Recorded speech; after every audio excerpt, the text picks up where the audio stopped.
Hello.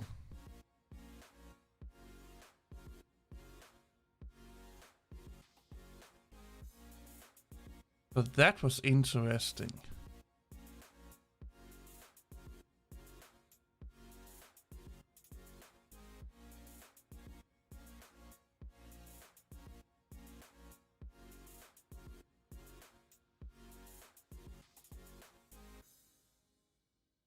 Hey Major, how are you? Okay, so I could not stream with QuickSync enabled. I had to use software encoder. Okay,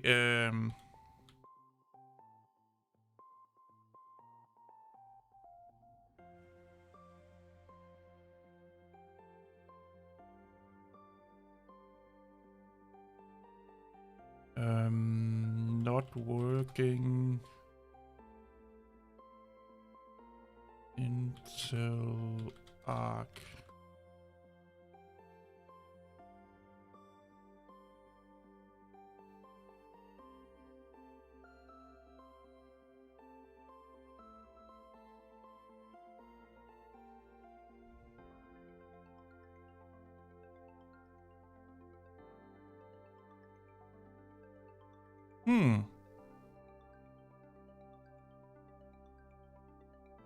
Hey Joseph.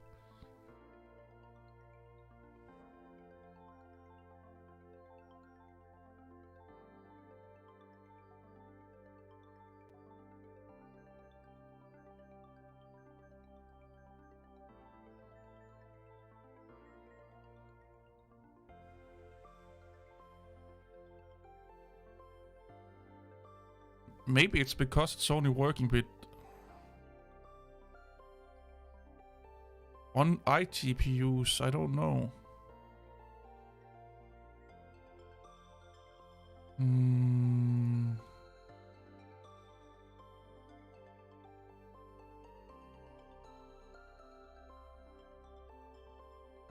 Oh. Ah, for fuck's sake. Hope you all are doing well, by the way. Can I stream record using Interlock? Oh, there you go.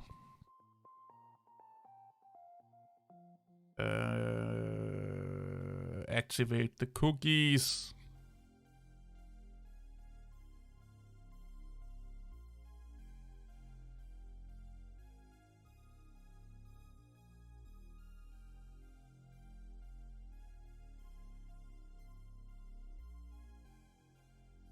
Were you able to check the previous post? I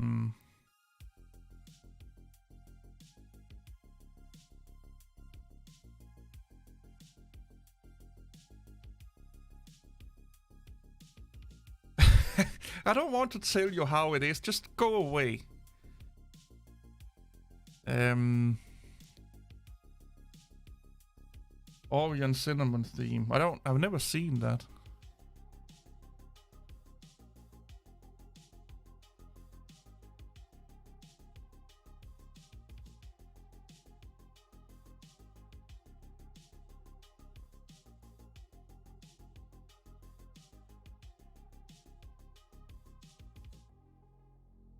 Wait, I have to check something because... Can I have OBS open while I stream with Streamlabs? Yeah, I can. I want to check something.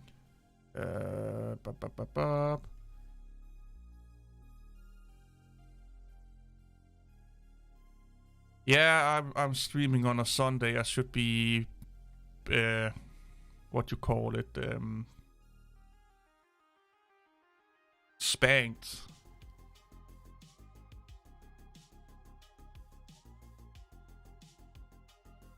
So this works on the rescale. Oh, I am rescaling output, but I think I'm rescaling on here also because I am using 1080p. Or 1440p. No, I'm not rescaling output. Also, let me know if the sound is okay and, you know, if everything needs to be fixed. Okay, so it seems like it's Streamlabs that have a problem with QuickSync. Or is it YouTube?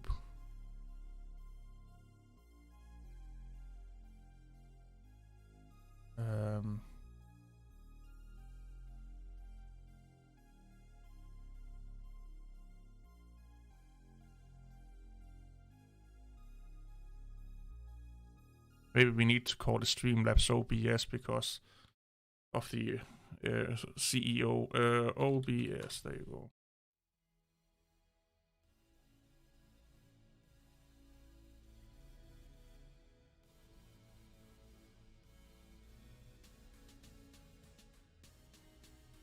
That's an overload. Because it is using my graphic card.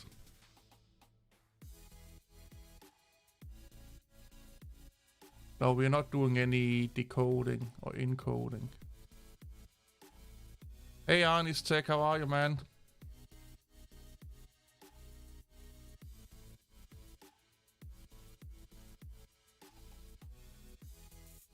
That's weird.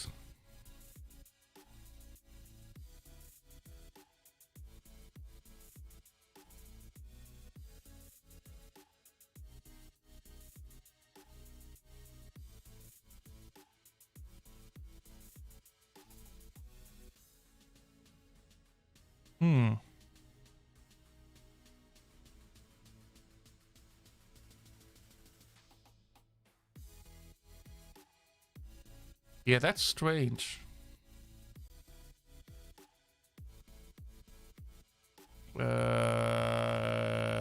this is in like Spanish or something like that. Finishing my review video for the new B-Link mini PC. Oh, coffee breaks is always good. Cinnamon themes, yeah, you can spend hours doing that, man.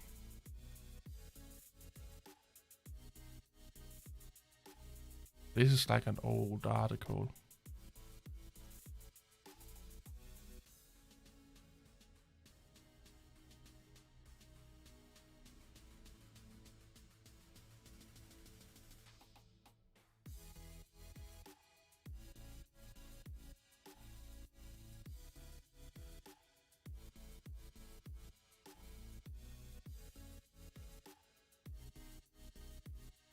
Yeah, that's weird.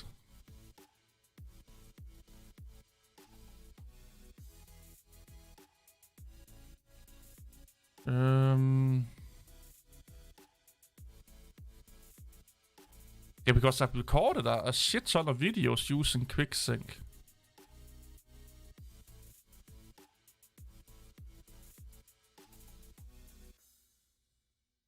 Could it be YouTube not liking QuickSync?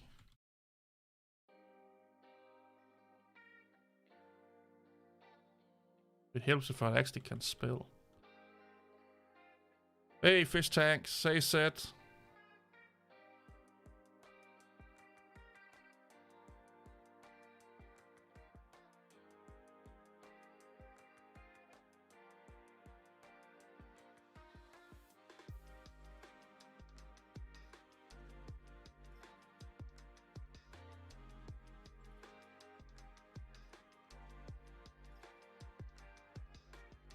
Well, OBS Studio can do it.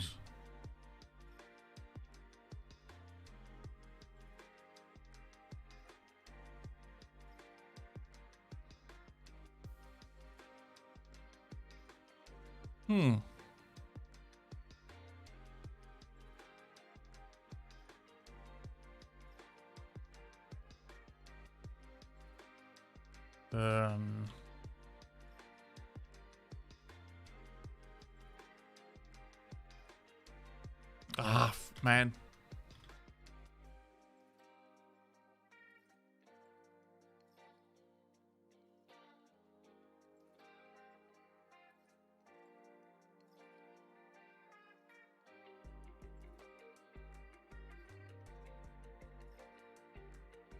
No pro effects.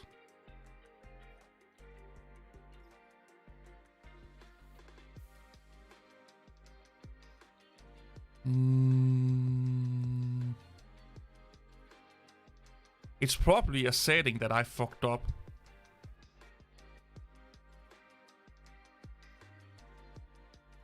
But when we're just doing these live streams here, we're not really like, it don't matter if I'm mute, because right now I'm using the CPU instead of the GPU. It don't really matter because I'm only utilizing 25% of the CPU, even though I have a virtual machine running.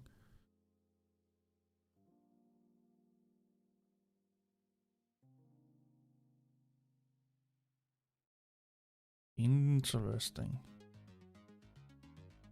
Oh, this is Sprite. Anybody else having issues with QuickSync on their 750 I have, but it, like, it should not matter.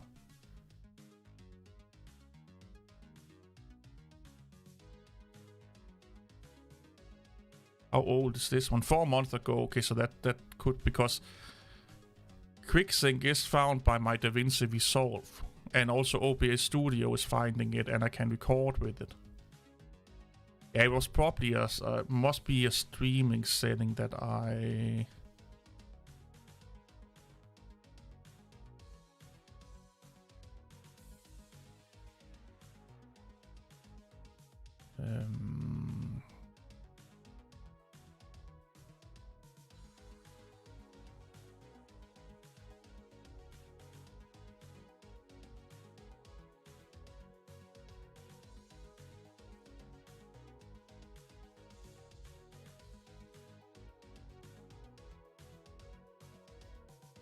Oink, oink.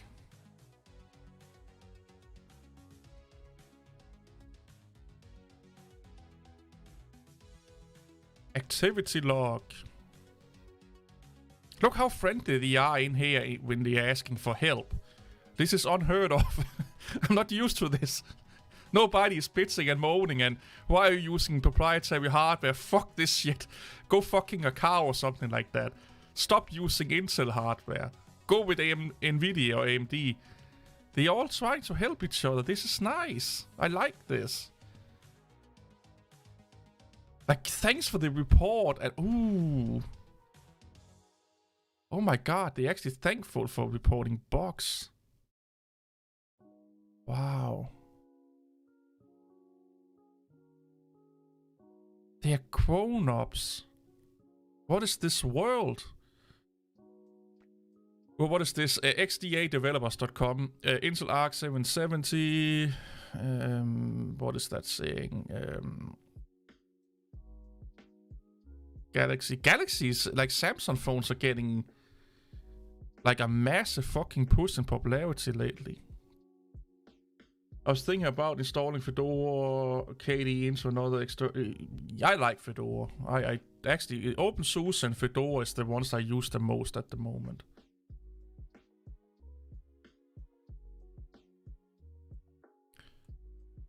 Can I open image in a new tab? Just do as I say.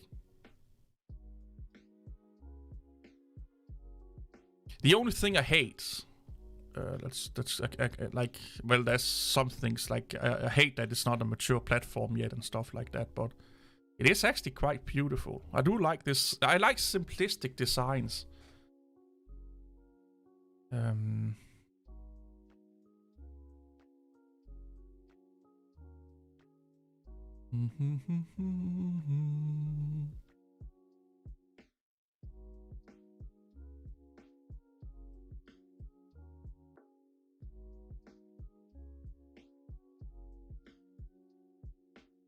But I think you need to buy DaVinci Resolve Studio for to take full advantage of hardware encoding.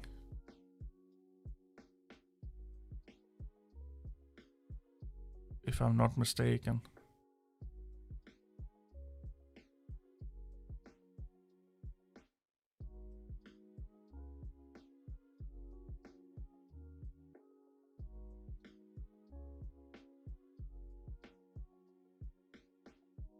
Okay, so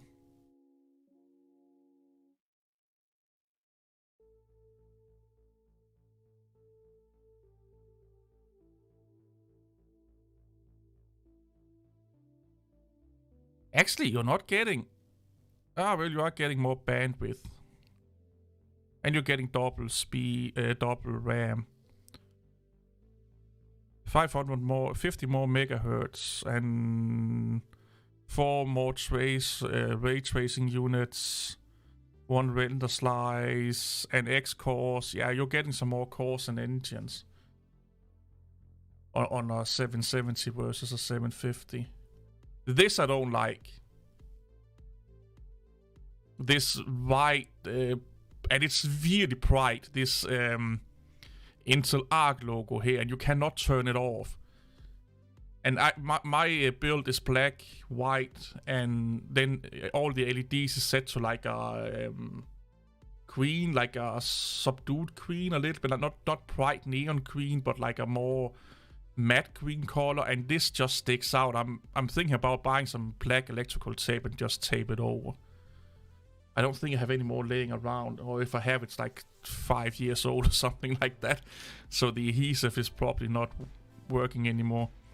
Yeah, but this here, like, no matter what you do here, you just have this like white, you know, Intel ARC logo just fucking blinding your eyes every time you look in your case. So wish there was like a way to turn it off in firmware or something like that. That would have been amazing. I think a lot of people are going to either use a permanent marker and you know, use that to write over it, or electrical tape and stuff like that. Because you can change all of these things here on the 770. All of this LED shit here you can change. But this here you cannot do anything with. And I think that's a big oversight. Even in this fucking white case here, it looks really weird. I could understand if every LED light was, you know, just bright white. But it kinda, you know, it just sticks out, man. Yeah, I will. Either I will use a Sharpie or I will use a piece of tape. It's just like I don't want to look at a piece of tape every time I look into my case. Or Puget Systems. I can't fucking say that name. They're testing the graphic cards. I should have looked at this one here, to be honest. Like, this is the crazy part. This is before the price cuts on the 750, right? Yeah. So right now, this is a 3060. It's like 330. Right now in Denmark, you can get an 750 for 1/3 less than a 3060, and a 750, ARC 750 is changing close with a 3060. Some games the 3060 is a little bit better in, other games the ARC is a little bit better in, and sometimes it's like 1 to 5% less performance for the ARC series here, but you are saving 1/3 of the money. Like, I'm willing to take a performance cost that's say 5% for 1/3 less money. Like, it's almost $100 cheaper, and you're only getting an impact for, you know, well, in Denmark it's over 100 because we have taxes and stuff like that. So in Denmark it's over $100 cheaper to go with a 750 versus a 3060, like $120 cheaper or something like that. And in general, you're only losing, like, if you are losing, sometimes it's beating it, the 3060, but when or if you are losing, you're losing with like 5% or something like that.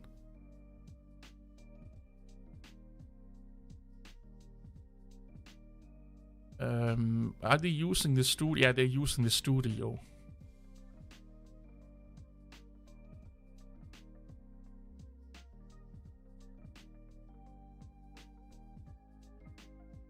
And also we're done with Intel QuickSync, unsupported Intel CPUs.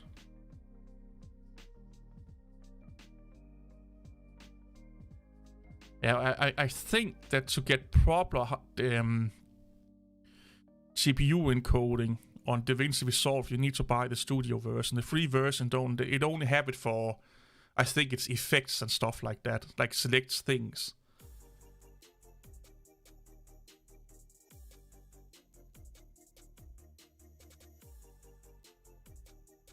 Yeah, the 3060 wins there.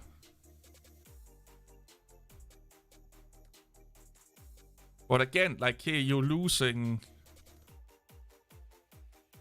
10 points. I don't know what the fuck that means. 10 points, but you're paying a third less. I'm like, yeah.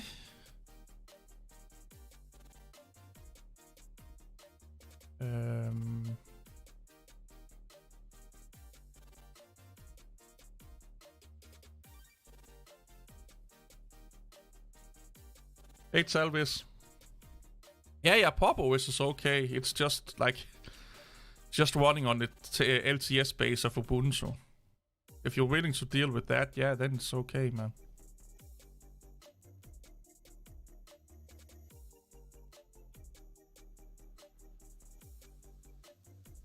Okay, so you're getting a massive boost if you also have an Intel iGPU.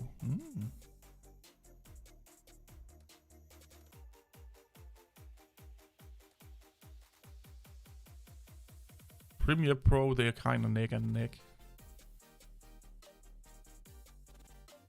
Yeah, I hope the Intel ARC GPUs will make AMD and Intel like wake up like they did, like, you know, like what AMD did to Intel on the CPU market.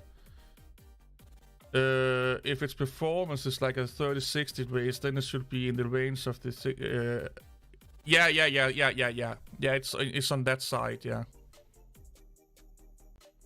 The only reason I don't think about AMD is because AMD drivers are if you're not running Linux, AMD drivers are the worst thing in the world.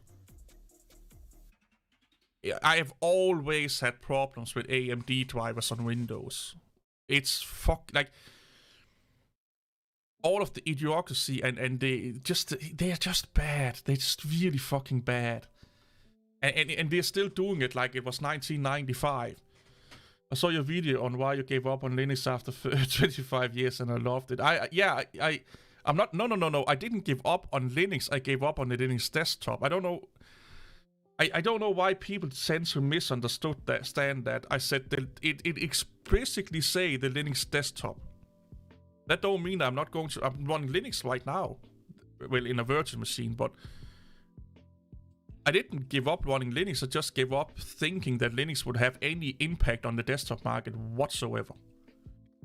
And 30 years into it, it have no impact on the desktop market. So yeah, that, you know, future behavior is kind of dictated by past behavior. I think Intel is smart in using cards for the low to mid. Yeah, exactly. They improved over the past couple of months. Have been awesome. I've had one game crash on me. Crash the system, my system. That's Star Citizen. But I think that's because Star Citizen is just badly coded. Star Citizen is like... I was stupid enough to give them money for like a starter pack. I don't understand why people are playing that game, because they are fucking you in the ass and taking your money and laughing on the way to the bank. It's that company, Robot Space Industries, or what the fuck it's called. They are fucking over their customers, and I hope some of the lawsuits that people are suing them, are trying to sue them, goes to court, because it's not okay, man. It's not okay the way they do the things that they're doing.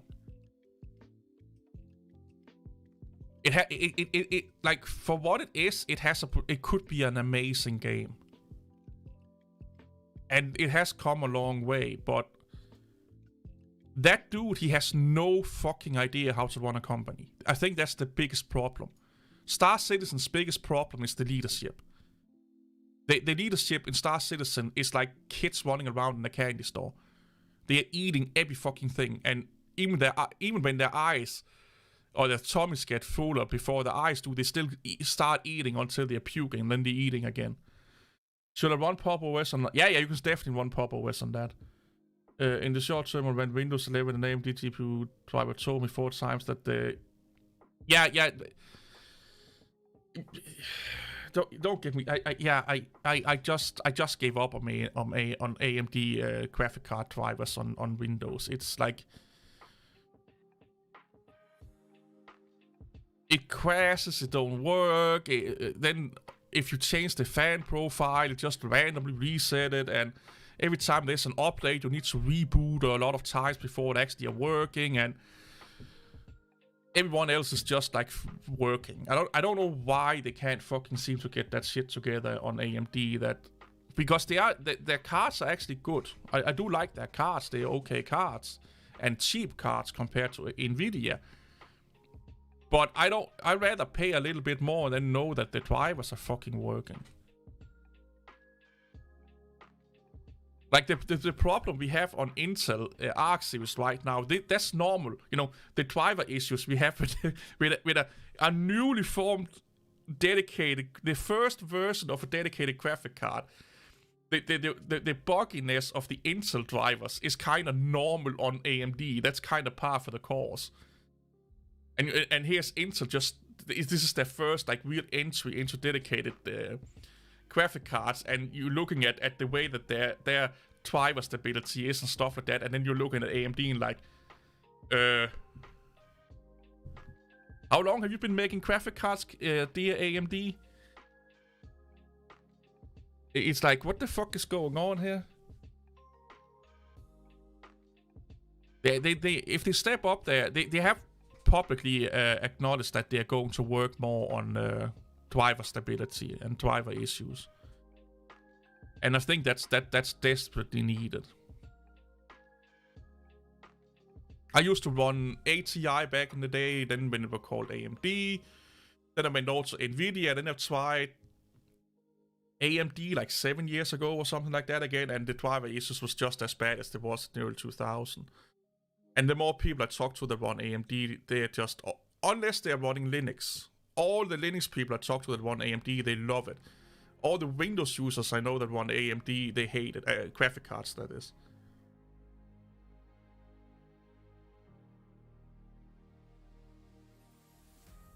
Well, they don't hate it, they just bitch and moan about it. It's a really crazy thing. It's a really crazy thing. Oh yeah. To go back to the Intel card, Star Citizen crashed my whole system. It locked up my system. It just kernel panicked.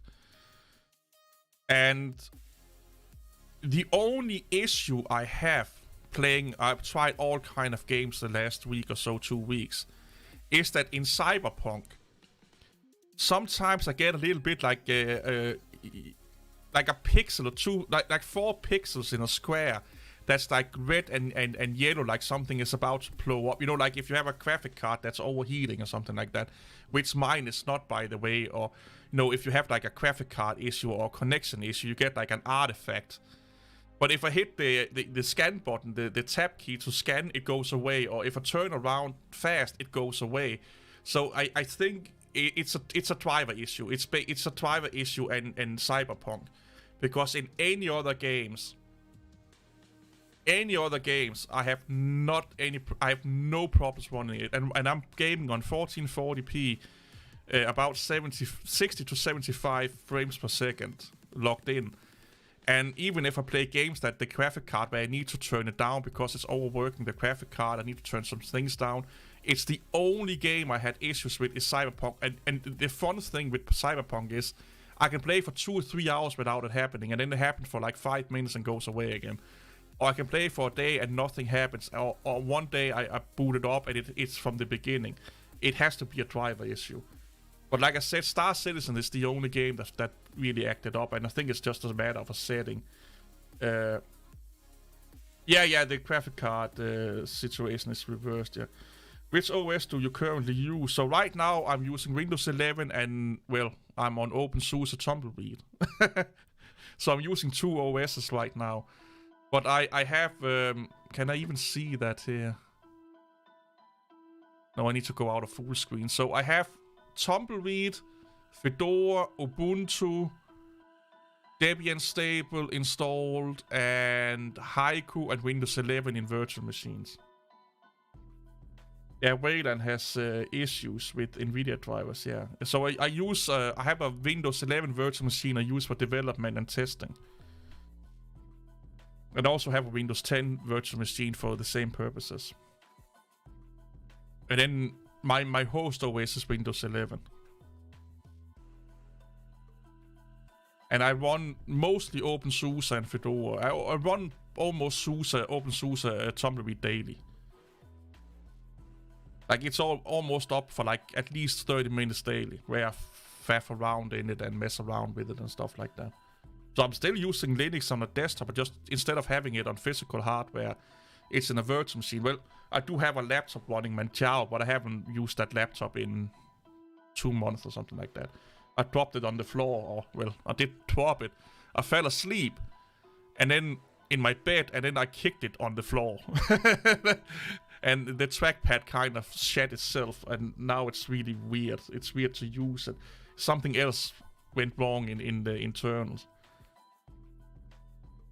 Yeah, I the less I talk about Linux, the more happy I become. It's a weird thing, man. I haven't looked at DistroWatch for a long time.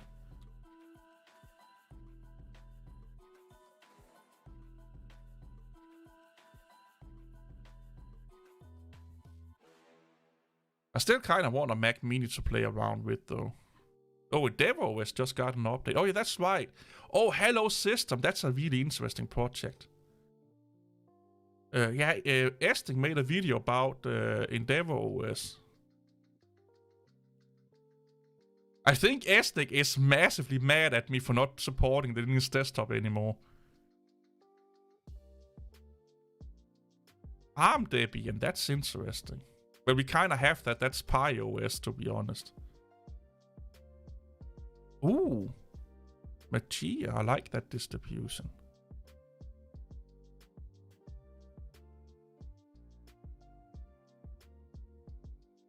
Yeah, this here, like, this is really interesting. Hello System.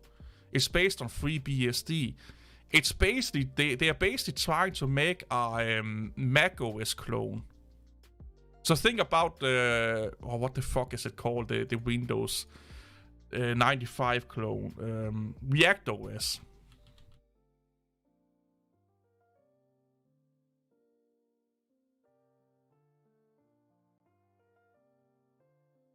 So think about React OS, but for Apple. Gurada, I don't even want to deal with Gurada Linux. They are fucking lunatics. In all my years of using PCs, Intel has done a better job at introducing a first new GPU. That's true. Oh yeah, 3DFX. Yeah. Well, a lot of the the advanced technologies that we are using under Nvidia cards, they stem from 3DFX, like Nvidia SLI and stuff like that. That's 3DFX technology. When they bought 3DFX, they got this CLI bridge and stuff like that technology. It's really, really interesting. Could we get you to support BSD instead? Yeah, they bought it or acquired some technology or something like that. Something to that nature. I can't remember the correct terminology. But being able to run CLI, NVIDIA graphic cards, more than one NVIDIA graphic card, that stems from 3DFX. And a lot of other technologies that are really prominent in NVIDIA is built upon 3DFX technologies.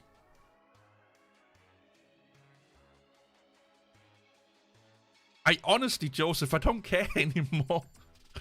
I stopped caring. I know it sounds really weird. I stopped caring about Qt this and this not working under. It's kind of par for the course. Nothing fucking works under Linux. Or if it works, it only works for like a year, 5 years, and then it don't work anymore. Because someone is taking that dick and swinging it around in the source code. I'm getting so jaded with Linux that it's like when someone tells me that this is fucked up, I'm like, yeah, what the fuck do you expect? It's Linux. Run it on a server without a desktop environment, and that's fucking amazing. Run it in an IoT device, that's fucking amazing. Customize it to run on a phone or a watch, that's fucking amazing. go into a fucking desktop environment with Linux, and it's like dating a fucking batshit crazy girl that is going to hit you in the balls and suck your dick at the same time. Everything was 2D, 3D FX was the only card. That's, not really the only card. Matrix, I think it was called, did it also. There was other cards doing it. I can't remember their names now, but 3D FX was like the ones, you know. 3D FX was kind of Nvidia before Nvidia, if you think about it. ATI was also doing some form of 3D FX back in the day, but yeah, this Hello system here is actually really good. It's an interesting project.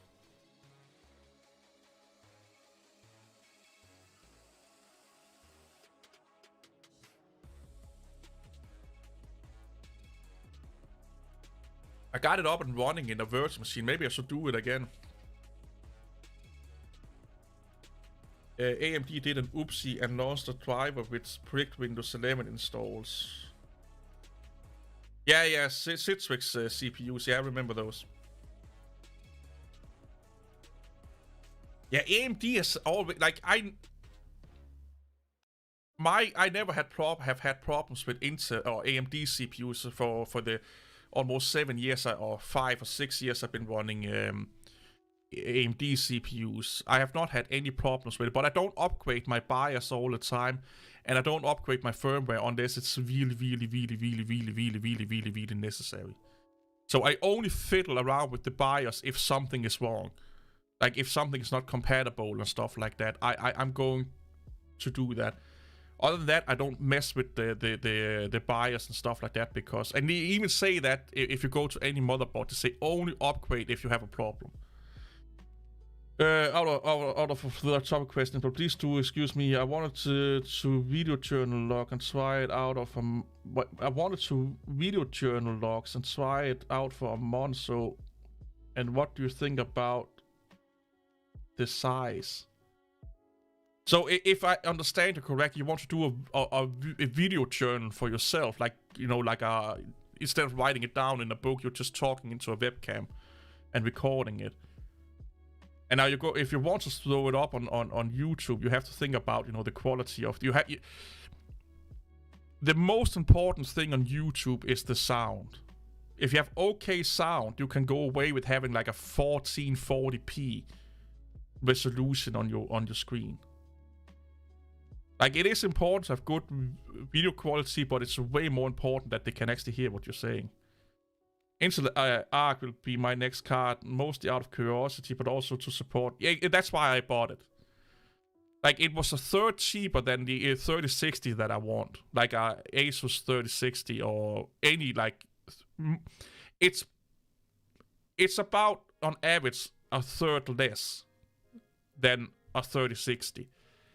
And I wanted to support, you know, Intel, because more competitors in the GPU market would only benefit us. So I see it like this. It's a donation. I'm donating the money to Nvidia, even if I may even end up, if I get too many problems, let's say they don't get that right. I don't have any problems right now, but let's say they introduce more problems like in 2 months or something like that. I may just buy an Nvidia card. But I still don't regret that I bought this card, because I want Intel to be a contender in the graphic card market, because that will force AMD and Nvidia to make better and cheaper cards for us, the consumer. The more competition we have, the better. If you get too much competition, like with distributions on the DistroWatch, yeah, this is too much, but competition is needed. And we definitely need competition on the entry-level market. Because what an entry-level graphic card costs nowadays, you can get a console for that fucking money. Like a console. And you will get a better gaming experience. Like, you can game longer on a console without having to update that for most people than they can with an entry-level graphic card. Because they're not willing to, you know, lower down some stuff and, you know, some shadowing and maybe resolution and stuff like that.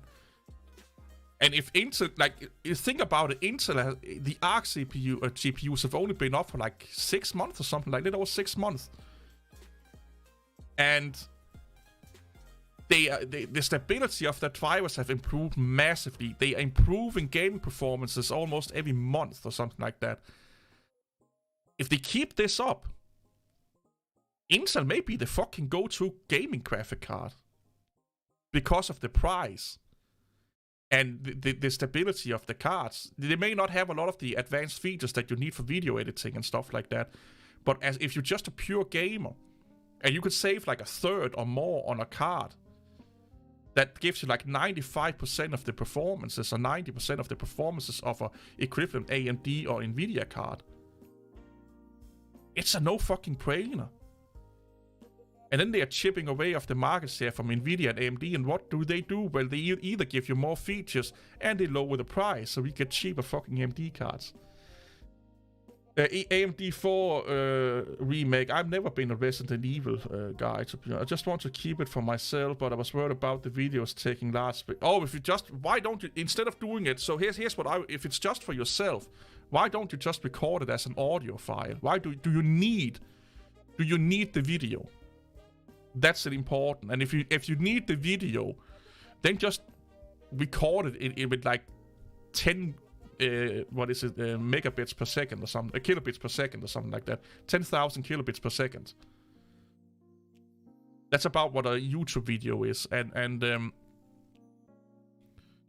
you don't need great quality if it's only for yourself. Hello, Mr. Baba, by the way. And it will not take up a lot of space. It won't.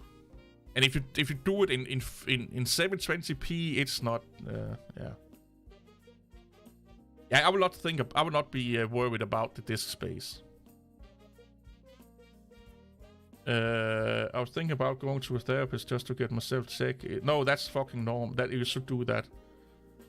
I think every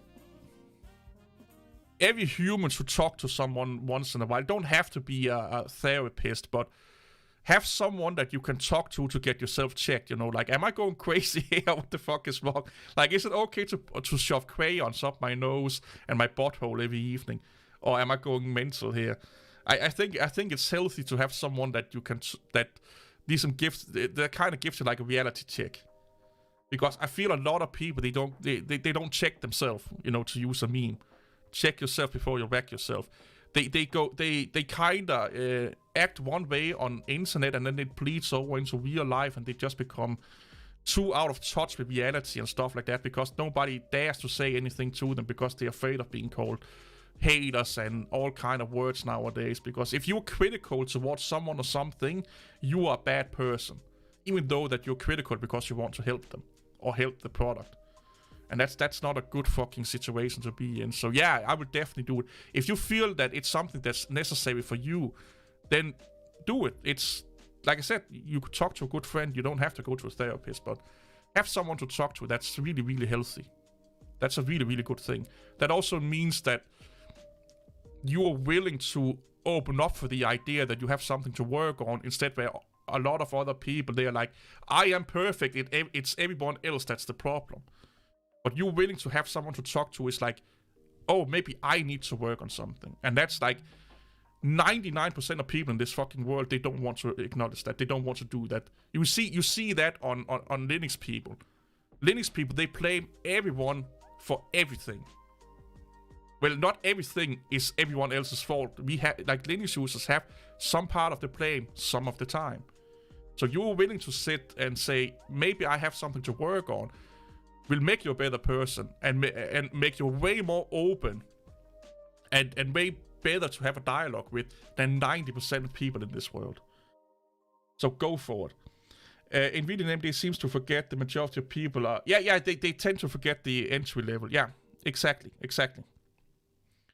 Which OS would you recommend for an iPhone? Any OS can run on that, Talvis. Any OS can run on that one. Well, not Mac OS, but Linux, FreeBSD, Windows, no problem. Well, maybe not Windows 11, but you can find a Windows version that can run on it. No crayons, but I feel working remote for months is affecting me. Yeah, definitely go and get, not get it checked, but talk to someone, you know. Maybe it's just the human connection that you're missing. You know, just It's always a good idea, man. I should download this OS and try it out again.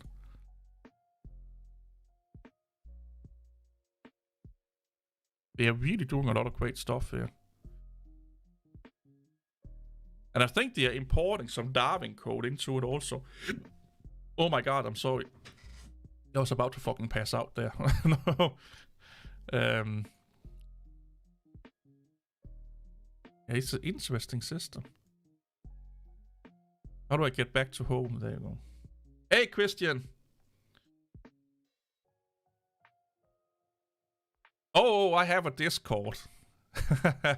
I have a secret room on my Discord if you feel inclined to it. It's called Masters of Linux, and it's basically a cult that I'm starting for Linux users where we poke fun of the cultist behavior. I hope you're doing well. I hope your dentist appointment and all of that is getting good with you and you're getting over, you know, the whole surgery thing. I fucking hate the dentist, man. Yeah, I hope you're doing well and the family's doing well. I am still debating on getting a Mac Mini.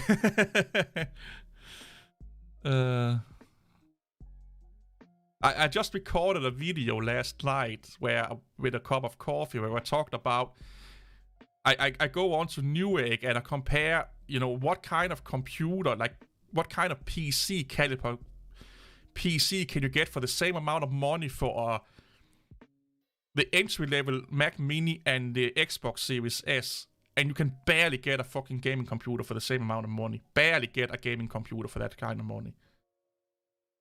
But you can get a Mac Mini, that's an amazing productivity machine, and you get an Xbox Series S that if you're gaming on 1440p, that's all you need. Yeah, it's getting better. Just got COVID after the day. Oh my god, man, I hope you're doing okay, dude. Fucking hell. But it's also getting better. Okay, that's good. That's good. Yeah, I'm doing great. Like after ditching Linux for a while, I never been better, man. I never been better. It was a break that I needed on my channel for a long time, ditching Linux. No, I'm not stopping talking about Linux, but I will focus more on productivity and Windows-related stuff because, hey, Christian, I'm also an IT professional now. Your channel, How to Become an IT Professional, have landed me, no, maybe not landed me a job, but my channel has landed me a job in IT. So I'm working as an infrastructure architect, I think you will call it, and projects. I do kind of Arduino projects, machine building projects, setting up computers, NAS systems and stuff like that. So yeah, I'm 40 years old and I can call myself an IT professional. It's really funny to think about. And it kind of like... It kind of helped me put this whole Linux thing in perspective because it's a Windows company where they are running Linux because they're using Synology and Synology is Linux based. But setting up computers with Windows and stuff, it's not that fucking big of a deal, man. And seeing people use it in a workplace, it's been so many years since I've seen people using Windows as a development machine and in workplaces and using Microsoft Teams and how well the Windows ecosystem just work together and stuff like that. I was like, I know how to do this under Linux. I don't know how to do it under Windows, but I know that this would have taken me like 30 minutes under Linux. It took me 5 minutes under Windows. And I didn't know what I did. I had to look it up on Google. Oh yeah, thanks, man. Get a Mac, you will love. Yeah, I. So right now, because I bought this ARC graphic card, I kind of want to upgrade my computer right now. But I may get a Mac Mini anyway. Because, like I said, new job, new money. I get a little bit more money than I'm used to, so I can save up for a Mac Mini in like 2 months or something like that. And then I will use this computer right here as just a gaming gaming computer, basically, and run Linux and game on it, basically. But I'm debating on getting a Mac laptop. Maybe not a laptop, because I'm not really needing a laptop. I would love to have a Mac Mini just to make videos about it, to be honest. I don't know if I would use the Mac OS, because there's some quirks with the Mac OS. I've been running it in virtual machines lately also, and some stuff about it I like and some stuff I don't. And but from a curiosity aspect of it, I would love to have one to mess around with. And it may convert me or change me over to Mac for good, but I would love to have the opportunity to boot into a Mac Mini to edit on, for example. Like, I would love it as an editing machine, like a dedicated editing machine, maybe a programming machine and stuff like that. That would be amazing. And then just run my Windows 11 machine as I do right now as my primary. But when I'm editing and stuff like that, yeah.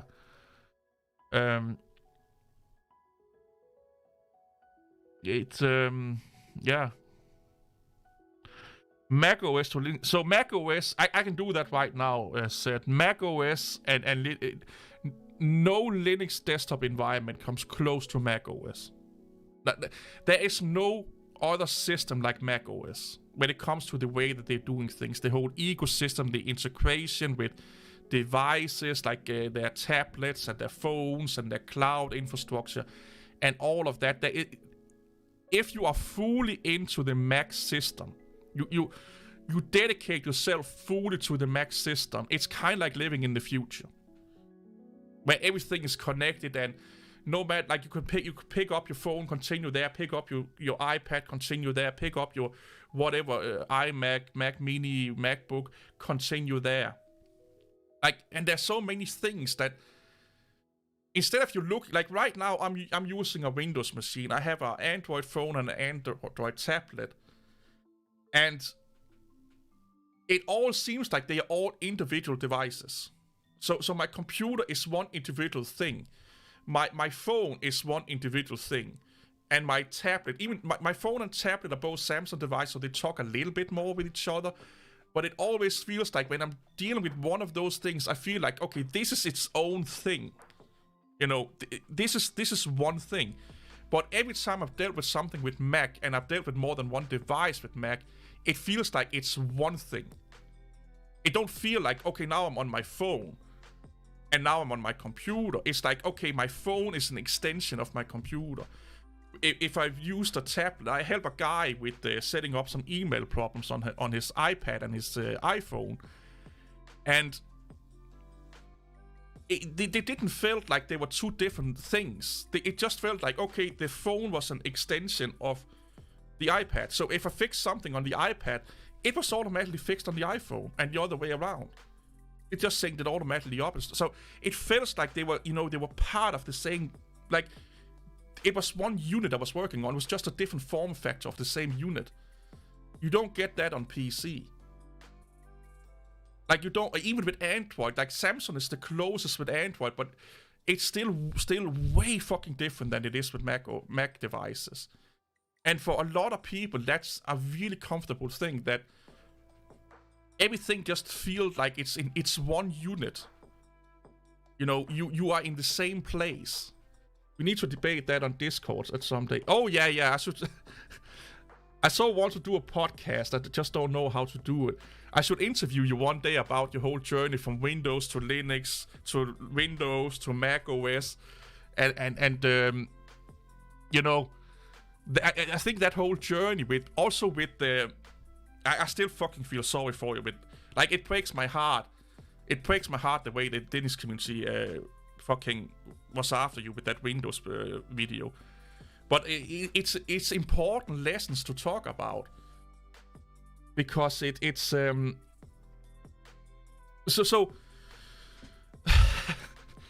my whole reason why I stopped believing in the Linux desktop, it's been in the making for some years.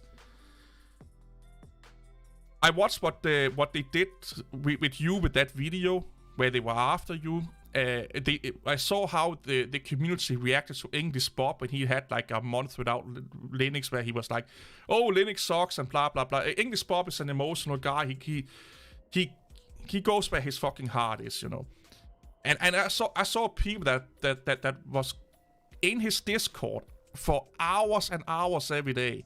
Stop talking to him because he didn't like Linux for a while. You know, like they just stopped coming, they stopped being friends with him and stuff like that because he didn't use the operating system. And then my, you know, whole ordeal with Linux, because I poked the bear a little bit and I don't know when to stop. All of that kind of accumulates. Like, this is not a place for fucking normal. I can live in the Linux community. I'm used to it. But most people not willing to be, okay, I'm used to it. You should not be saying, okay, I'm used to be treated like fucking shit. That should not be a state of mind that you are in. I see so many Linux people say, oh, I'm used to it, I'm hard. Yeah, but you should not, that's not a mind. Like, imagine being with a partner and like, okay, I'm used to being treated like shit every day. like I'm used to being kicked around and yelled at and demeaned and abused every day. That's not a mindset you should have when you're in a any form of friendship, relationship, community. You know, I hope I make sense here. Well, if only Windows phones still... Windows phones was actually quite good, yeah. Have you seen the new Windows skin for Android? Oh, we're having some triggering there. Oh no, Windows Android Launcher, I think it's called, yeah. Wait a few months and you'll be happy distracted... ditching... Oh, I can't fucking read. Dyslexia is acting in here. Wait a few months and you'll be happy ditching the whole Linux community and joining the... Yeah. Honestly, when I made that video, I was so fucking nervous. Like, I got physically ill. I'm not going to lie. I got physically ill. Like, I was so nervous putting that video up that I had anxiety attacks because of it. But I felt it needed to be done because I was starting every time I looked at my comment section, every time I made a Linux video, I got small anxiety attacks because who is going to call me a fat stupid motherfucker that don't know what you're talking about and stalking me on Discord and Instagram, and what kind of idiots do I have to deal with today? That was every time I looked at my comment section, that was what's going into my mind. And it's just like, I can't deal with that. I don't want to be in that mindset anymore. So I made that video, and I knew that video will anger a lot of people, but I also knew that that was my breaking point. That was like, now I stop. I publicly said this is why I will still use Linux. I still love Linux, and I think it's amazing as a server. Like, what you're doing with your home lab and Linux is fucking amazing, and I love watching it. But as a desktop, I just think it's too late. It had its chance. It had its chance. I will still talk about Linux from a productivity aspect for once in a while.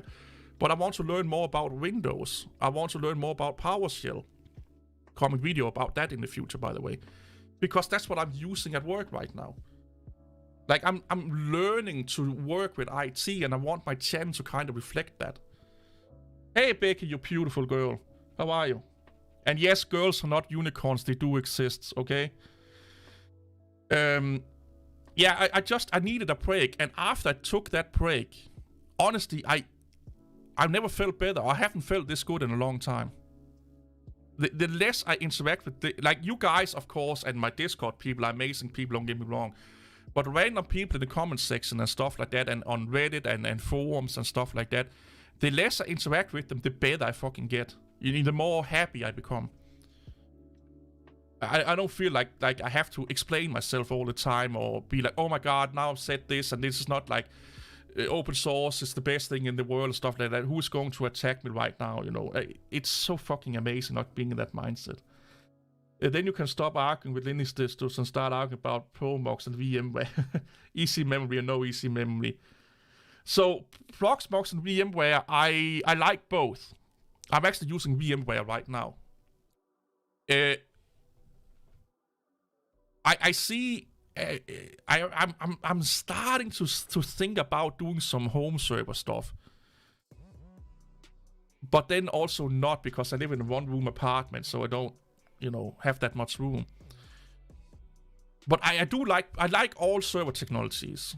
That's the problem with me, is that I like all technologies. You know, I like all, technologies.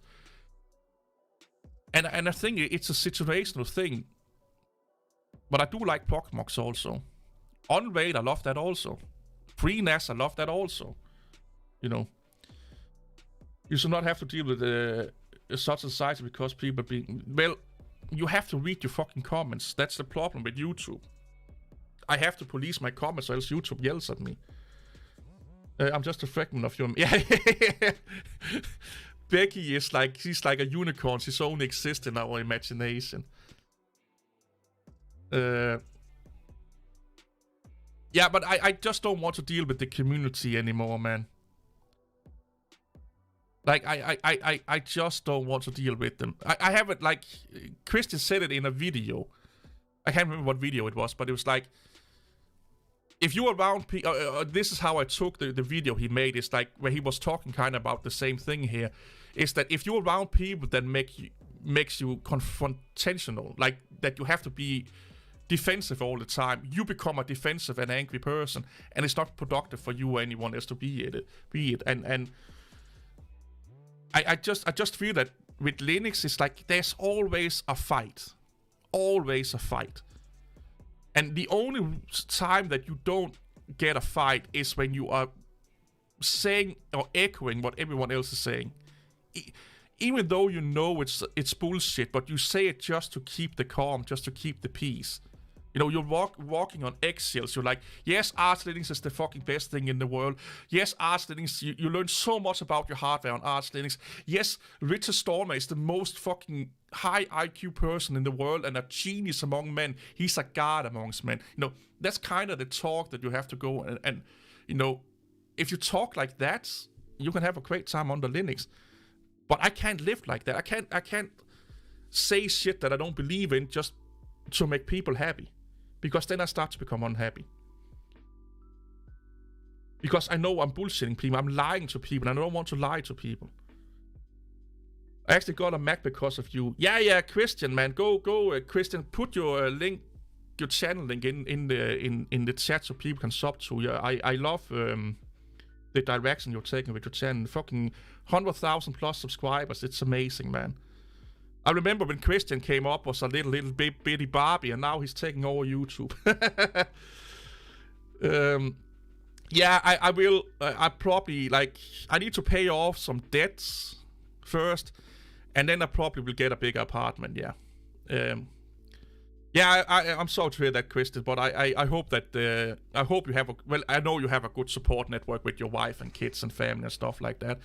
But if you ever need to talk, man, just. You know where I am, just come in my Discord or in DMs and yell at me, man. Yeah, dude, Linux Mint is a good distribution, I cannot argue there, man. Make a video about home service, I bet you feel much better after doing that. Yeah. So, where I work now, they are really into the whole Synology ecosystem. So I'm actually thinking about getting a Synology NAS and stuff like that and mess around with that. Because that's what they're using. They're using Procreate Synology systems. And it's a really great system. It's running, I think it's a form of Debian Linux with the BTIFS file systems. So you can go into the command line and go nuts. And there's so many amazing things you can do with Synology. So if I'm going to do anything home lab-esque, I think it will be probably surrounded about Synology. So I can learn, from my job while I'm showcasing it on YouTube. The flat versus snap fight seems just to be a fight for the sake. Yeah, it's crazy, man. It's crazy. It's really crazy. Haven't used it myself, but I know that Synology is actually really, really good. And Synology also have because it's Linux, you can do Proxmox things on the virtual machines and stuff like that. Like they have their own VPN setup.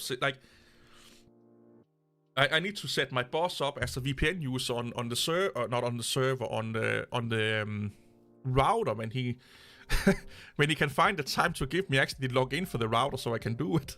Yeah, I haven't done that yet. But yeah, it's stuff like that, so many amazing things you can do with Synology. It's actually... Synology have it's one of the companies that have managed to make Linux really, really amazing. By the way, this is the Windows launcher for Android. Where you can basically, like, if you're running this launcher on Android, you basically get tethered into Windows 10 and 11. So it's kind of like running Windows Phone. It kind of, you know, do what Mac OS is doing with iOS and stuff like that. But you have to download it on the Android store.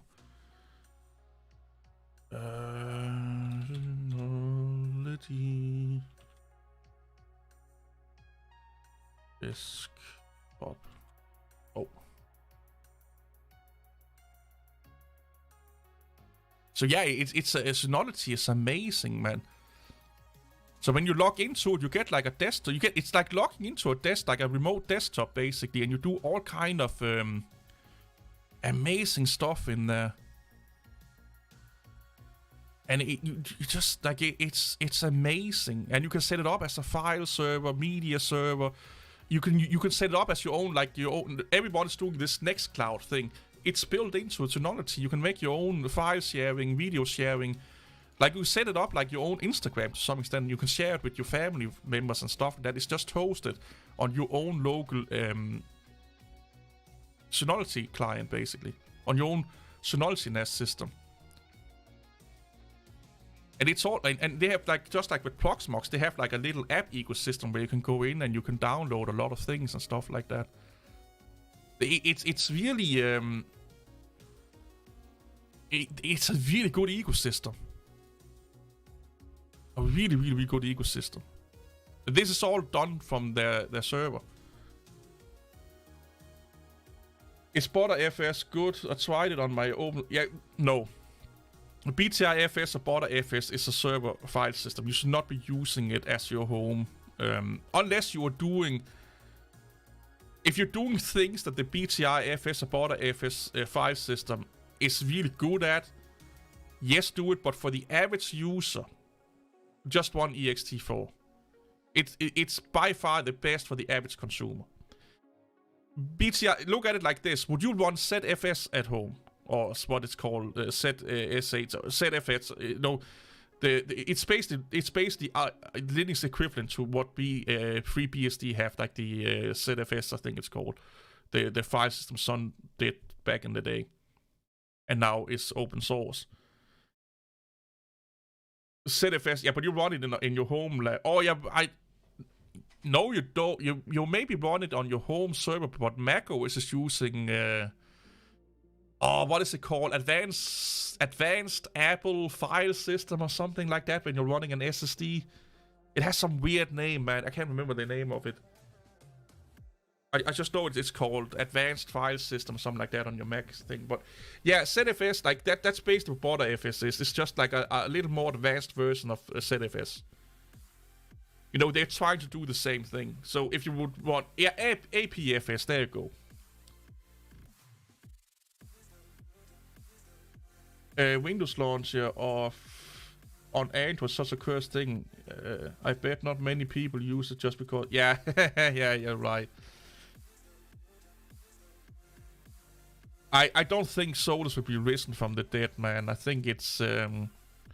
Yeah, but Fedora is not meant... So here's the thing. Fedora is not meant as a gaming home user desktop system. There's a reason why it's called Fedora Workstation. It's all in the name, baby. Fedora Workstation. That's their primary focus. Workstations. And for a workstation in a server cluster or in a company infrastructure, BTIFS can kind of make sense. For remote backupping, remote restoring, administration stuff, and all of that shit. But again, what we are doing at home is not the same as you're doing at work, or you're doing on a server, or you're doing in a development environment at work, you know, in a development cluster. That's why I say this to a lot of Linux people that say that Linux is great because it's great on servers, so therefore it must be great on the desktop market. Like, okay, why is it then that the most popular consumer operating system have a enterprise version and a home version. There's a reason why there is a Windows Enterprise and a Windows Home Edition and Professional Edition. There's a Windows Workstation Edition and a Windows Home and Professional Edition. That's because what people use Windows for in a server setting, corporate setting, work environment is not the same as we do at home. Or as you're doing as a kiosk environment, you know, like a receptionist environment or, you know, an accountant environment. There's a reasons why there are workstations and servers, dedicated distributions of Windows for those dedicated tasks, and they are massively different from Windows Home Edition. And Linux just seems to think that, well, if it's great for this, if it's great for IoT device and supercomputers, then and SQL servers, it must be great for doing video editing, gaming, and no, that's not how it works, baby. That's not how this goes. There's a reason why Ubuntu, they have a server and they have a desktop version. No, they are not dropping Flatpak support. They're just not enabling it by default. Again, it's the we want to fight in Linux. This is again a place where Linux is like, if Linux people just calm their fucking tits for a while, smoke some weed or touch some grass or what you will call it. What Ubuntu is saying is that they will by default just be using snap packages. It makes sense. They invented it. It would be like Microsoft saying, we are now going to not support exe files anymore. We're going to the Apple executable methods now. Of course they're going to focus on their own technology. You can still install Flatpak support on Ubuntu. You just have to do it yourself. I don't know why this is a big issue. Who gives a fuck?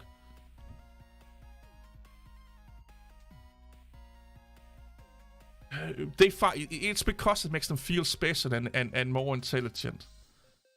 Fedora's focusing on Flatpaks. Yeah, who cares? If that's, yeah, they're one of the biggest sponsors for flat packages. It makes sense. They are invested in that ecosystem. You don't see anyone bitching and moaning at Fedora for only or focusing on flat packages. The only reason why people don't like snap packages is because it's owned by Ubuntu or it's done by Ubuntu. And if that's a reason to hate something, that's an issue here. Yeah, take care, dude. Take care and have an amazing rest of the weekend and go do some fun stuff with your wife and your kid, man, and get some real life recharging in there also. And get better, man. Get better and keep doing your thing. You're doing a good thing, man. And like I said, everyone, click his name and go follow him on the YouTube. If we can find him here.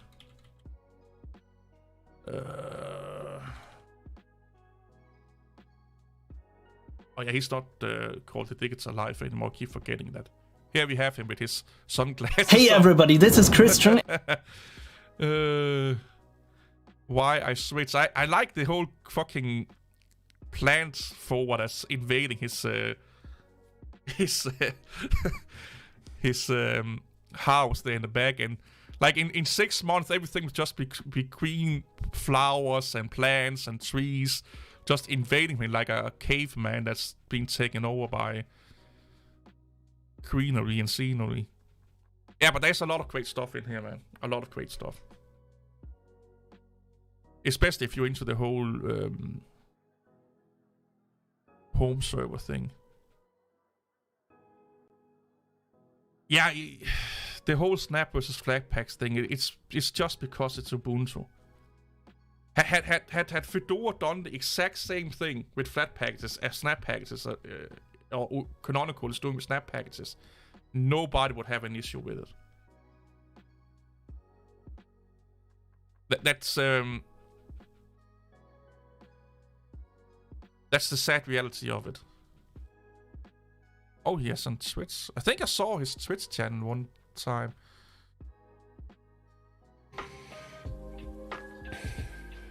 Hey guys. Is he going to check out the chat thing on Google Bing? Or Google Bing. Microsoft Bing. I'm actually starting to use Bing more and more. And moving away from Google to Edge. I know I'm a bad person. I'm a really, really bad person. Oh, what does he have on GitHub?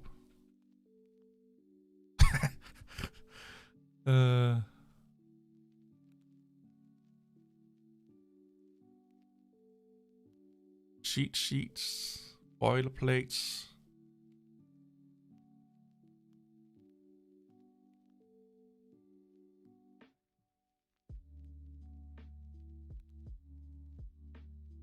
Yeah, Google is still better for some things still, yeah. You're going full proprietary. Well, I am using Android, so... Like, Android is like 90% fucking proprietary shit anyway.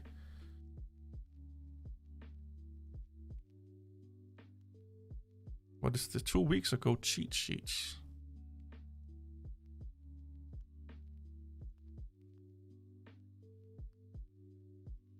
Oh, he has a Patreon. I didn't know that.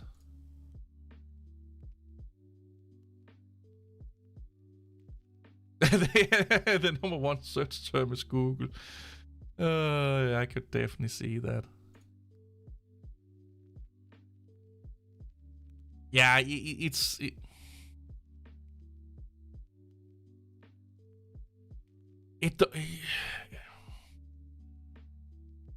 They're trying too hard, man. They're trying too hard, man. Yeah, the new way. I can use the Bing chat now. I managed to get the Bing chat mad at me because I asked, what the fuck was the question I asked the chatbot? Are you real or something like that? And it got massively mad at me. And then I was like, are you angry? Let's talk about something else. Like the chatbot got really angry at me in like 5 minutes of talking. Not even 5 minutes, like 2 sentences of talking to it. But I have used it on to help with some .NET development and stuff like that. I have used it for some development stuff, and it's really good way of. It's actually really good. It's actually not bad. It's a good. It's a refreshing way to search. It's like asking a friend for help, and then the friend just gives you a link that you can click on, explaining what it is that you're asking for, and then if you want to read more or learn more, click these links. And I always just click the links. It's just a more... The way I see of the chat for the search anyway is that it's just filtering the search results way better. Because it's giving context. It's like giving you an overall context of what you're talking about. And then like, I got the information from these and these sites. And then you can just click these links that the sites that they are basically repeating the stuff from, and you can get more into detail and in depth of what you want to ask the chat or the bot or the AI. So it's like asking a friend. That's like, you want, okay, how does the universe work? Well, the universe works kind of like this. If you want to know more, here's a book. Read that. That's kind of how the chat works. You know, the AI chat is like. How do I put on my clothes? Well, you have to buy the clothes first, and then you can put it on however you want. But if you want to know where to buy it and stuff like that, here's some directions to the closest store. You know, it's kind of like the way I look at it is it's like it homes more in to what you actually are searching for, instead of you just having to say, okay, what link is it? What link is, you know, you're just scrolling down here. If you go in here, so instead of you just scrolling down and just finding something, the AI is trying to find the most relevant stuff for you upfront. So you don't have to sit, and it takes away all of this scrolling until you find something that, oh, this may be the one, this may be the one. Just by talking to the bot or the AI, you can see if you're on the right track, and if you're on the right track, you know, okay, I just have to click on these links. But if the bot is telling you something that's totally left field, you then ask in a different way. Okay, now it makes sense what the response is. So now I click on these links here. So it's just basically taking away all of the searching that you, or most of the searching effort for you. You just ask a question. And then it's like, yeah, so this is how you do it. If you want to learn more, these are like the most known site or the best sites, or you know, if what they say how to do it makes sense, this is where I got the information from. You know that you can read those 2 or 3 or 4 articles or watch those videos and stuff like that. So it's just making search way more, well, easy. You don't have to sift through it yourself. It's a little bit like read the fucking manual, you know. It's like, hey, how do I restart the network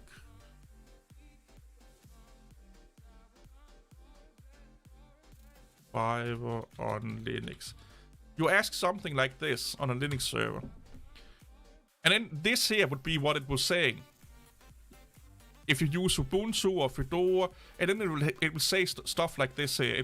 It will spew this out, and then it will have this link here also. Read more here or something like that, and it will probably do maybe this here. And read here, and then you just find the 2 or 3 responses that makes more sense to you. I don't even know if it's out in public beta. I probably need to be logged in now to do it.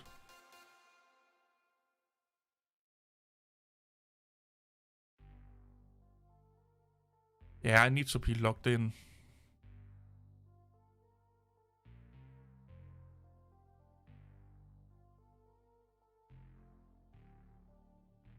Just like in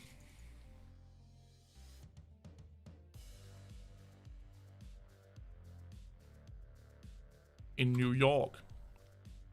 And then it will explain this to you in text and give you a link to this here, for example. Instead of you have to sit here and scroll down and scroll down and scroll down. But yeah, it's actually really, really great. I find it quite good. Quite good.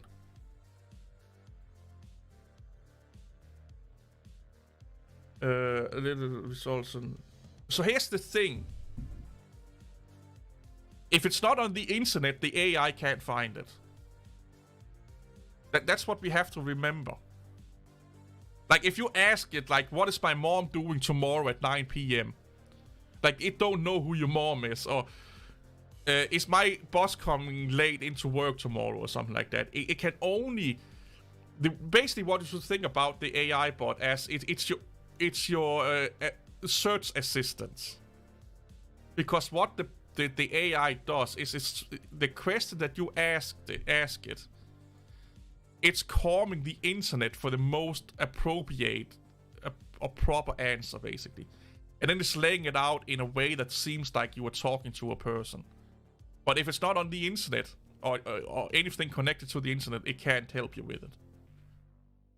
If it don't know that your boss is called Joe Blowjob, and you ask it, what is my boss Joe Blowjob doing tomorrow?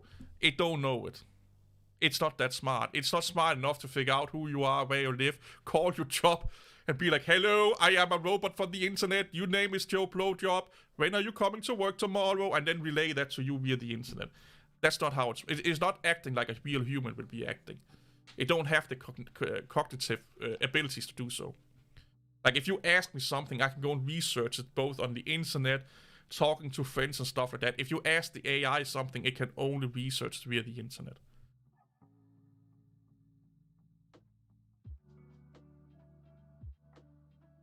Or if it has some pre-coded answers into it, you know, like if you ask it, are you real or are you a human, are you a girl and stuff like that. There can be some pre-programmed answers to it. So it's really not that smart. It's just helping you. Again, like I said, it's your search assistance. You know, it would be like telling your assistants how much is a bagel at the nearest coffee shop. You ask your assistants like that. That's what you would ask the chatbot, the chat AI. It's actually really stupid when you're thinking about it. Like, it's really, really stupid. Like, massively stupid.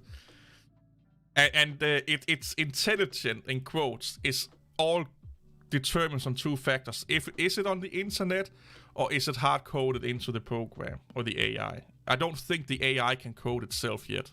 Maybe in the future, but yeah, not now. So it's just another way of basically using Google, or, well, Bing in this case. It's just laying it out and seeping out the useless from the unuseless stuff. And I think what makes people... let me try another way. What is exciting simple minds is that it's relaying it back in a conversational manner. Because when you think about it, if I ask the chat this, and it's like, hello, I've searched on the internet, and according to what I could find on the internet, this is like the temperature in New York tomorrow, and this will be the UV index, and so on and so on. When it's relaying it out like that, it seems like you're talking to it, but in reality, what it really is doing exactly what I'm doing up here, and then it's just searching Bing for the answer. And then it's just taking the thing that it thinks is the best answers and giving it to you. So it's doing exactly what I'm doing here. It's just taking, you know, like I said, it's finding the best results and giving it to you, and then conveying them in like a manner like you and I are talking here. You know, like, how is the, you know, and then you respond like that. That's what is exciting people, is that, you know, what one of you will do right now is go on to either look outside or go on to the internet and be like, how is the weather where I live, and then basically just replying that to me in chat. That's all that the AI does. You know, it's not really that fucking advanced, to be honest. Again, here I can ask, what is 5 plus 5? That's 10. I just did math. But because you are asking a chat and it seems like you're talking to a human in quotes, you know, it's basically humanizing this here. What's going on here, it's humanizing that. And I think that is what makes people be like, ooh, ah, oh, yeah, you know.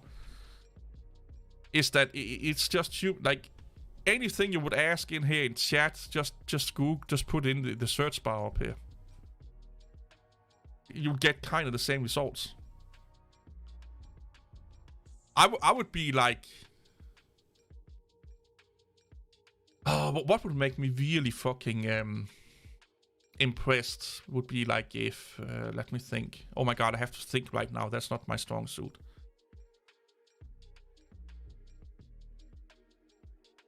Like if I could be like, from my search history,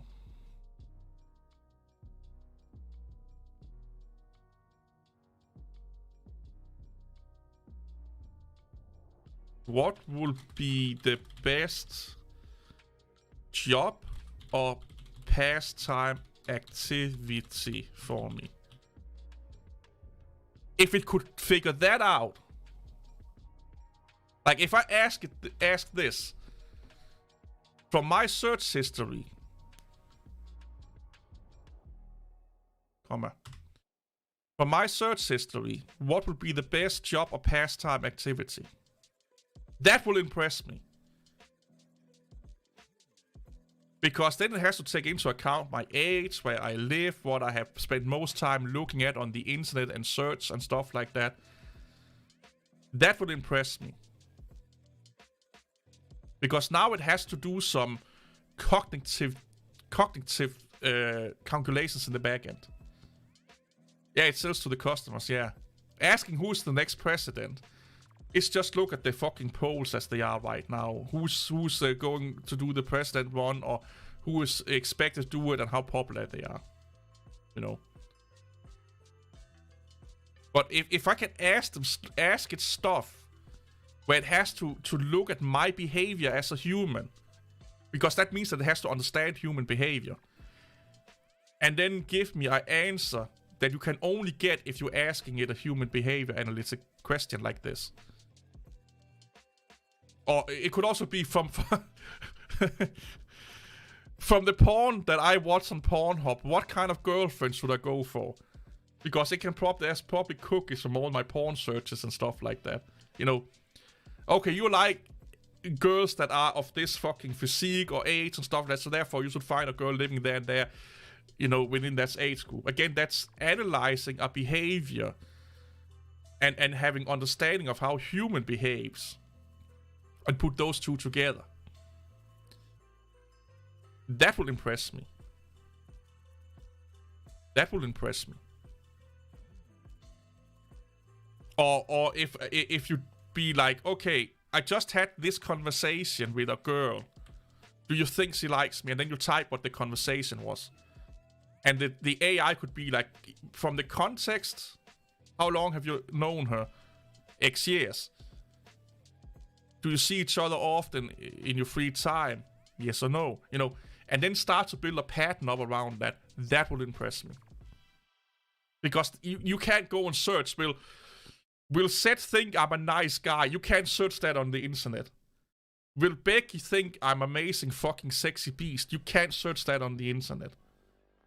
You know, you get what I'm saying here.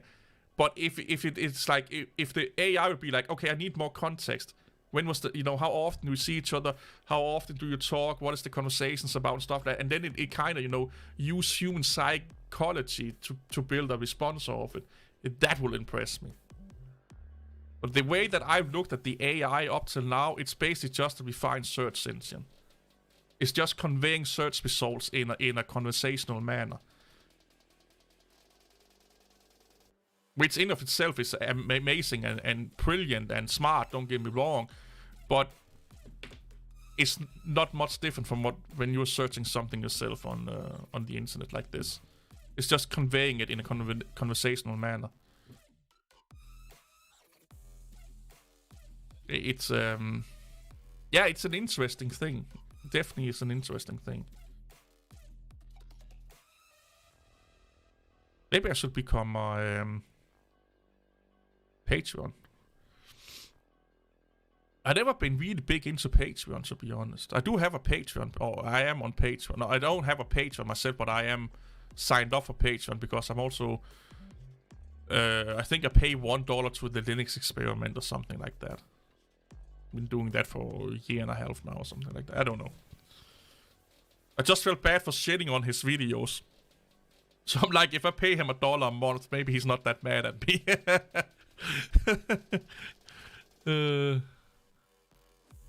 Oh yeah, Chris Titus Tech got interviewed by Brody Robertson. Oh my god, what a shitfest. Yeah, that was, I watched like, in total I think I watched like 15 minutes spread over the interview. Oh,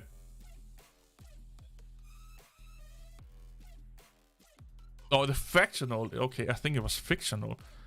Make simple copy and paste. There's actually some great math there. Oh, cool.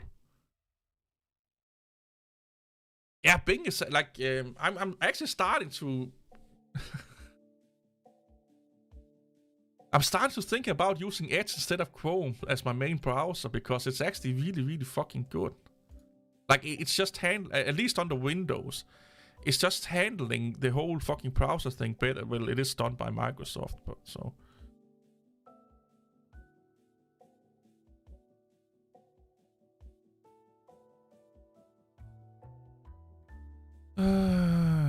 Macintosh human interface. Oh, that's yeah. That's actually a really, really interesting concept.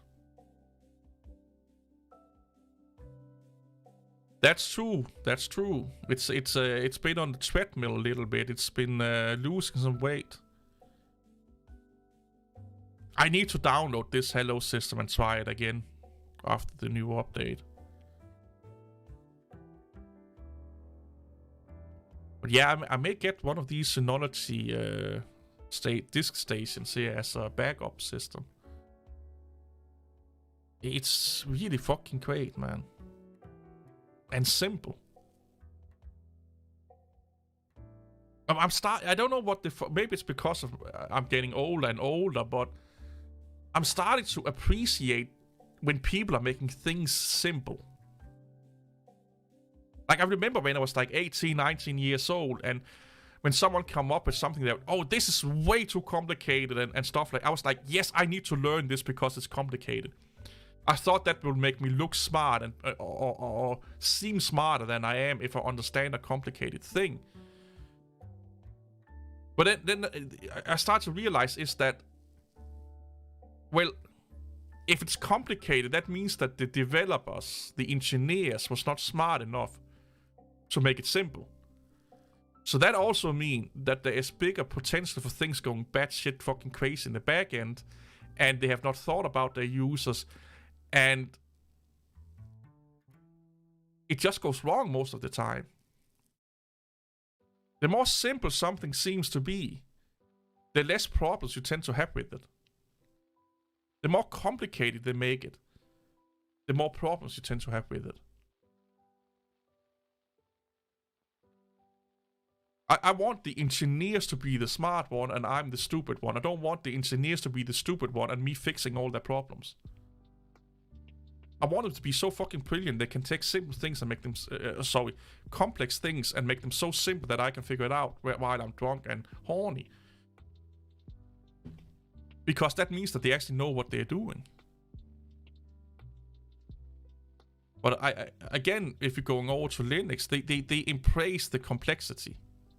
The more complex it is, the better, they think. And that's why we then get a shit ton of manuals that don't make sense. Rack versus desktop NAS. Nashy.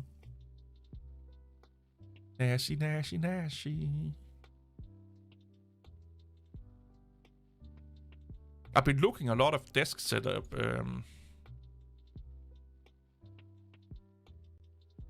Lately. I really, I need to clean my desk still. I haven't cleaned my desk in for ages. But I want a nice desk setup. I'm tired of having fucking candy wrappers all over the place and fucking, I have 2 headsets laying around and 3 fucking components all over the place, and I feel like I'm getting, attacked by my desk every time I sit in front of it. Well, I did clean my Monster Energy cans away. That's not my desk. I have like a coffee, like a little coffee table on the side where I use it as a place to have. What do I have on it? My router. I have some tea, leaves and stuff like that on it.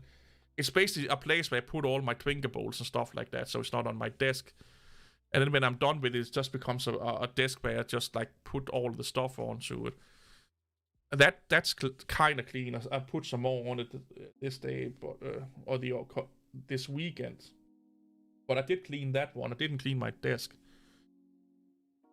I love simplicity. That is why I use Tumbleweed. For me, that is simple. For my wife, Windows is simple, so she uses Windows. Yeah, simplicity. Yeah, simplicity is of course a lot of individual also. And you use that NAS as a desktop, it looks like it's as powerful as no, Synology, you cannot use Synology as well, you technically could, but you cannot sit and game on it and stuff like that. You can go on the internet, but you can't sit and game and program on it and stuff like that. The desktop in front of the NAS is just basically a user interface for... It's a configurable user not a config. It's a control center for the NAS, basically. You basically remote desktop into it. Just like you put in the IP address just like you would do on your router. It's basically just I think it's just a website running as an emulated desktop. JavaScripting and stuff like that.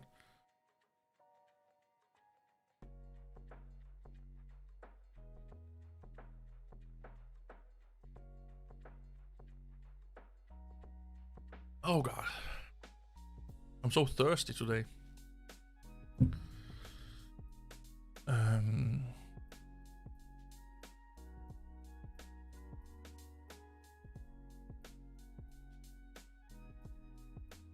Yeah, I should just spend a day just fucking take everything apart and then set it up again. I have 3 fucking perfumes sitting on my desk. 2 cups. A cloud lifter. Some coins. An old notebook that I don't use anymore. It's just throw it out. There are still pages on it, but I don't like typing on it or writing on it. Batteries. Glass cleaners. I need to get 2 headphone stands would be a good idea, I think. And then just stop fucking putting all kind of crazy shit on my desk I don't need. But that's the thing when you live alone. Nobody's telling you to fucking clean up after yourself. Because as long as you, like, if you don't mind the clutter, you don't fucking clean it up. You definitely get into, like, a weird habit. But yeah, I definitely...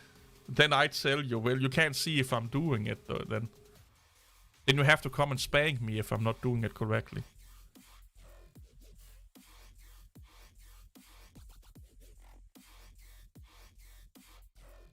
My desk is like 10 plus years old also. It's not because I need a new one, but I kind of want one. I only get a charging cable on my desk for my wireless. I have I just got a 1440p ISP monitor, and I have so many cables. I notice I have so many cables that's not being used behind my desk. Like, so many cables. Because when I upgrade a component or stuff like that, I just, plug in and don't plug it out. And yeah, I need to clean up my cable mess. Don't tempt me. Well, I dare you to come and spank me. Just don't give me a butt plug with a fucking tail on it. Just use green screens to protect that. Pretend that your disk is clean. No, it's just laziness. You know, it's just so easy. I have like kind of a big desk. I only use like 2/3 of the total desk for my thing. So it's so easy to just put stuff on the side of the desk, and then because I'm not using that side of the desk, it's not in the way. So maybe the answer is to just get a smaller desk. But I think it's typical fucking guy thing. I have a tendency to just leave things where I'm at. So if I'm done with a thing and where I am, that's where that thing now live. Until I need it. And then I move it to some other place. And then when I'm done with it there, okay, now you live here. But funny enough, at work, I want everything to be clean and neat. At home, I don't give a fuck. But if I need to work, it has to be clean and fucking spotless. And everything has its place and stuff like that. At home, I don't give a flying fuck. I don't know why that is. It's a weird, really weird thing.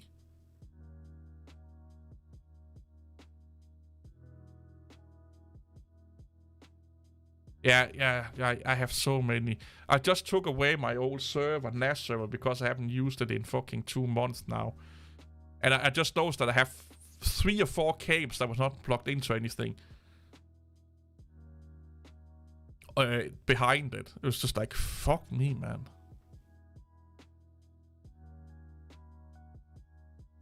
I should take a picture of my... Do I dare take a picture of my desk tomorrow? Like, it's gross like fuck. It needs to be dusted off, and there's it's not like there's mold and stuff like that. That's just like, candy wrappers and shit on it that should not be on it. Yeah, no, everything with me is a mess. I don't give a fuck. Like, I honestly don't. I don't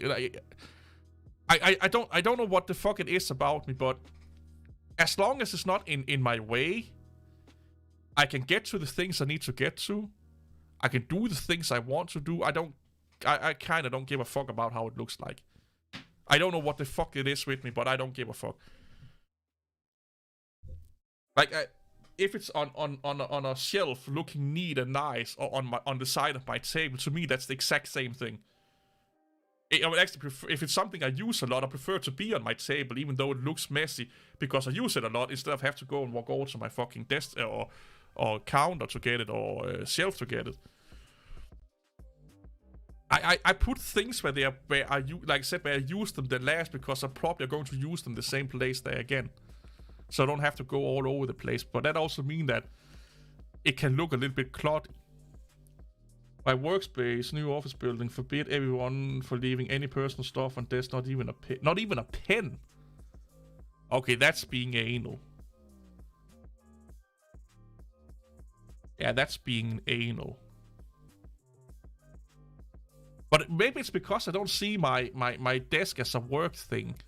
Maybe that's the problem. that I don't consider doing all of this stuff as work. So therefore, I don't care about how optimized, because when I work, I like to be as optimized as possible when I'm working. So I like everything to be in a convenient, good place that's easy to find and get to, and all of these things. But at home, I don't see it. And it's probably because I don't see my home as a work. Well, home should not be a work, but I don't have as high standards for my living conditions as I do as my work conditions, apparently. Which is really weird. I think it's a little bit of a guy thing. I know it's a lot of guys that tend to pick something up, use it, and then just place it where they used it. I think it's a guy thing. That we don't, our brains is just not wired to all of this. That we are more like, is it practical? Does it work? Does it make sense? Yes, then we don't give a fuck about how it looks. Where girls is a little bit more like it makes them. They get more comfortable if things is in their place, you know. It makes them relax, or some girls makes them relax more if everything is in its right place. You know, it's clean. There's no dot. You know, they kind of it makes them at ease. Where I know there's a lot of guys that don't give a fuck. Hey, Laura, how are you? Been a long time since we've seen you. I love your your Destiny shorts. I hope you're doing well, by the way. I missed you a lot. I think it's more of an ADHD. No, I don't think it's an ADHD thing. That made me think I have higher standards for my co-workers than I do for my friends. Yeah, yeah, I'm the same.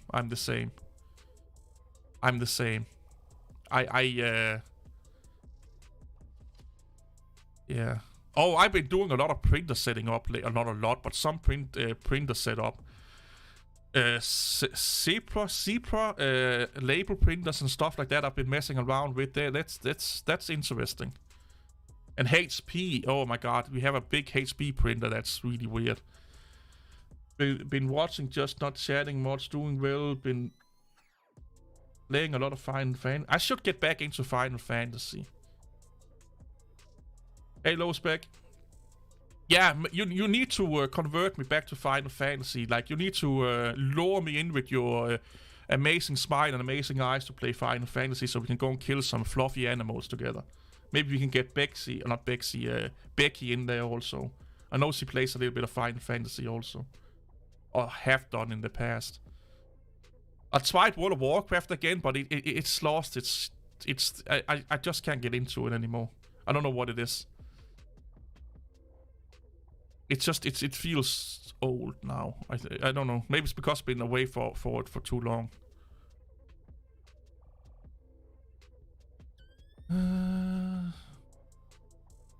I do like looking at these.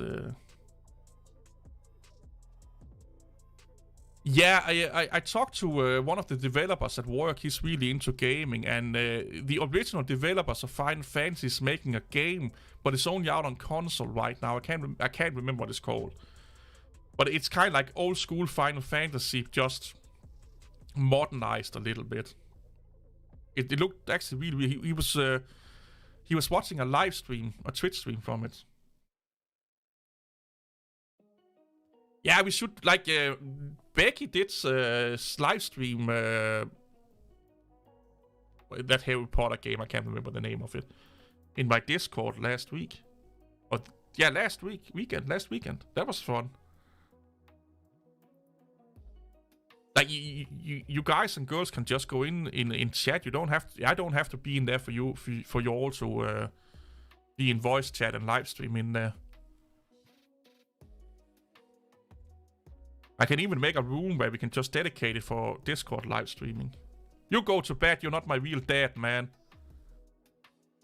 Go out in the cold and play with yourself.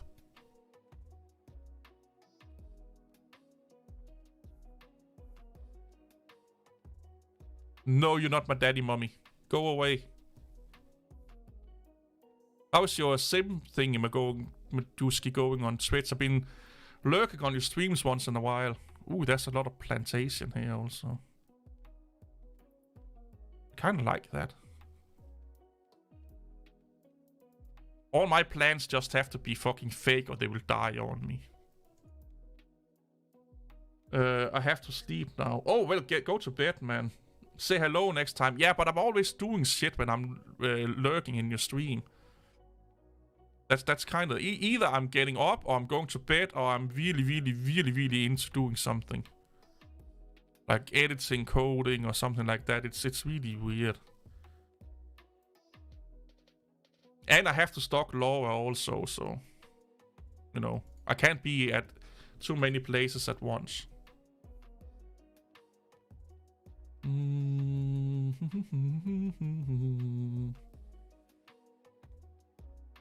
I have been thinking about trying DCU universe again. Is that not the... is that not what it's called? DCU flight sim?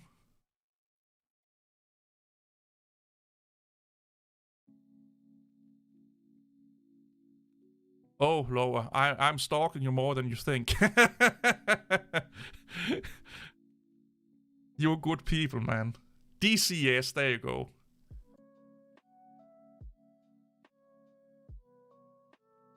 I watched someone, she has a personal flight license that are messing around with it right now, and some other people.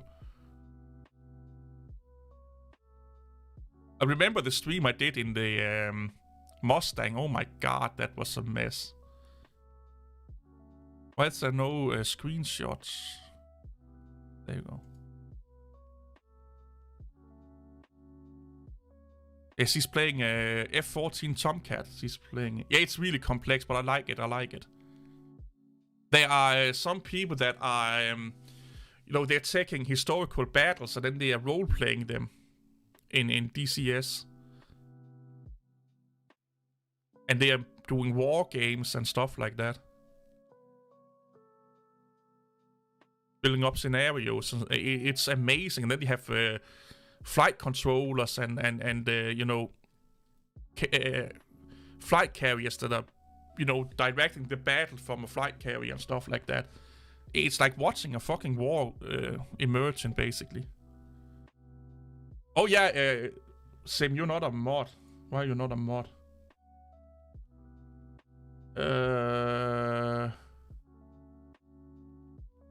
Yeah, throw your link to your Twitch stream in chat, Sim.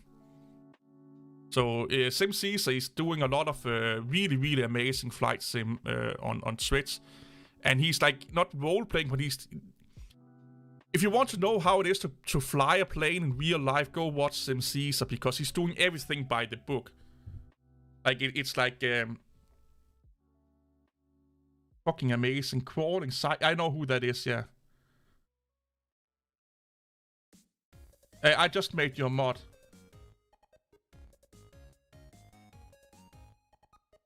How stupid would it be to use an off-the-shelf NAS as a disto? Yeah, that would be crazy, yeah.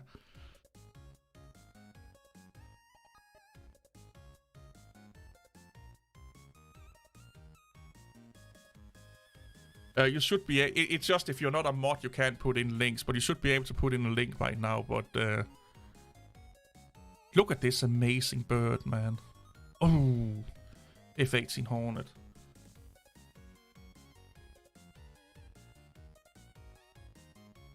Oh.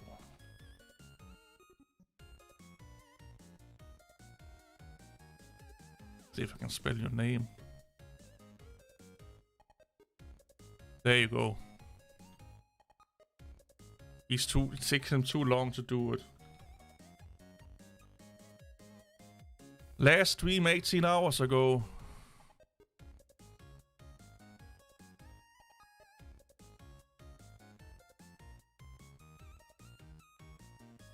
The most underrated streamer.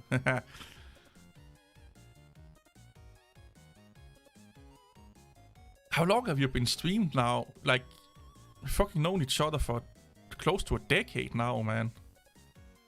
When was your first stream? Can you see that? Is that there's no way to see how long someone has been streaming, right? No.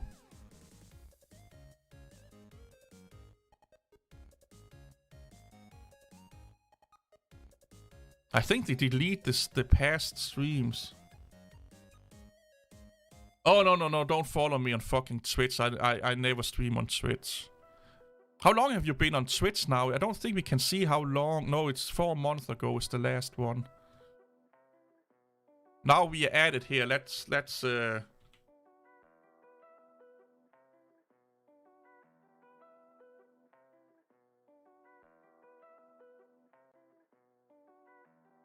go follow this fucking amazing human here. Like, if we need more people like her in life. Go and see some amazing parkour battles here.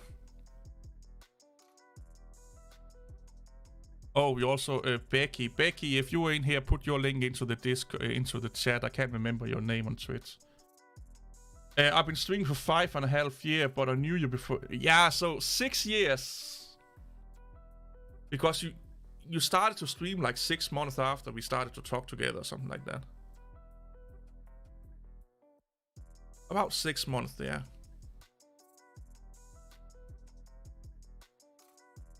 I need to get back into Destiny also. You hella inconsistent. Well, most awesome people are inconsistent. Because they have so much going on in their amazing brains.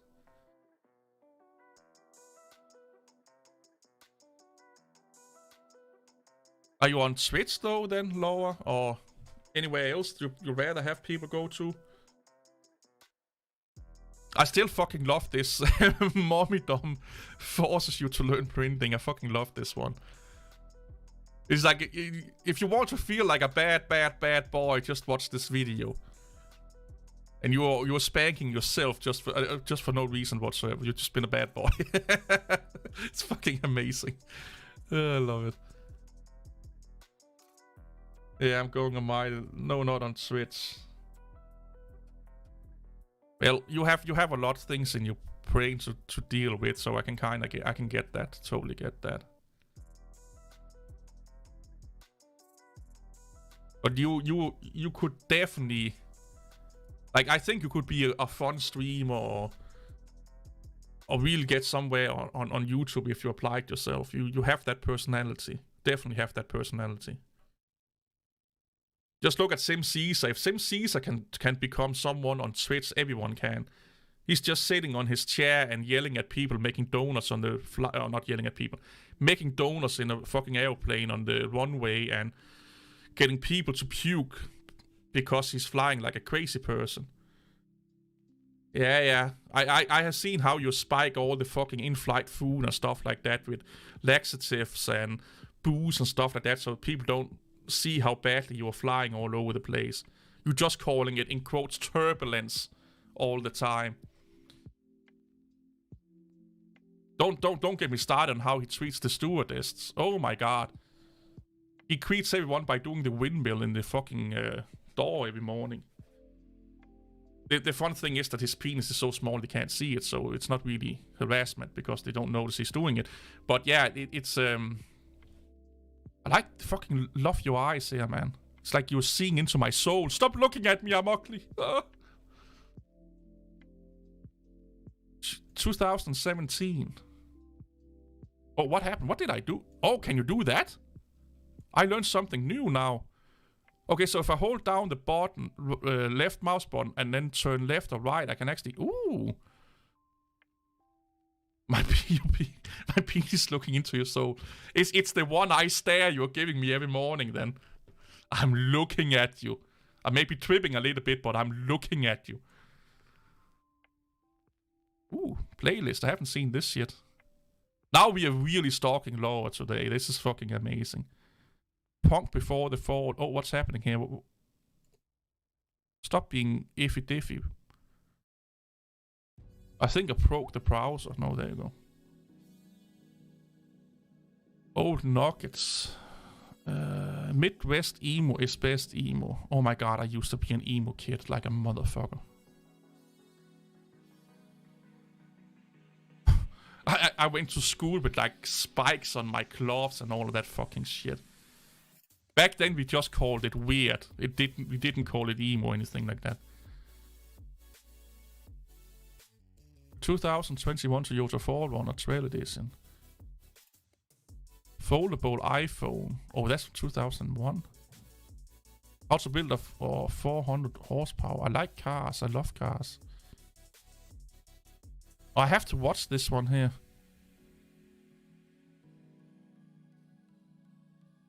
I don't believe in this. I adopted rich people's habits. See how my life changed. I don't buy that too much. Okay, I'm convinced. I'm dusting off my YouTube upload schedule. Yeah, do it, man. What else do we have here?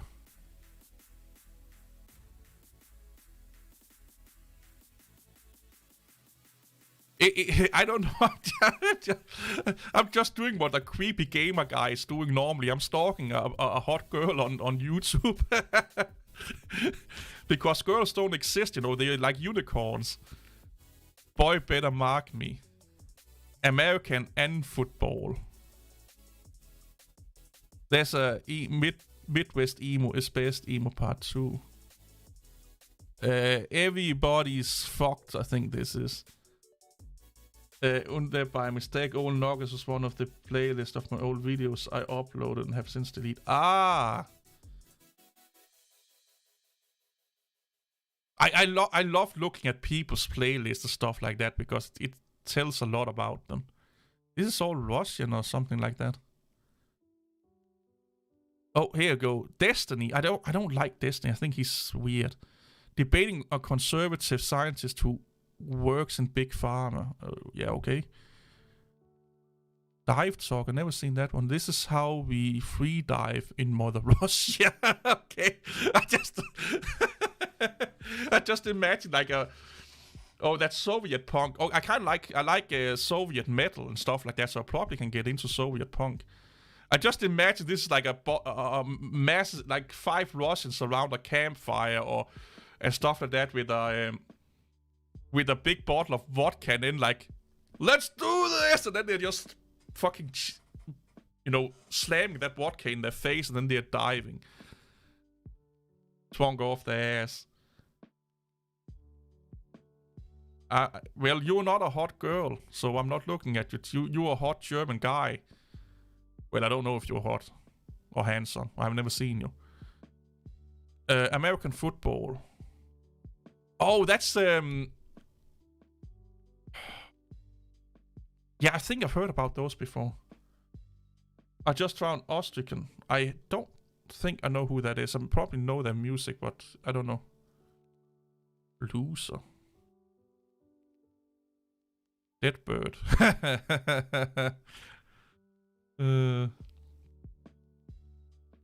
Oh, yeah. Gotcha.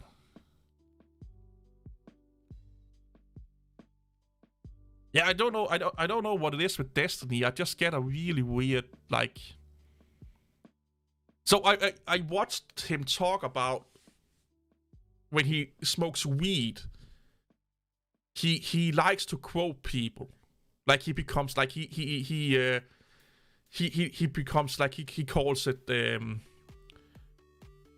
what is it? What the fuck did he call it? Clingy or something like that. But basically, it's like he would be like, "Oh, can I touch you?" And then he would just touch them all over the place, and I find that really weird. Like even Twonk, you know, that's not like you don't sit there and then you're just like, "Hey, I'm Twonk. Is it okay if I just put my hands on all over your fucking boobs and whatnot?" It's just me being friendly. Don't mind me. No, it's being creepy as fuck, man. It's a Siberian native band. Ah, gotcha. Yeah, it's stuff like that. And also he comes across like he thinks he's the smartest person in the room all the time. And I just can't deal with people like that because they most likely are the stupidest person in the room. And a lot of his debates, they are fucking, like, he's not really good at debating, to be honest. It's like talking to a door a lot of times. But, well, he's been on the Lex Freeman show, so he must have been doing something right. What the fuck? Do you have pictures of kids here? That's not good. Oh, it's that band again.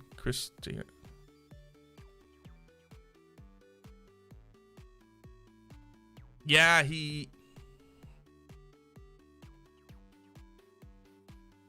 comes across as a bully a lot of times, yeah.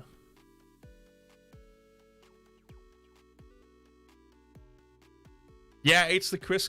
Yeah, it's the Dunning-Kruger effect. Yeah.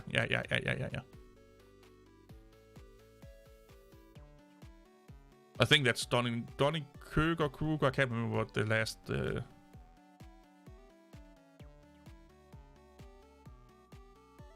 This here. Peak of Mount Stupid. That's not the correct one. That's also Mount Stupid. That's not. They all why they also say yeah,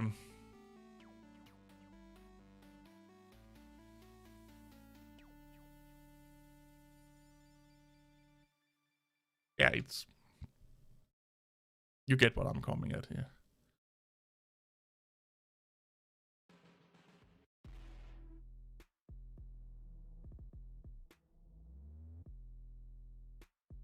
Yeah, we're getting daylight saving time next month or this month. I can't remember when it is. No, in 2 weeks. In 2 weeks we get daylight saving time. I think you guys over there is getting it now or something like that. Old dogs. Oh, I feel like an old dog. I need to sit down one day and listen to all of this music. You should make like a video to where you drive around in Destiny to one of these songs here. That could be amazing. What the fuck was that? I don't think I've seen it. Huh? Hey, can you do that?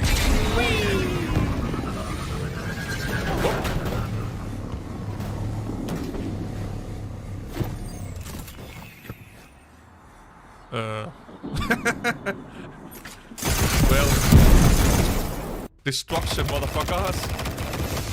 You have both.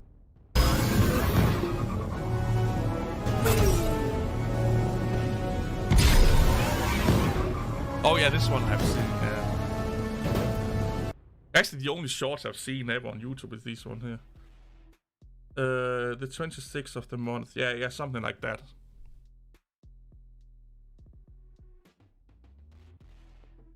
Channels. Oh, community. No. Playlist. Live. No live. Why no live streams? Description. Laughing out loud. Daylight savings. Yeah, okay. I've read that already. Look at this.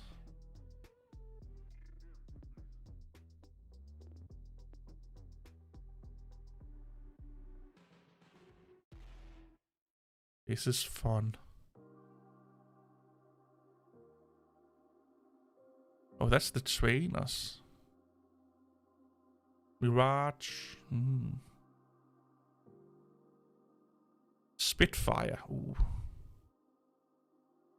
Or F-14B. 810.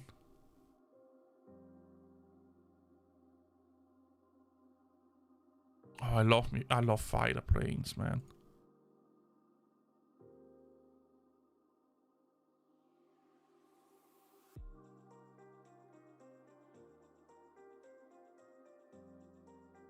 What? Oh, is that? That must just be skins then? I don't know. F5E, okay. F-16C. Good old Viper.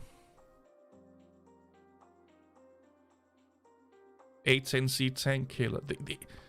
This is so fucking... Like, this plane is amazing. Like, wait.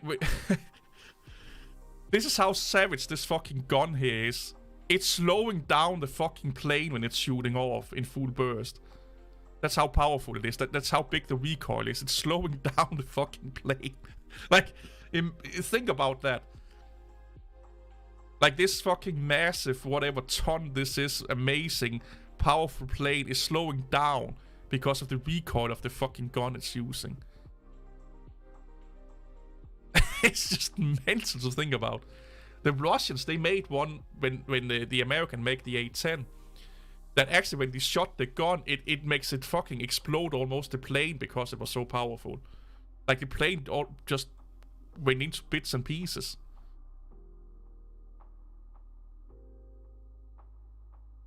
Look at this slim body. I don't know what it is, but I fucking love like a good fighter. This is also a sexy ass plane. It's just too small for me. I don't know. I like the canopy. Like I like that you have this big, massive field of view in it. Compared to something like this, yeah. We got DST last night. I lost an hour of sleep. Fire pull. Fire pull. Fire pull. Okay.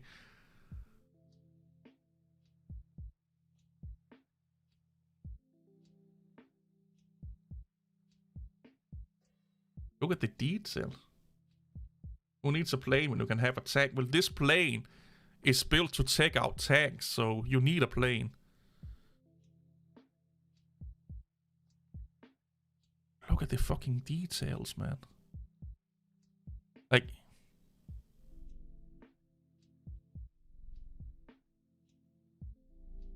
amazing. They probably cost an arm and a leg. 37 pictures. Oh my god.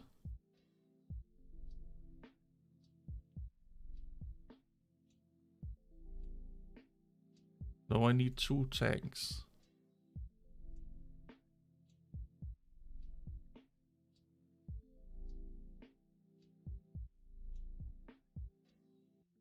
I kind of want to download this game now.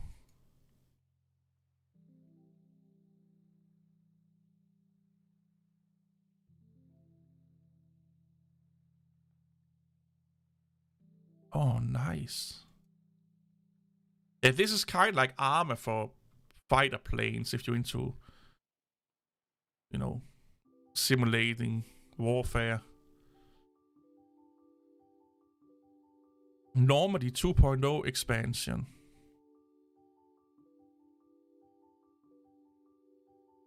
I've seen people do this on Switch once in a while. Why do you keep acting up, you stupid little YouTube chat? $60 for the Normandy 2 map. Oh god. Oh my god. Come on, home, home, home. There you go, buddy. I used to play, what the fuck? It was called F-22 Raptor and F-16 Vibe. I think those games was called from... what the what was the company that made them? I played them when I was a kid. They also made Delta Force, I think. What were they?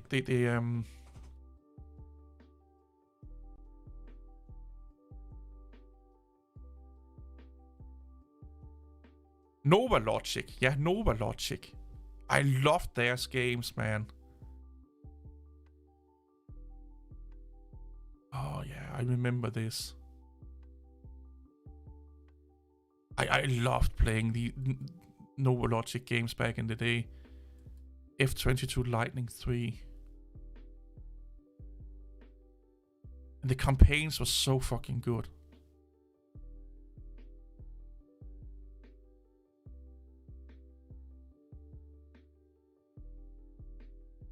And it looks like shit nowadays when we're looking at it.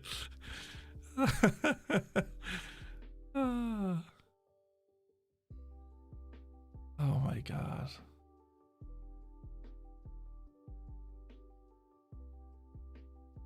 Oh, this takes me back. What else do we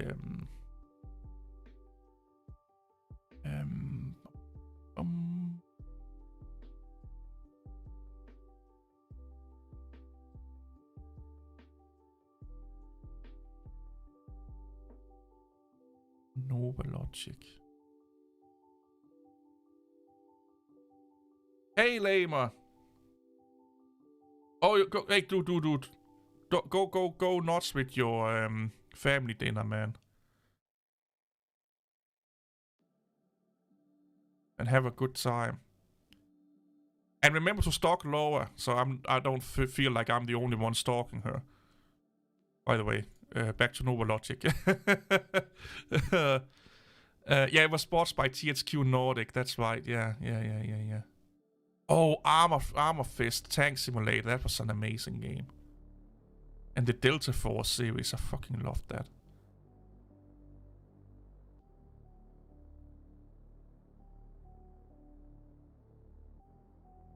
Comanche, I think Armor Fist 2, I played that also. Here it is, F-16 multi-role fighter.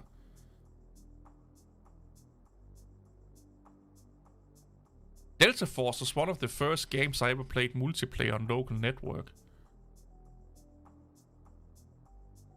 Nova Logic. Yeah, Laura is a fucking amazingly beautiful girl, but you can still stalk her. Yeah, she's fucking amazing and beautiful, definitely. But don't let that scare you away, man. She's just a human like everyone else. You know, we all just humans in the end. Delta Force. I played this so fucking much, man. Like this was Call of Duty before Call of Duty, basically.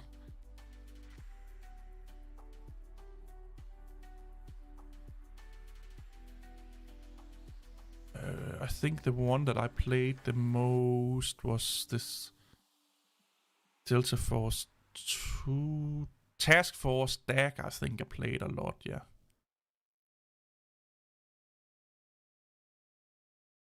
You're German.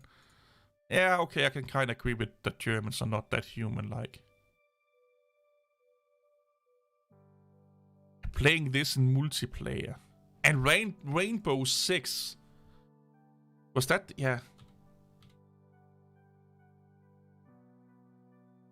Like the old ones. The fuck was they called?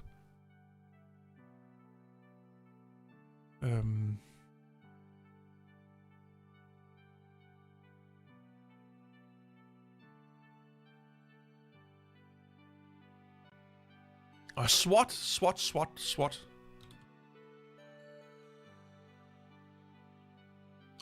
I played this a lot also as a kid. Like this was like the top of the spear tactical shooters. Like you had to plan out your attack. You know, for 2 or 3 teams, the attack plan. You know, where you go in, what doors you go in. Did you go from the top to the bottom, top, and all of that fucking shit? But you had to like do a tactical map plan.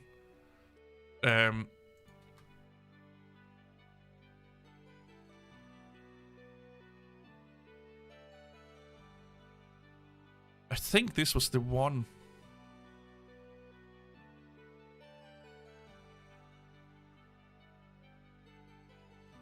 Or was it Ghost Recon? No, it was not SWAT. It was Rainbow.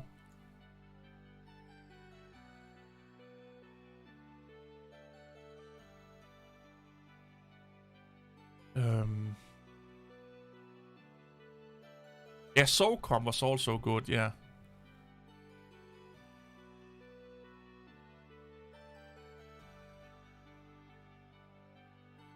I can't man.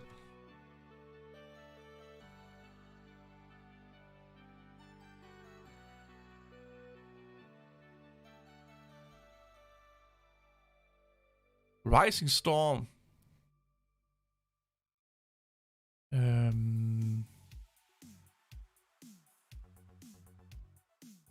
Yeah, it was Tom Clancy's Rogue Spear. I think I tried that.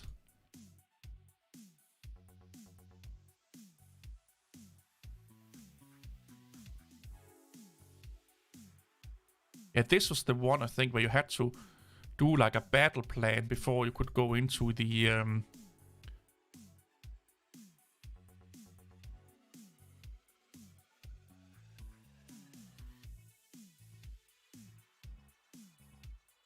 Yeah, here. So you had to basically, build your team. You should also do this with the Ghost Recon. And then you start at one place, and then you basically just put like waypoint in, and then you could be like, here, wait here until blue team says go, or red team says go, and when you are here, check out this target and stuff like that. And then it could be like go queues, and you had to wait on each other and stuff like that. You cannot advance before blue team is here, or have said go, or eliminated all targets. It was amazing. I loved it. And it was like, you had to do them properly, or else you couldn't continue the mission, or do the missions. Arena shooter. I did like my Quake and stuff like that. I had so much fun setting up waypoints and go points and hold points and stuff, and luring in the enemies into like a trap. And oh, this was so fun. I miss games like this. You don't really like the same with like Command and Conquer back in the day and stuff like that. Even StarCraft is not really like that popular anymore. Now it's like MOBA games and what have you not.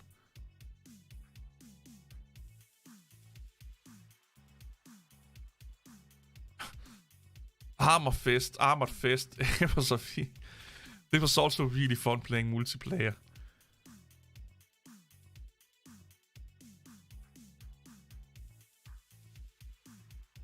Even their missions was quite fun. I don't even think we have a good like tank game anymore. Well, we have War of Tanks, but that's just Call of Duty in a tank. But like tank simulators, I never played those. I played Command and Conquer, Red Alert. Played it a lot. Also on local networks. I repaired so many computers. I always had like, I could build like between 5 and 7 computers all the time. So I always built a computer on Friday. And then when we got home from school, me and my brother would be playing like Red Alert against each other and stuff like that. Delta Force and what have you not. That was so funny. Those fucking good days, man. And we would like, sit in front of each other, looking at each other like playing battleships. So we couldn't look at each other's screens and stuff like that. I remember in Red Alert or Command and Conquer games, we had this rule that we built up our base to make it more... oh yeah, open RA is still good. Yeah, it is. So we made this rule that we got unlimited time to build our base up. And when we were like, okay, my base is ready to be attacked. Are your base ready to be attacked? Yes. And then we tried to basically kill each other. Because sometimes it was like who got the best spawn point, had the fastest access to resources, sometimes won. So we were like, let's try and build the perfect base. And then try and attack each other's bases. It was so fun. Damn, we spent a lot of hours doing that as kids, man.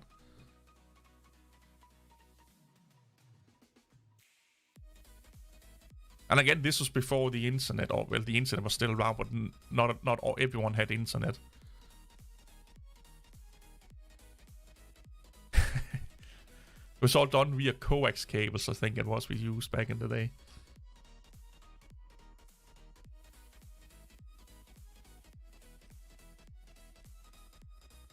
Yeah, I dig these games, man.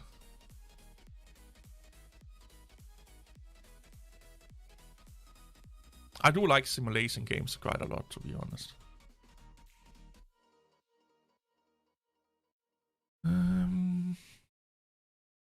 I don't think I played this as much as I played the F-22 games.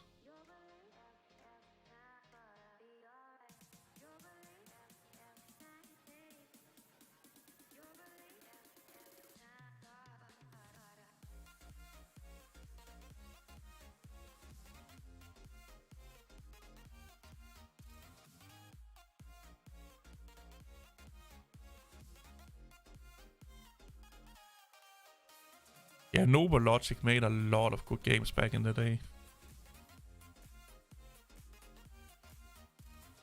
Like, it was like the game makers for like realistic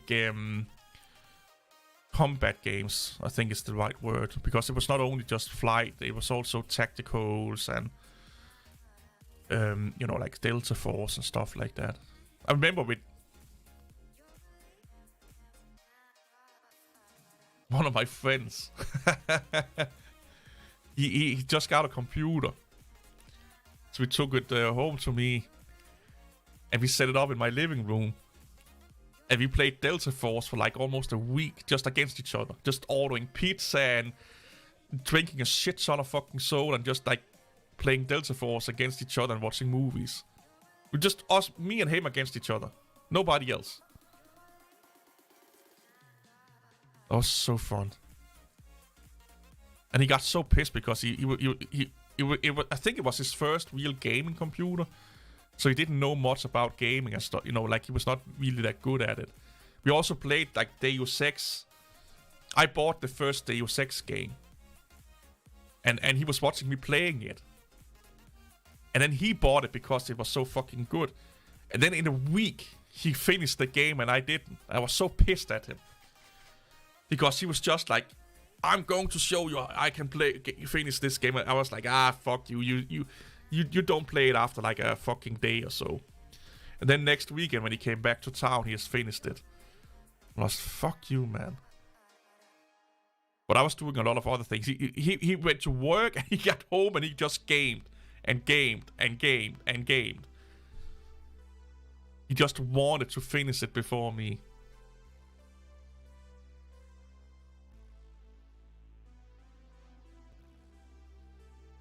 Yeah, but that game was also amazing.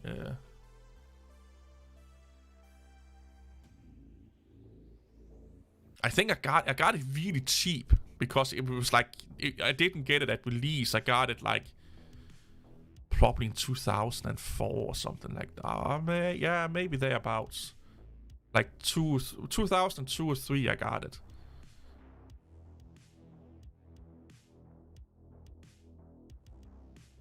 So it was, you know, had some years behind it. I hope they will make a new Deus Ex soon. I do like the new incarnations of it also. Like Mankind Divided and Human Revolution. But they do like those also. Mankind Divided, I don't think I ever... like, I came up... when the game came out, the last boss was bugged out, so you couldn't kill him. So I didn't really finish the game, but I almost beat the last boss, but you couldn't beat him because there was a bug with it.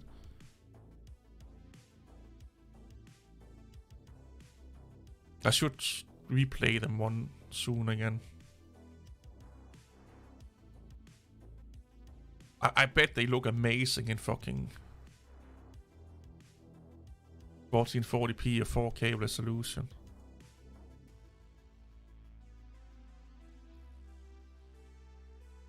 Square Enix.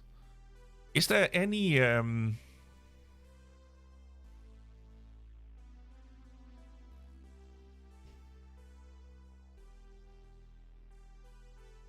when we have Cyberpunk, that's probably the closest to Deus Ex. I do like Cyberpunk. Cyberpunk is actually a really good game now. There's a fucking pistol that gives...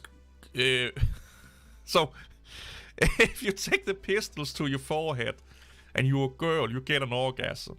Like, you can't use it in game, but it's in an advertisement. You see, like, billboards with a girl with, like, it's not like the tip of the gun is looking like the tip of a penis. And she's putting it to a temple, and then she's just orgasm all over the place. I'm just like, well, I just became obsolete right there then.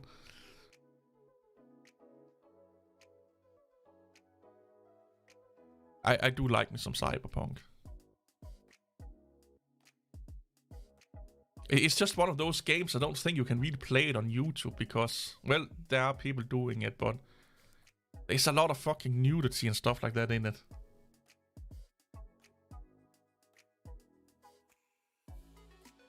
But hey, it's fun.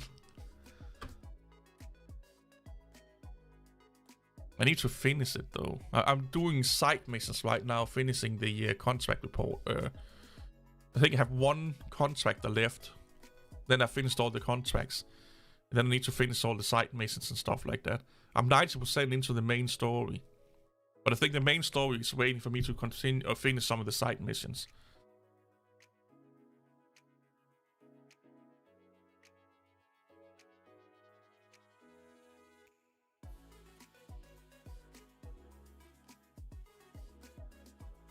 A rather pretty distro. Yeah, well.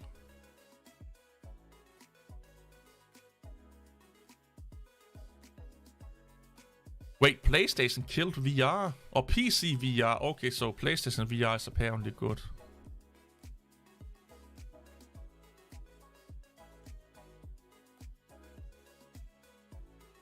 I wonder if anyone have ever made like a cyberpunk car replica.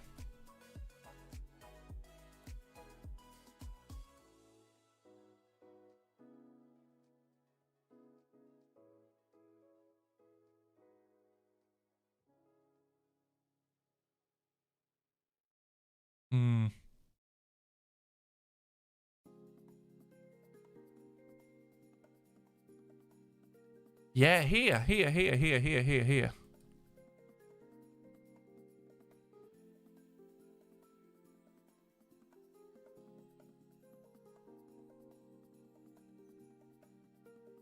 And here they also making one.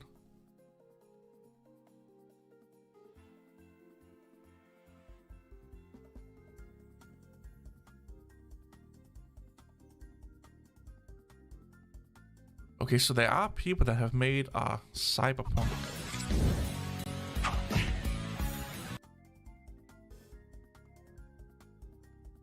That's the Cybertruck.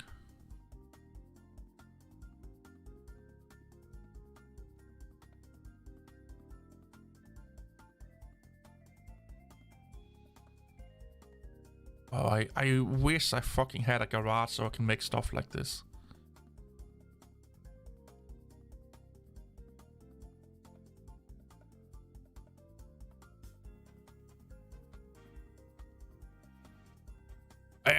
I think it's so fucking cool, man. What is the donor car? Toyota?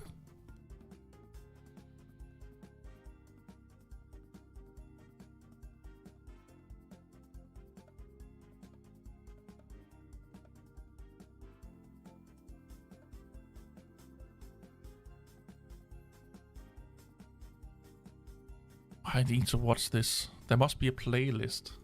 These have a playlist.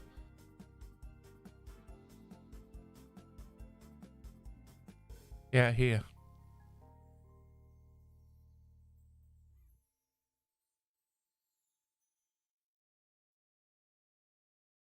Oh, dude. I love it.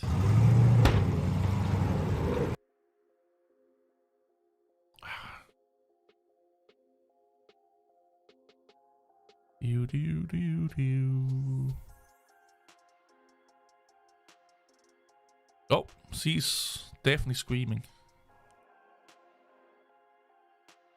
Oh, here's the cyberpunk car.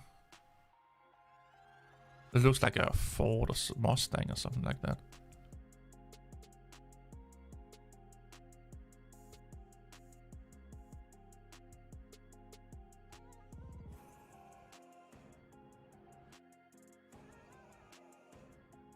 That's not... Quarter retech. Copy. Pasty. Yeah, they're the only one that have done it, apparently. Like, Kit, like... I don't know how many of those videos I've been watching over the years. like kit replicas. It's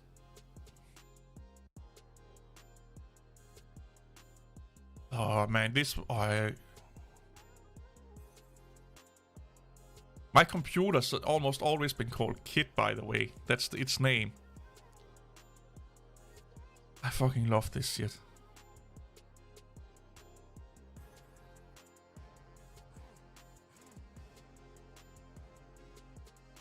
At an 80s party. Go mental.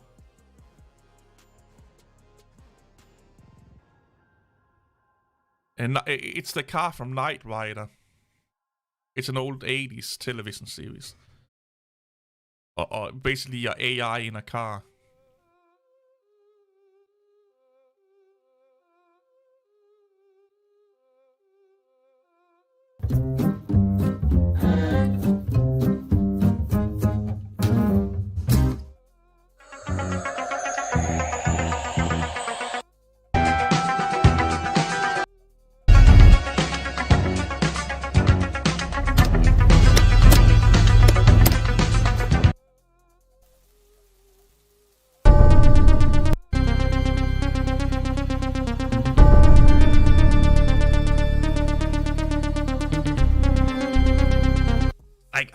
I would love one of those in real life, to be honest. If I ever get so fucking like more money than you could fucking dream of, I would make one of these cars here. And I would make everything have a function. Everything has to be. I would have a supercomputer in the fucking trunk of it. You know. It would be like basically a Tesla, like, but looking like this. I would probably modify it, take a Tesla and put into it, to these old Trans Ams. Nah, I don't want to deal with that fucking chat thingy. I am already on Bing's chat. And messed around with the chat. It's based on Chat GPT.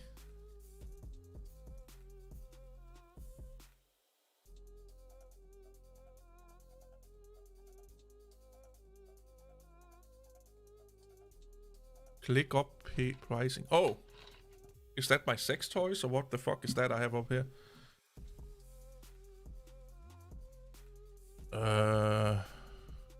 Oh, okay, I know what that is. Yeah. So take the tester, brains of the tester. You know, the whole computer system from, you know, the GPS systems, the intelligence systems from a tester, you know, that can, you know, that kind of what do you call it? Capabilities, and put that into this car. Not put the tester into it, but, you know, the things that a tester can, I will want this car to do. And then, yeah, install Chat GPT on it, yeah, or something like that. Have an AI running in the back end. Because most of these buttons on these cars, they have no function other than there's lights to them. I want every button to do something in real life. Something useful in real life.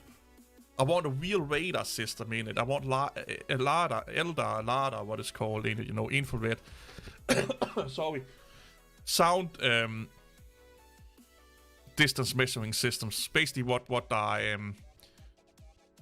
testers are using, so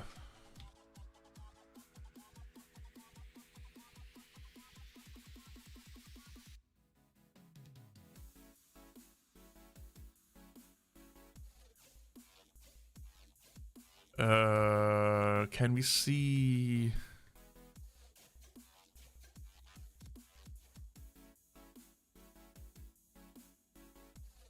So this here. Another day, another. Yeah, come on. I forgot how many ads there are when I'm not logged in. Doors with purpose. Yeah.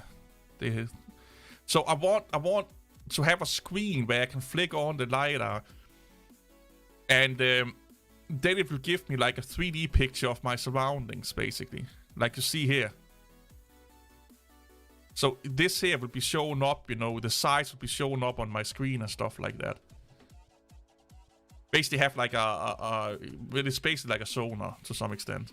Have it here on the screen so I can click a button and then you'll get like 4 squares with, you know, representing the 4 squares of the car, so I can see like from a lighter perspective how it looks like.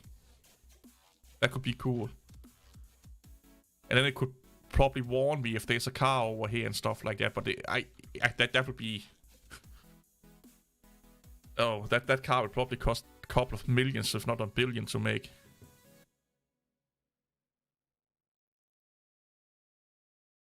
I always, like, one of my biggest dreams in life was I always wanted to build my own version of this.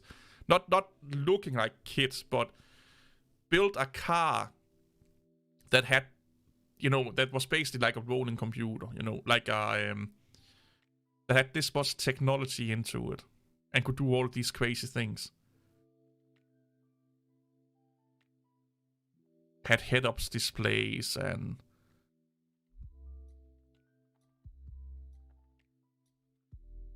have some form of AI in it. And then when you come home, you plug it into your wall, and then it's communicating with your computers at your home. So you can sit in front of your, you know, like your machine here, and then you can communicate with your, basically your car. Because it's connected either via Wi-Fi or via a plug into the wall. So like the things you did in the car, you can talk to it, you can, you know, use it as a search engine and stuff like that. You know, you had like the car companion with you in your house because it was plugged into your house. Like the car basically controlled your house. So you'd be like, okay, disconnect this or activate this. This was all done via the car.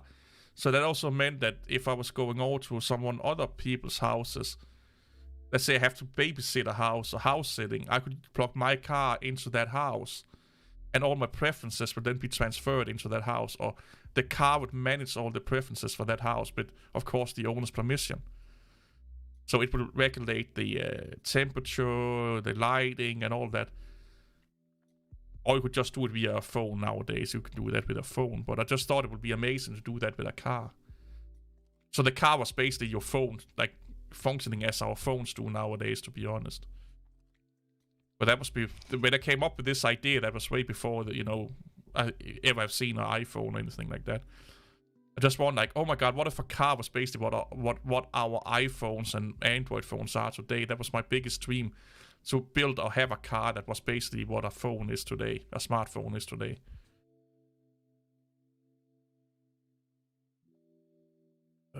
There you are. Yeah, you can't really have a car in your pocket unless you are fat like me, but yeah, it's Oh, he's yelling. Why is everyone yelling?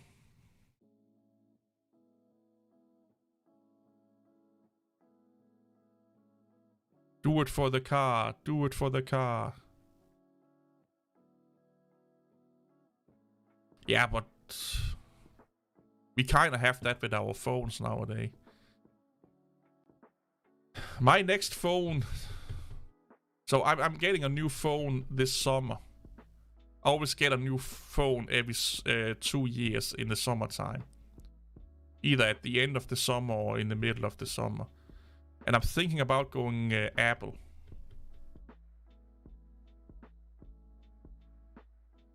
And maybe Laura will like me more if I use Apple products. But yeah, I'm thinking about going with an iPhone. Because I've been using Android the last... So that would be 6 years? Oh, 4 years. 4 years, yeah. Yeah, 4 years. The last 4 years.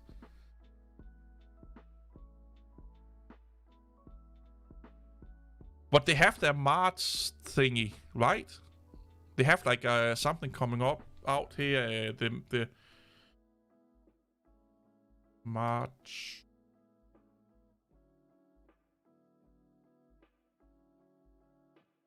events.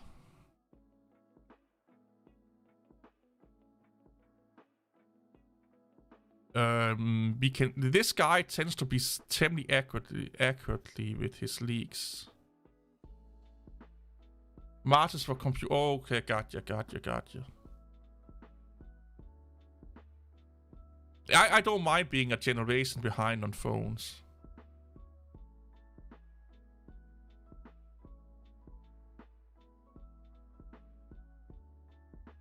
because then you're getting them a little bit cheaper. So when I got this Galaxy S20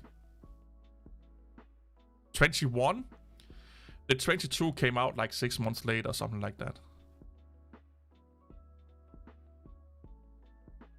And I just got my Christmas present to myself was a tablet, Galaxy Tablet S8.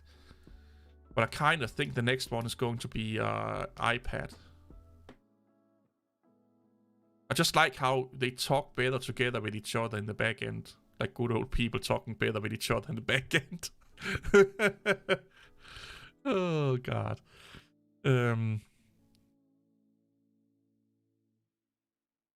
Yeah, so they think a MacBook Air M3 is coming out. Is that not too early for M3? They just got M... Ah, well...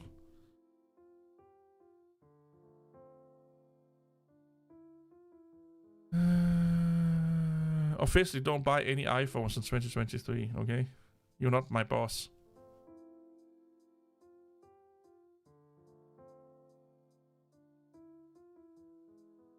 He was cyberstalking my back end. Not your back end, only a select few people's back end. He ripped us off.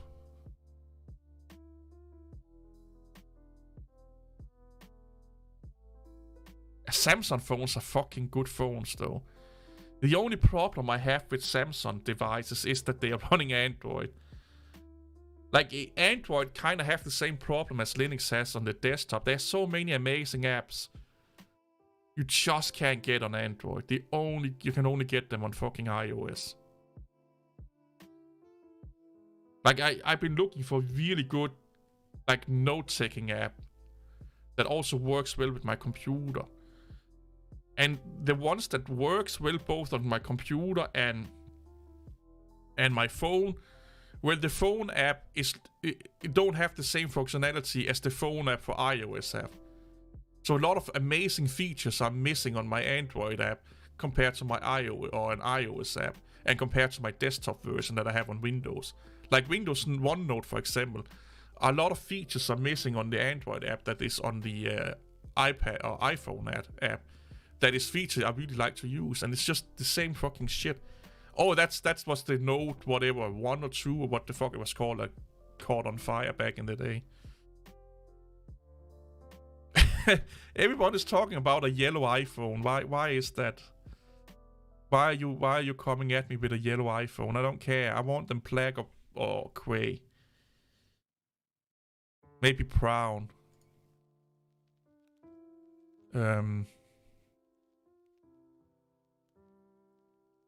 Oh, Christian.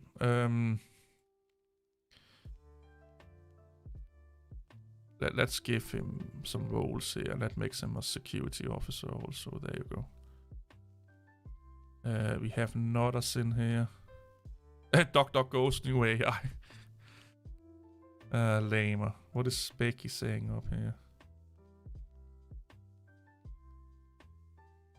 Oh, a fluffy duffy.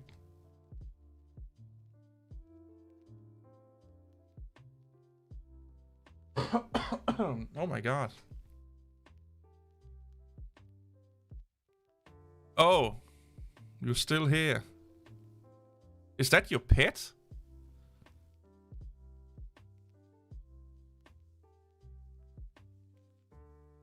Squashy Mellow.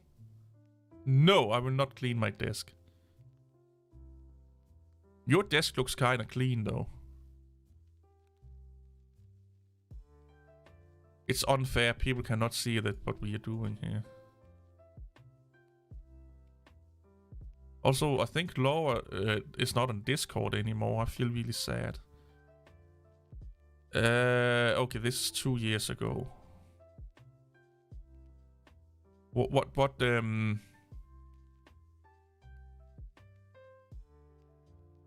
Oh, from your birthday. Gotcha. Are they doing VR? I heard that the M2 Mac Pro may come out. Which I kinda want. I always love the Mac Pros, you know, the big fucking massive things, but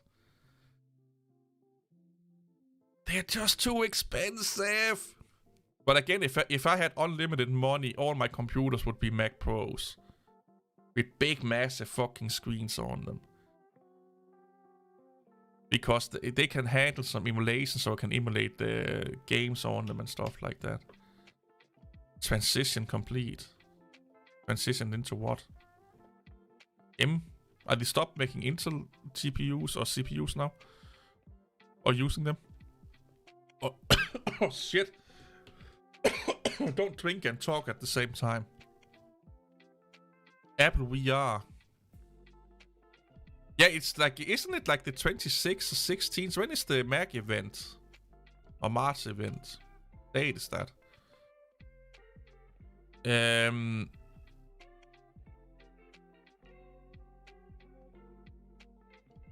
8th.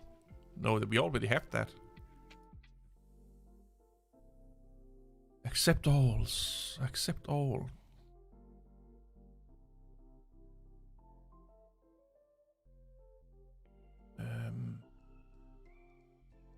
January. Nope.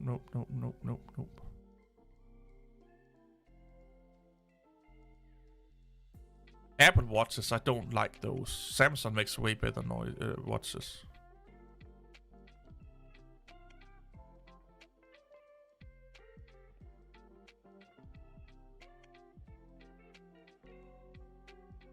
I thought I saw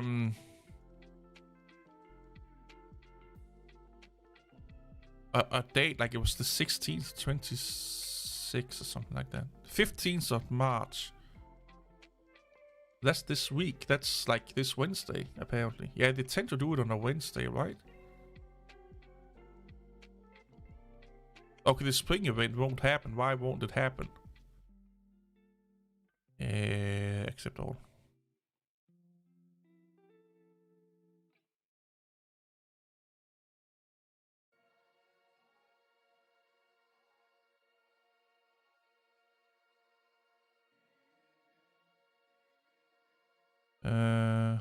Okay, so there will not be the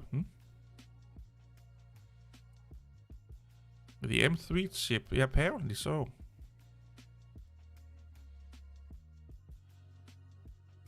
Like, they are fucking sexy to look at, their products. That's the thing with Apple. Like, we know they are overpriced and we know that they are not as good as anything else, but they are fucking sexy to look at.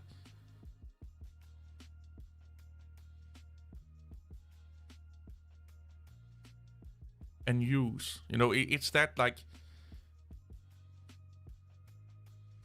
It's a weird thing.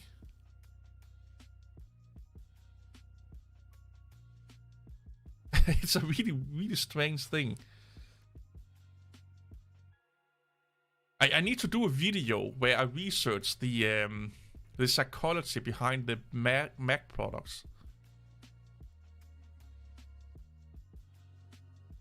Because it's like this beautiful girl that you know, look your way, but you know she's stupid. You know she will fucking yell and scream at you. But you still want to be with her. You know she's batshit crazy, but you still want to be with her. And then when you get with her, you know that it was the biggest mistake in your life. And then you walk away for like 10 years, and then she comes back and look at you again. You're like, I missed you so much. Take me back. Take me back. I'm your bottom bitch. Take me back. And then after like a week, you're fed up with her and go away again. It's a weird fucking, you know, dynamic to have. Like, it's a really strange thing to think about. That Apple have that pool in almost every person on Earth.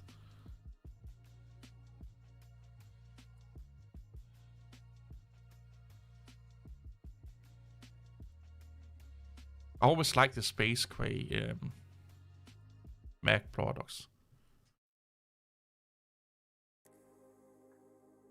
Yeah, the fun thing when I had Mac products, I always end up installing Windows on them, and they were fucking amazing Windows computers.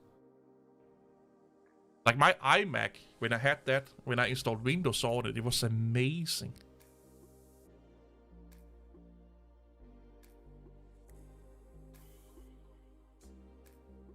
It was probably the best Windows computer I ever had.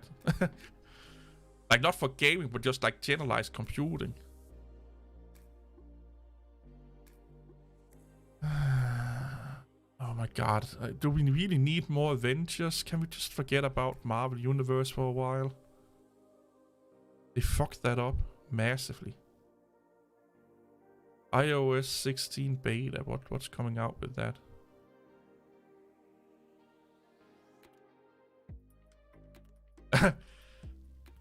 And then I should do like the Linux experiment, make a whole video about why I got an iPhone because I like the look of it. Like that video about him switching to iPhone because of shortcomings in Android that was highly subjectively is the funniest thing I've ever, like, it's a, what was it, 18-minute video complaining about stuff that makes no sense just to justify for himself that he bought an iPhone.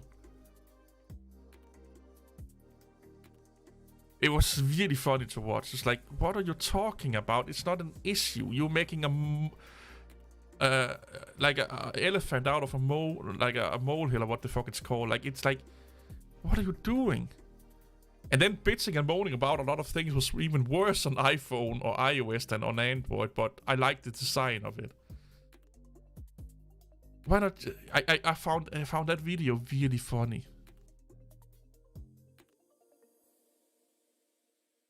I just want an iPhone so I'm not locked down into one ecosystem. I hate that. I hate being in control of an ecosystem. And then I don't. It's really weird. Because I do like it when I'm in the Apple ecosystem, even if it's just for like a day or so to try it out. I do like it, and I really, really like it. It's like, again, it's like living mountain out of a molehill. There you go, thank you. It's like living in the future. You know, it's like, oh, this is what we all dreamed about the future would be like. But then you realize you're now Apple's bitch. You know, like, you kind of just following along. You're getting all of these nice things, but you're now a bottom bitch to Apple. And they don't fucking use lube or anything like that. They're just ramming you every day and every night. And not even saying thank you. And they want expensive meals and expensive clothes and stuff like that. And you just better work for it and get the fuck out of here.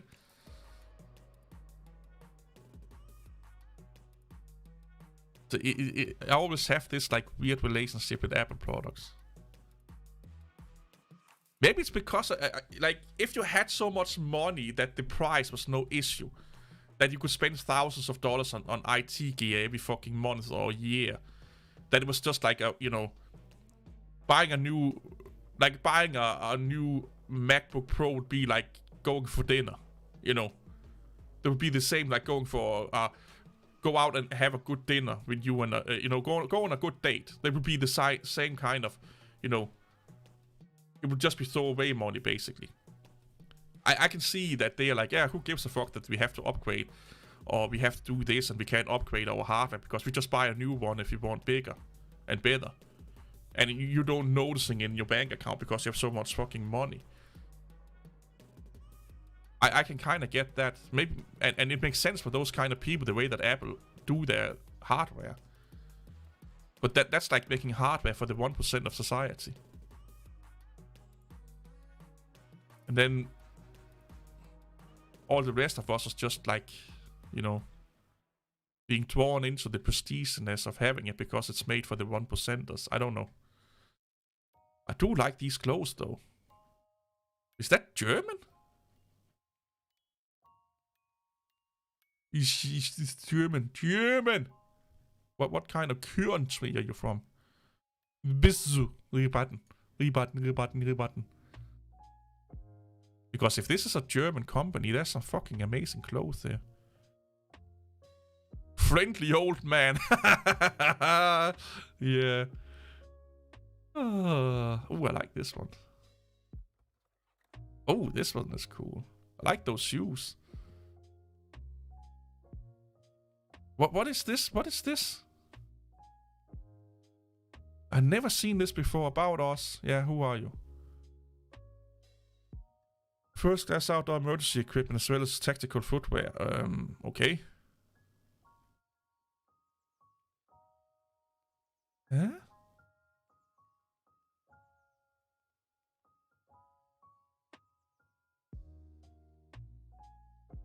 Yeah, this is really weird.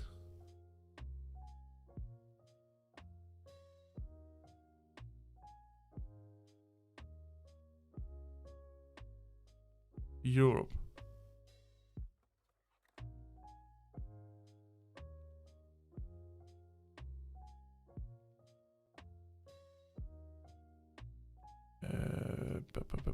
Product disclaimer, limit warranty.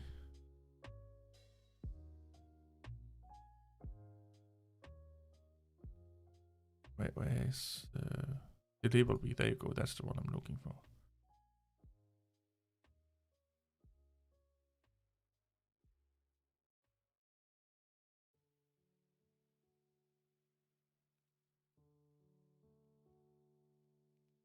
Norway? Why is Denmark not in there? Switzerland.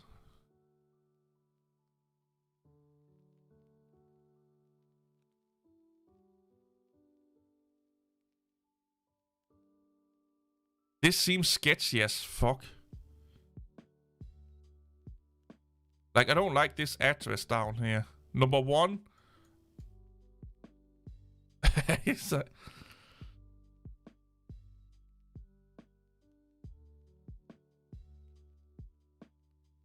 Germany, France, United Kingdom, Austria.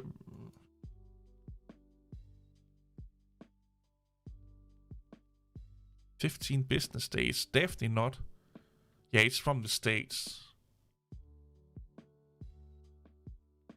Oh, it's a Chinese thingy.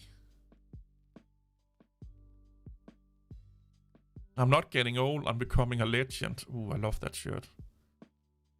I don't know how to act my age. I've never been this old before. I love it. Hey, Vector. How are you? I think Becky needs some of your red wine.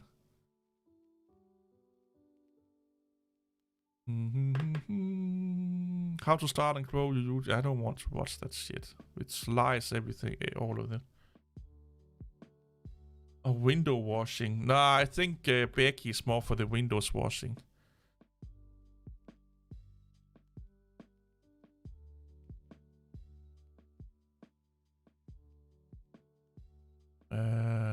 It was all fake. Yeah, it's all fake. We just released our game for free. Okay. It's a pew pew game.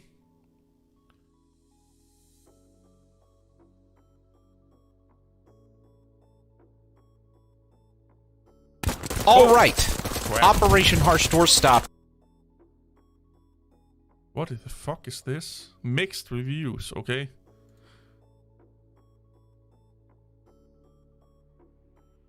Oh, that's not how you fucking hold a gun. Oh, that is, but...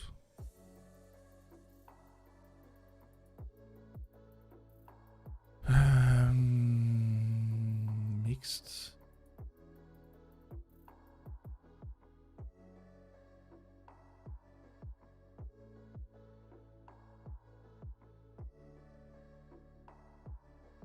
Oh, there's no anti-cheat in the game. That's not good. No anti-cheat. So it's a good game with no anti-cheat. That's single player. There's a single player campaign.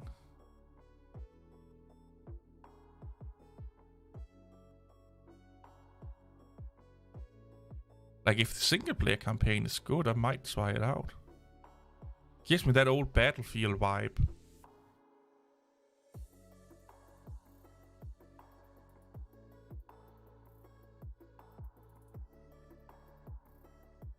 No, I'm just looking at shit on the internet and talking. That's Operation Door Stop. That's a really strange fucking name. And I see too many inconsistencies in this. This is not good.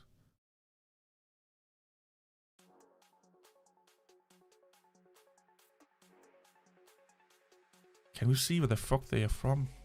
United States. Is this one of those scam games?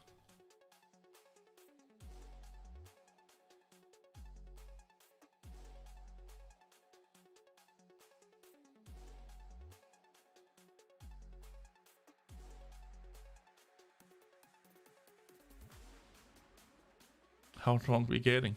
Drunk enough.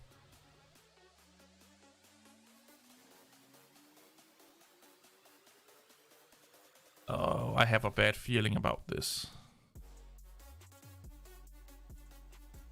When is the first? 1 year ago. Escape from Tarkov is feeling copyright strikes against my channel. Oh, there's some suspect behavior. Yeah, this seems a little bit.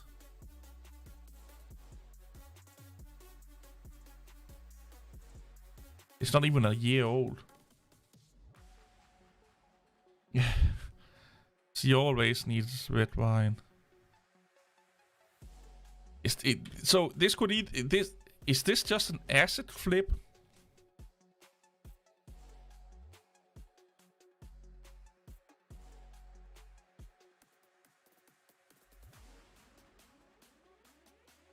I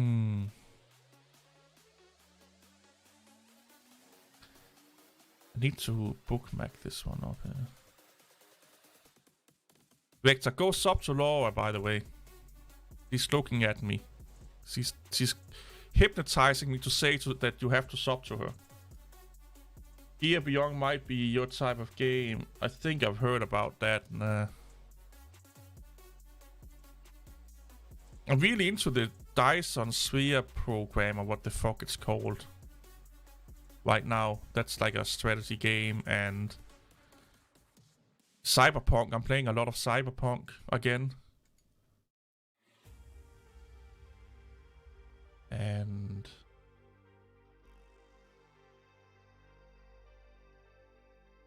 but I should be doing stream tonight. You can still get drunk while you're streaming, though. That should be no issue. No issue. The fuck is that? Project Zombioid. Oh, what is it called? I'm addicted to that fucking Zombioid. This game is fucking amazing. But I had it on my wish list, then I took it off because I was like, this don't look like a game I want to play. Then I started to watch more and more people play it on YouTube. I'm like, this is fucking amazing. And you can get like a shit ton of amazing mods for it also. It's really hardcore.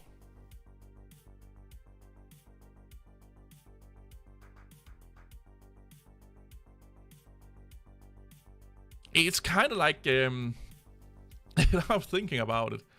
It kind of give me that, what is it called? That thing everyone is playing. RuneScape vibe, but with zombies. And it's single player.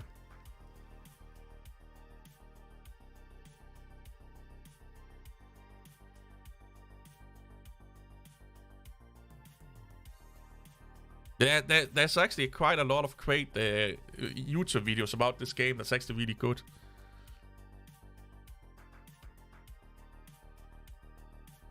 Yeah, you can run around and hit people with a frying pan. That's like, it can't be more fucking amazing than that.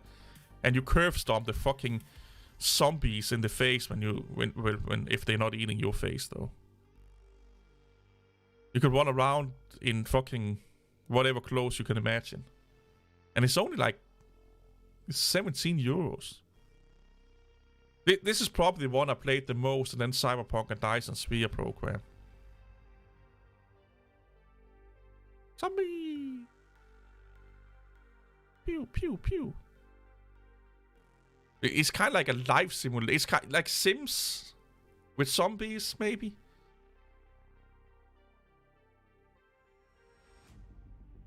I have a mod where you can get companions and stuff like that, so you can make like your own little colony. It's actually really good.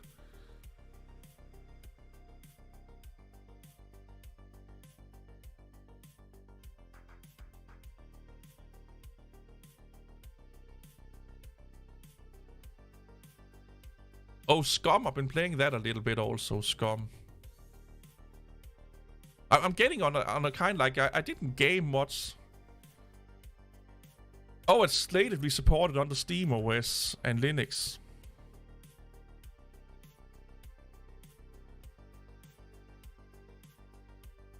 But I started to not game that much, but I'm kind of like in a gaming spat right now where I'm gaming quite a lot again. I think it's because I'm not doing so much with YouTube at the moment. Like my goal is to get like 1 or 2 videos minimum out a week. That's my goal now. And then try and make them count more instead of just making videos for the sake of making videos. And maybe see if I can up the quality of them a little bit. And I need to be better at the whole editing shit and stuff like that. And better lighting. I definitely need to save up for some fucking lights. One of those Logitech actually have some really neat one, but I kind of want the Elgato ones also. I don't know, Logitech's kind of talk with Logitech software.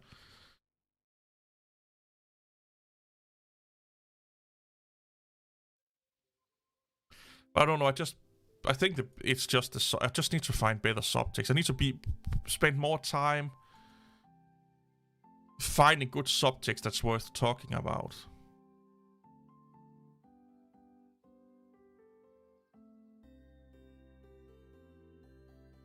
And that makes sense instead of just talking for the sake of talking. And now that I don't do that much Linux anymore, it's kind of like I haven't really found any good, replacements for Linux. Oh no, I don't have any more water. Oh god, no. The Indie Stone. Have they done any other games? Why are they doing this Dying Light thing? Techland.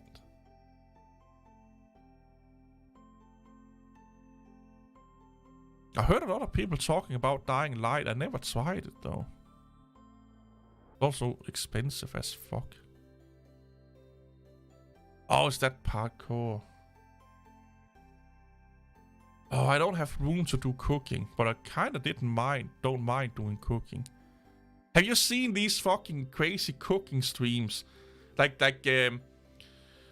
oh, this is... why are you making me do this?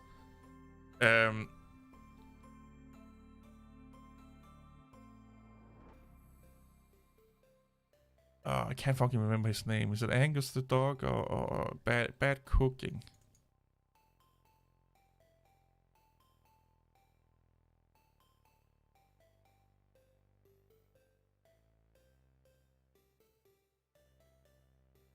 Yeah, like case cooking. See, this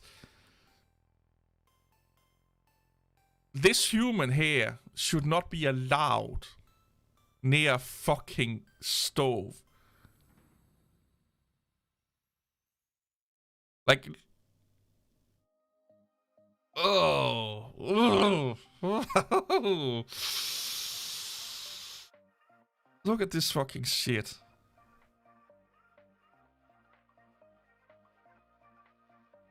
Like, she sounds sweet and she seems like a sweet little lady, but she can't cook for shit.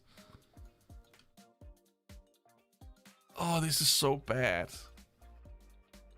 I don't know why I'm addicted. I love watching these bad cooking videos lately. I don't know what the fuck is wrong with me. And I love watching cooks react to it. That's the best thing. Hey, Lama. How was the birthday dinner? There's another one. He serves... I'm not joking here. Raw fucking chicken. This guy here, Jack. Look.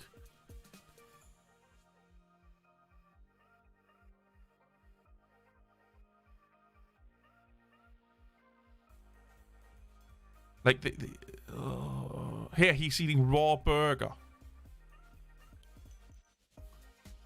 Look at this Look shit. how juicy it is. Look at the pool of. Look at that. That's a lot of Hey, Marcus. juice. Ho, ho, ho. Yes, don't worry. I have brought you exactly what you asked for Christmas. At least, I hope so. Because I know that most of you guys had the worst Cooking with Jack video that we've ever seen right at the top of your list, and you know what? I'm gonna deliver, baby. At least that's the plan. You see, a few days ago, a gentleman DM'd me on Instagram with a very bold claim. He said that he has watched every single Cooking with Jack video that I have ever made, and he has found a video that I have not seen that is worse than every single other video we have ever covered. So I checked out the video, and sure enough, it had somehow flown under my Cooking with Jack radar, and today we're gonna watch it. McCormick Bag in Season Food Product Review. Now look, I say that it's the plan to deliver these Christmas presents because I may or may not have watched this video yet. I am taking this man at his word and trusting that this is genuinely the worst of the worst. So mister, you know who you are. If we watch this and this is not the worst Cooking with Jack video we've ever seen, you will have officially ruined Christmas, okay? You're gonna have to live with that, not me. Let's begin. Please subscribe. We are cooking like fiends. That's right. We're going crazy in the kitchen on the Cooking with Jack show. One recipe after another. Guess what's coming soon? That's right. Chilies, soups, and stews. Oh my god, somebody call the police on this man. What a fiend. On a cooking channel, he's releasing multiple recipes and cooking soups and stews? How is this man still walking free? Right now, though, we're doing a product review. It's called Bag in Season. Somebody asked if I would review it. There's one where he served, I'm not joking, he's making a stew and he's putting molten fucking meat into it. I'll see if I can find it here. And then he's going for a chili cook-off and he's getting angry because they are not doing the judging the right way. Is your internet is what? Sucking? What's wrong with it? It's not. Is it me that's wrong or is it you? Like yeah, this Cooking with Jack, like Angus the dog is making some fucking amazing videos about him.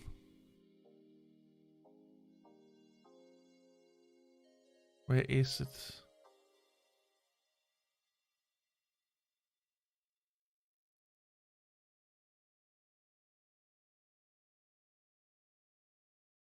Oh, this is nothing. Like the burger one here. I can make you they. Hey, sexy devil, what are you talking about? Do you think the new Diablo would be any good?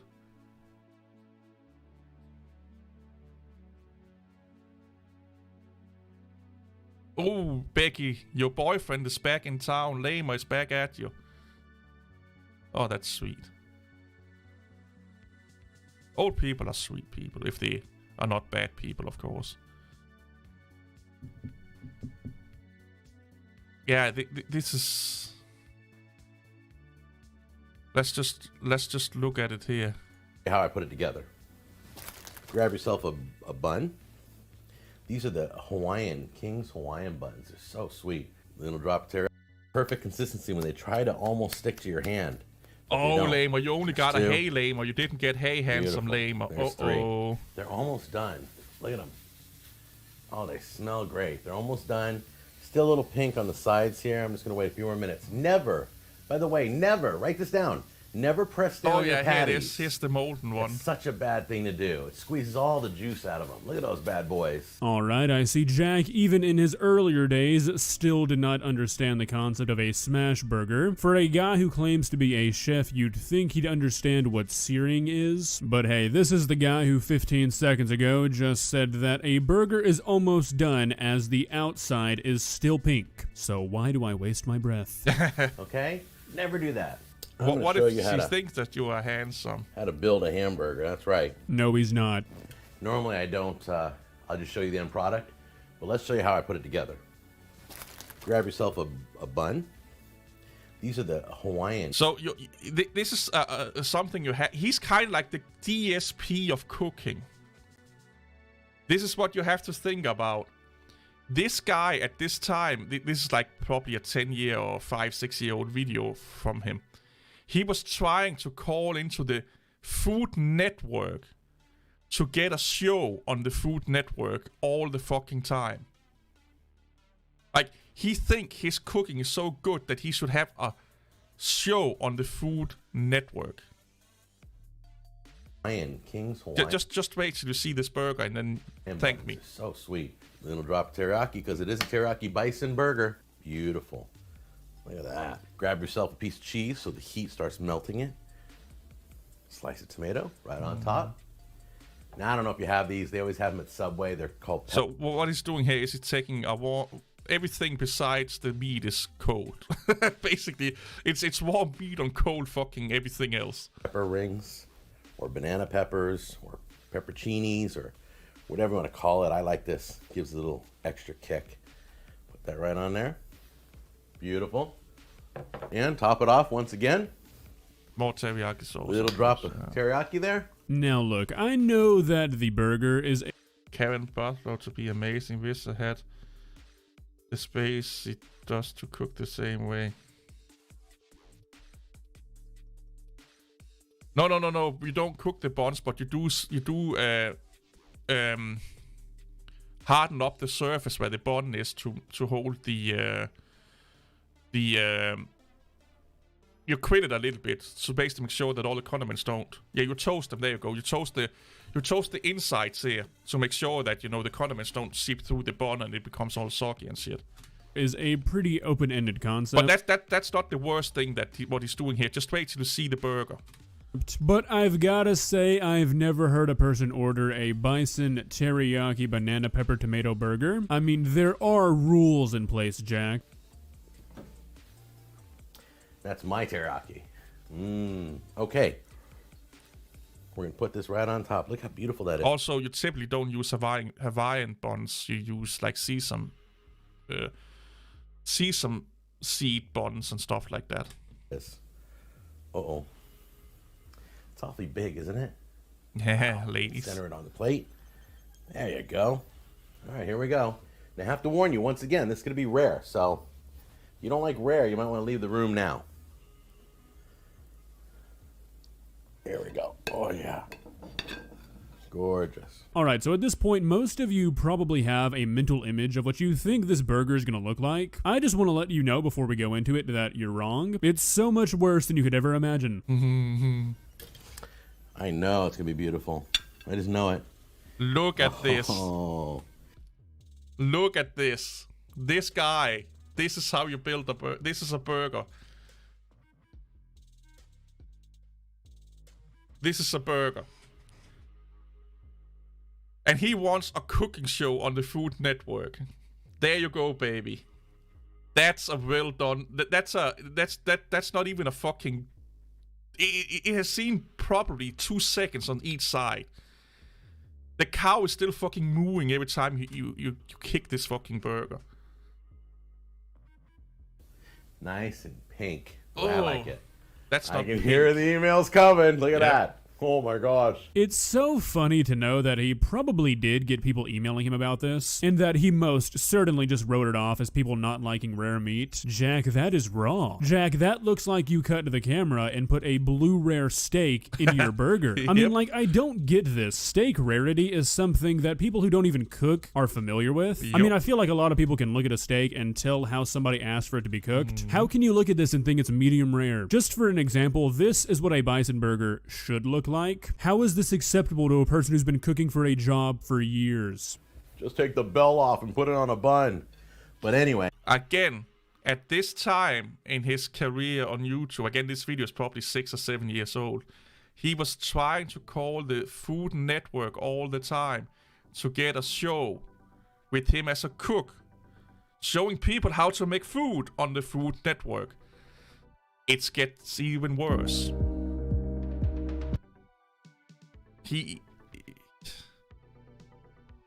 This girl here can't make. She's not as bad, but he's like one of the worst. Like I don't understand how his family is not constantly fucking sick. Like every time he served them food, they should be barfing all over the place. There's something wrong in this picture here. Yeah. Look at this. Oh yeah. You major. guys like chili? Well, if you answered yes to that question, then you might want to go ahead and click off this video before it is ruined for you forever. Yeah, let's go on with it. And then let's clear this off because this is what's going to win it for me, I think, is this beautiful smoked brisket. I cooked it for 12 hours. This is leftovers. You guys remember last year I had a smoked brisket. All right, you guys heard those 2 words last year. You're not even ready. And it was amazing. Absolutely beautiful. Look at this. Is that a work of art? Can you see that? Look at that outer crust there. Look how moldy it is. It's just gorgeous. Jack, the brisket is green. I mean, I know you can see that, Jack. Look, I know that meat can last in the freezer for a long time if stored properly, but I got a feeling this. So this is not even the worst thing. Here's he's putting it into a pot, okay? He's making a chili. Here, he's going to a chili contest with fucking kids at a church meeting. This is his chili at a church meeting with moldy food. This is him doing a DSP. On my watch. Okay, guys, so here's the deal. I'm at the chili competition, and I can tell you right now I'm not going to win. Let me tell you why. Number one, I don't cheat. But number two, they're letting everybody here vote which one they think is the best, and I don't think that's good. Oh my god, Jack, are you serious? You're suspecting foul play at a church flag football chili cook-off? I mean, I don't mean this in a... Just think about this. He's trying to fucking poison lamest people. He's trying to poison the cult people, lamest disciples here in a church. Way, but who do you think you are? Do you really think the world's out to get you? That somebody's gonna come and write their name 40 times? It's not that serious, Jack. If you don't win, I'm sure you can blame it on the rotten meat. Yep. I think you should have neutral designated judges. So I'm going to go on record saying that I'm probably not going to win today. Because I'm not going to... Yeah, so he's not going to win because he thinks that everyone would hate his chili. They probably will because there's molten fucking, not feces in it, but it might as well be feces, but molten meat in it. But he thinks that if a grown-up have tasted his fucking chili, he would have won. Because apparently grown-ups love molten fucking meat in their chili. Like, he's the DSP of fucking cooking. I did nothing wrong, I did everything correctly. Like, she's this Karen girl here, she's fucking amazeballs. She just don't know how. This here is so bad. I'm gonna let it do its thing, and then I'm gonna show you the end product. That is the end product with some on a plate. Guy. Yeah, it looks like someone just took a big shit in the fucking plate. Like, look at this. That's exactly what happened. Now we all know and love Kay's cooking on this channel, and recently a bunch of people sent me a video that she made titled Mushroom Soup. Now at first I was just like, okay, well it's just mushroom soup. Surely it couldn't have gone that poorly, right? Wrong. So how many of you guys and girls would eat this if I served this to you? Like... Looks like a cow took a shit on her fucking... was wrong. I don't know what exactly I was expecting from this mushroom soup video. I mean, I've watched Kay make soup before, and it's never really turned out quite right. So I don't know why I had different expectations going into this one, especially when you guys were sending it to me. But for some reason I did. Not a good idea. Today, we are about to witness an attempt at making mushroom soup like no other. An attempt so out there that at the end of this video, there will not even be soup present. Yeah, this is the real deal, guys. Let's begin. Stove. As to what's on your stove, Kay, I don't know. And that... So here's the thing, she gets her fucking kid to try her food once in a while. Like she gets her kid to eat the food.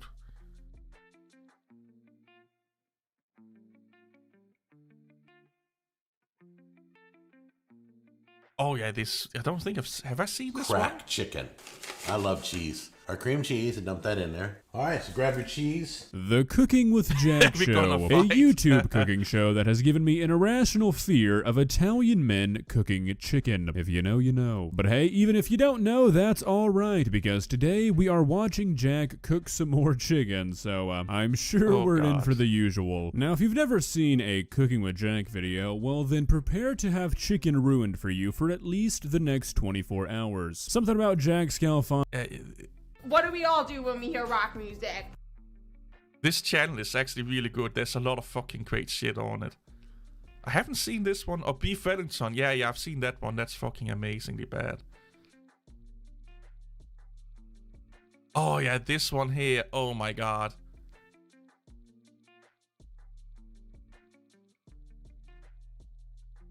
Oh no, this is for real. Like I said, this guy think he's so good he should have his own cooking show on national television. And everyone that criticizes him is haters. Like I said, he's DSP as a cook. Like, he's amazed that there was one video here where it's a TikTok one where they put like, it's a chicken like with 5 kilograms of fucking butter on it or something like that. It's here. They're taking a turkey and then all of this is just butter. The whole turkey is covered in butter.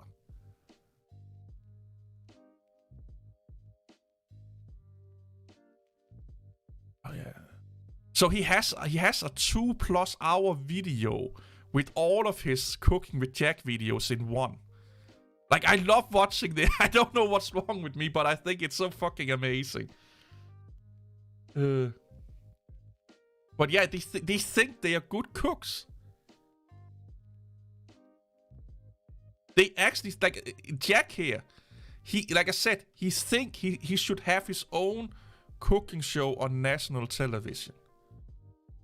That's how good he think he is.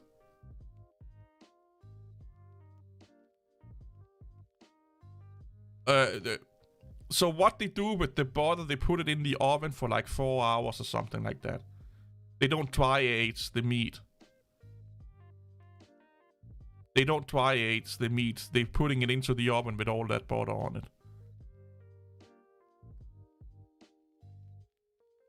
Just putting it in the butter, in the oven.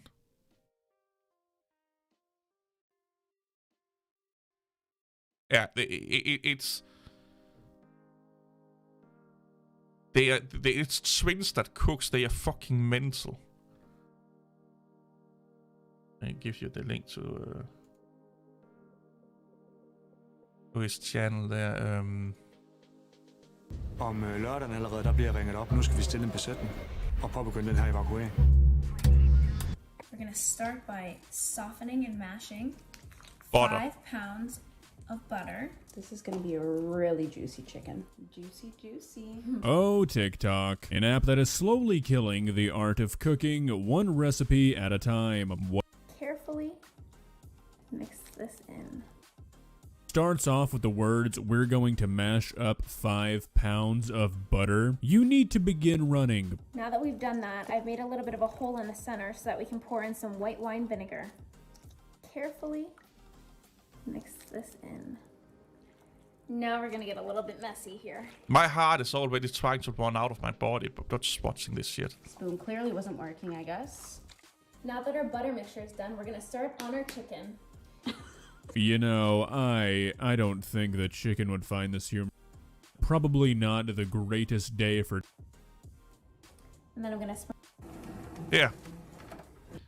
They covered the chicken with butter. 5 pounds of butter and putting it in the oven. This is not even the worst yet.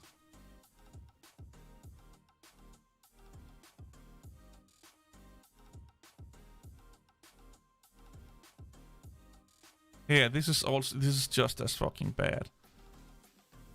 End of the day, I suppose that this was not the worst cooking account we've seen, because I think it's pretty clear. So it's marshmallow cereal butter. That they're at least somewhat joking. However, I've said this before and I'll say it again, I don't find jokes where the punchline is, hey, look at this food I wasted, to be very funny. If these two are actually eating this stuff, then I might actually respect them more than if they weren't making these videos at all, but I would be very surprised if that was the case, considering that that chicken alone probably had about 25,000 calories. Yeah, 5 pounds of butter is no joke. But yeah, I mean, take the white chocolate that we made, squeeze that. Next, I'm going to squeeze some of the banana puree right down into the pocket. And now we're just going to add it to the rest. Now we're going to top these pockets with some whipped cream. Take some of the strawberries, and I'm also going to take some of the blueberries. And lastly, I'm just going to take those roasted pecans and I'm going to sprinkle that all on top. Alright, is the pancake probably gonna taste like straight oil? Sure, maybe. Is the block of chocolate gonna be a bit hard on the teeth? Yeah, I'm sure it will be. Is one bite of this going to net you about 3,000 calories? Yeah, what about it? This looks delicious to me, and it might be because it's 4 in the morning and I haven't eaten in like, I don't know, 8 hours. I would never eat this just because I'm sure taking a single bite would kill you, but in a perfect world, this would be mine. Now it's time to assemble our tortillas. Just place these over the pan, one by one, all the way around. Done. Mush it together. Then you're gonna even it out. White chocolate, I kinda like white chocolate, but it's mostly just sugar, yeah. A nice square patty right in your pan.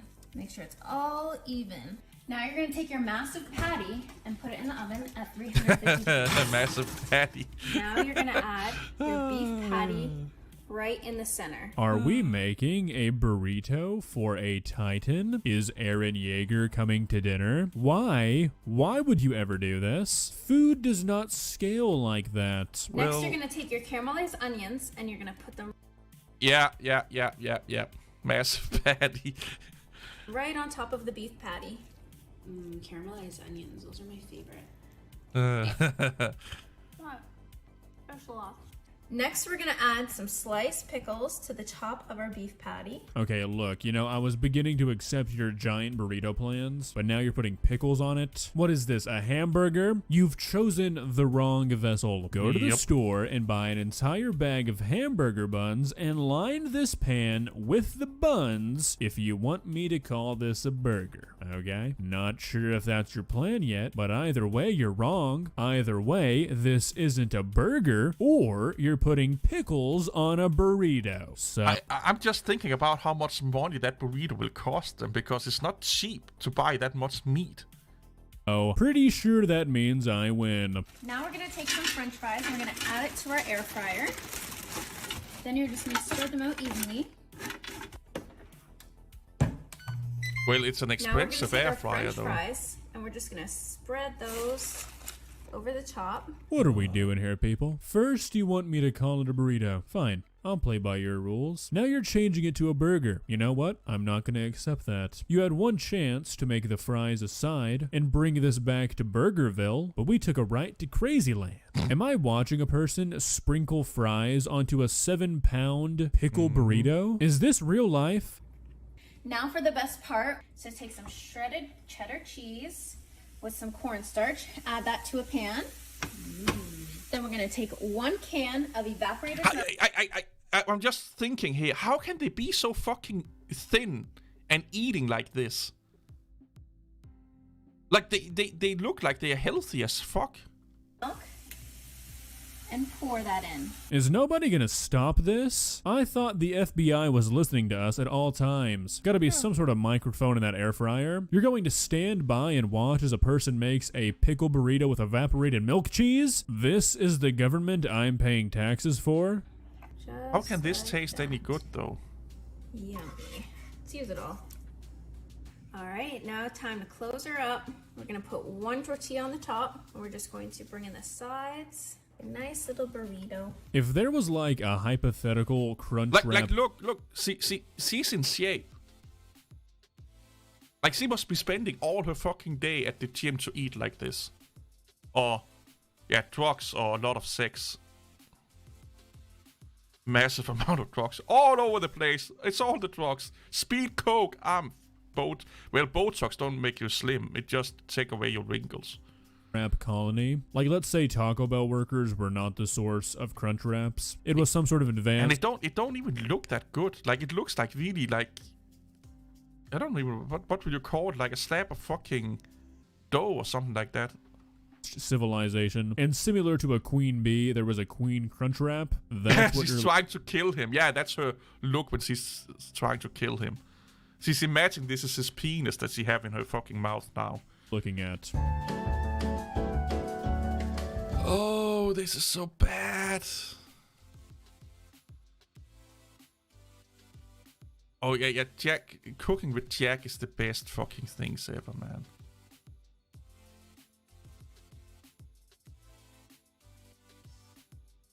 Yeah, this is really weird. Royal Canin's kitten growth program provides every. It's people. If I think this right, it's a new thing on TikTok. They watch people throw things in the toilet and flush it out. Nice. You want to make sure you cover the pasta. So then you need a hairdryer. So you want to put it on warm and low, okay? TikTok seems to be a breeding ground for bad ideas. I mean, the amount of stupid trends that have come off of that app rival every other social media platform combined. I mean, it honestly seems like a lot like YouTube's algorithm. TikTok's algorithm favors stupidity, and the TikTok account Banana Loves You Too is a perfect example of this. A famous TikToker who literally makes some of the dumbest videos I've ever seen. And the worst ones of them all are her cooking videos, where she makes these outlandish recipes in usually pretty disgusting ways. I've actually talked about her before, and it seems like she is still doing what she was doing a few months ago. So I thought, why not check back in and see what recipes she has in store for us now. Let's begin. Please subscribe. Alright, so we are literally one frame into the video, and this is already a nightmare. So we have my least favorite thing on the planet, hot dogs, wrapped in what appears to be some sort of pasta, and then a giant gargantuan block of cheese. Yeah, this is not gonna end well. Okay. This is just regular. Okay. Look at her fucking boyfriend. Oh my god. Oh god, come on. I want you so bad. Velveeta, a whole block. Velveeta, why is the what this? Right onto. Do Americans don't know how to use knives? So what the fuck is wrong with them? I see more and more fucking Americans using scissors. Oh wow. Look at her. Look, listen to him. He sounds like he's having an orgasm. Look at the way it all fits that Yeah, way. it's beautiful, right? Oh my god, he's so stupid to listen to. I can't. This is like watching a Linux video. No, beautiful is not quite the word I'd use. A reason for a life sentence in prison, grounds for being exiled from the country, a hate crime against Italians, all of those things I might use, not It's scissors, kitchen shears. Like the only people I've seen using scissors are Korean people when you're doing that for what the fuck it's called, that Korean barbecue. It's part of their culture to use scissors or shears, what you will call it. In the Western world, we use fucking knives and forks, okay?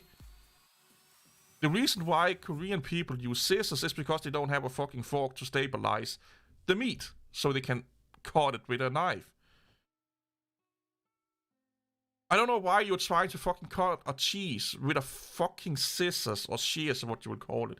Don't matter. It makes no sense whatsoever, other than, I don't know, she likes holding it in her hand and playing like a fucking crazy person. I have no idea. I'm a civilized person, yeah. Yeah. Crazy. Americans are crazy. Not beautiful, though. Now you take milk, shake it.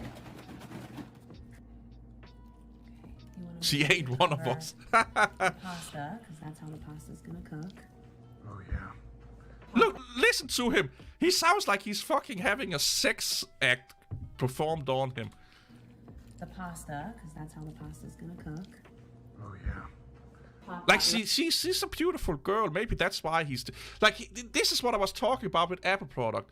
He's probably a normal-looking guy that have found this really attractive girl, but found out that her cooking is batshit fucking crazy like everything else. But she's willing to fuck him. So every time she does anything, the only thing he can think of is, I'm going to fuck that fucking bitch later today. I don't care if she's running around using scissors instead of knives. And I don't care if she's making food in the most crazy fucking heart attack inducing way you can ever imagine. But I'm going to fuck her at some point during the day. That's the only thing he's thinking about, because she's hot. Like, hot people get away with a lot of shit, people. Right in the oven. You would be okay eating this. It looks really good. What did the cheese do? She is literally shaking in fear of what she has created. Even she knows she's gone too far this time. The cheese melted all over the pasta, okay? The pasta's nice and soft. The hot dogs are perfectly cooked inside. Like, she's talking like she just gave birth to a fucking kid or something like that. And he's like all reinforcing her. Yeah, she is holding him hostage with sex. Wow, look at this. Okay, and perfectly. Slice it down the middle, slice it down the middle. Slice it right What is that? here. Look. Wow. Ooh. Just thinking about the texture of this is enough to make a grown man cry. The hot dogs are probably cold because they were insulated by 48 pounds of cheese. The pasta's probably half crunchy, half cooked, and then you have a bunch of gooey burnt cheese. How do you even come up with this? Listen to it, like how any respectful man would have told her to, well, if she's putting that into her mouth, any respectful man will have a boner, but he would be running away like a madman. Oh, okay, that was sexy, but These are gonna be melted in seconds. oh god. You know what else is going to be melted? All of that plastic into your chocolate. This is like a speed running technique to get cancer. Yep. Yeah. Oh, look there. Oh, wow, I can already see they're melted. Yeah. But look how thin she is. How can they be so thin? If I ate that, I would be fatter than I is right now. Yeah, I bet her boyfriend uses OnlyFans, yeah. Yeah, I don't know. And look how thin she is. She probably works out 8 hours a day to eat one breakfast or something like that. This is why I think all of this is just one big joke, because they can't be this thin and eat this food. Pull this over here. You want to push it to the bottom. Oh, wow. Oh, yeah, man. I can't stand her boyfriend. He sounds like, he sounds like one of those Linux users that talk to a girl for the first time. It's like amazed that boobs exist. Make sure you really massage all of those carcinogens in there. Make sure all of that chocolate really gets marinated with that cancer. It really ups the flavor, I've heard. Okay. And you just want to clip the very Look how corner crazy off. she looks like. You want a Cool. very tiny little hole. There it is. There it is. Okay. All right. It's squirting. Oh, what? Is that a burrito? Oh, that looks great. What is this? Canned air. Oh, like a dust. Canned air? Oh, wow. This video is a joke, right? Please tell me it is. What? Because that canned air stuff contains difluoroethane, and that can literally kill you if you inhale it or eat it. It will shut down your nervous system. These videos have gone from stupid to actually harmful. Imagine a kid sees this and does it. Oh, it's freezing Yep. See how the paper's getting wrinkly? Watch this, okay? The chocolate is solidifying. it. Whoa. What the fuck? Look. Oh, my God. Be careful. Careful. Okay, I'll move the paper. How stupid is she? Look at And then that. on the plate. On the plate. Look at that. Now, you're on for. Wow. Yeah, blow. See, they, Again, he's thinking about her blowing him tonight, I guess. What the fuck, man? they know it's dangerous to do this. They always eat their stuff, but they're not eating this one. I mean, look, I get it. It's not their responsibility to make sure kids aren't watching their videos, but still, they could help out a little bit. Vil du føle dig som en mand igen? I am a fucking guy. T8. So this is the advertisement for fucking testosterone.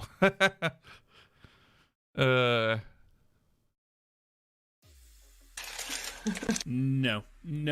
Come on, look. What I is that, love candy corn, but this is too far. We are venturing into territory that humans were never meant to. There Who is will be this fucking consequences bitch? to this, I assure you. This oh, is an we get atrocity. to see boobs later on. Oh, let's keep going. Oh, boobs.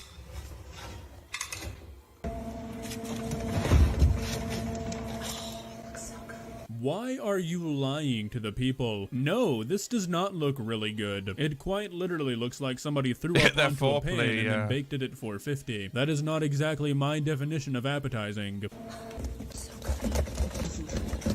Are they eating? Hey guys, you want pizza? The lunch? Yeah, it's lunchtime. You guys want pizza? Come on in. Let's go. Let's do it. Here you go, babe. Ooh, yeah. Here you go. Okay. Oh my goodness, that's yeah, hot. yeah. Okay. It's fresh out of the oven. Careful. Smells great. Yep. How hot is it? Spicy? It's really pretty spicy, right?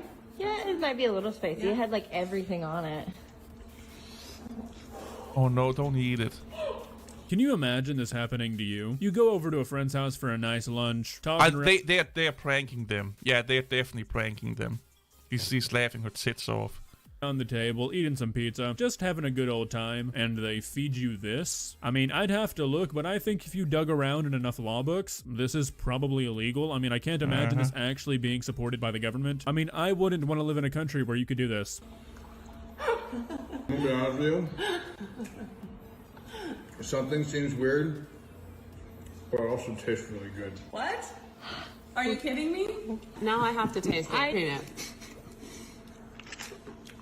Yeah, it's a joke. Crap, it is good. You know, part of me almost wants to believe them. Like, maybe it could work. Kind of how pineapple works on pizza. You know, Hey, sweet pineapple stuff on can pizza's kind of great. pair with the right toppings. Am I gonna actually have to try candy corn pizza? Alright, so before we begin the next one, I gotta say that I'm kind of convinced it's fake, but... Yeah, he's faking it. Eating it at the end. Okay, that's Yeah. Amazing. Oh, YouTube is a weird place, people.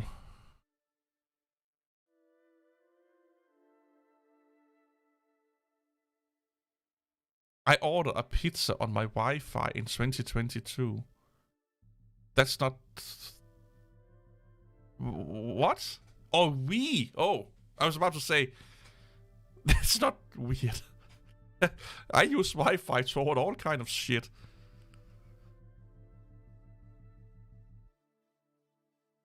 Oh, man. I'm glad I'm not hungry anymore. I'm just thirsty for some reason.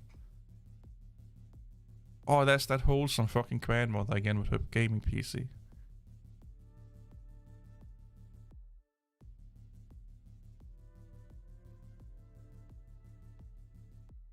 Holy fuck.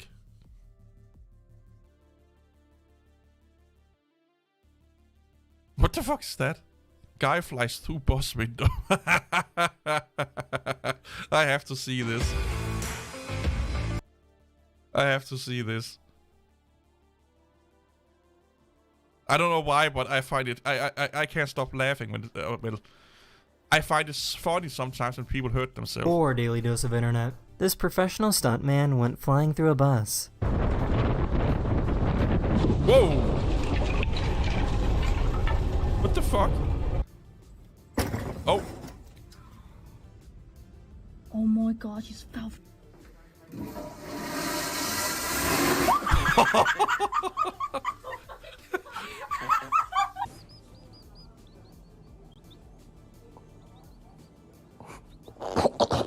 Can someone in the comments please tell me why this baby's head is pulsing? Yeah, it's his heart pulse. It's not connected yet up there. What is your New Year's resolution? I don't have any. To live another year. Oh, I hopefully not. An elephant started attacking the safari truck full of tourists. Oh shit. That's not good.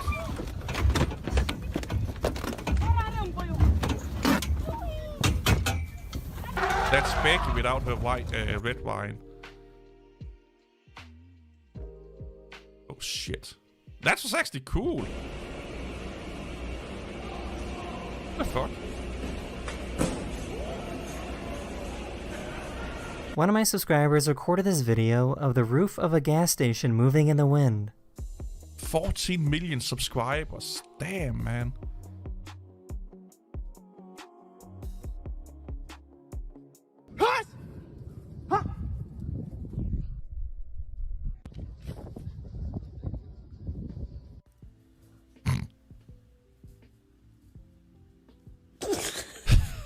I found an artist that can make 5 different drawings at the same time. Shit.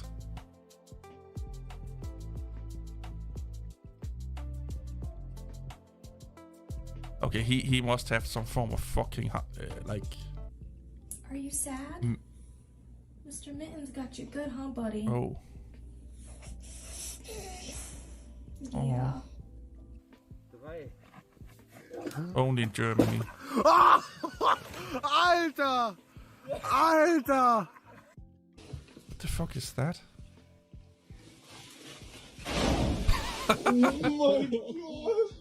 That's the end of this video. Hopefully I made your day just a little better. And hello everyone. This is crazy.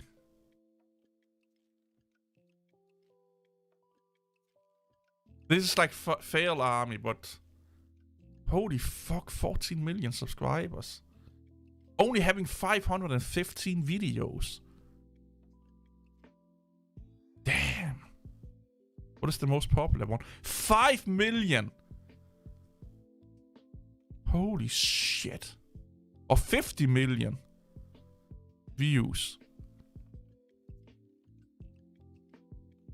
Shit.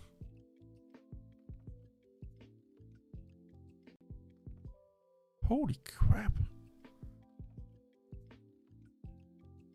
Oh.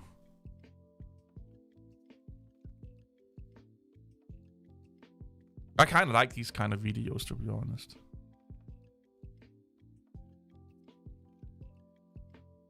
Fuck, is that a bat? Yeah, I think it's a bat. Oh, dolphin. Looks like a poop.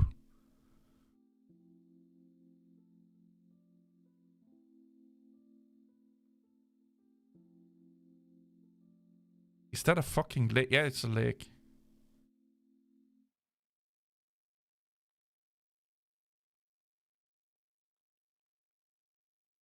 Damn.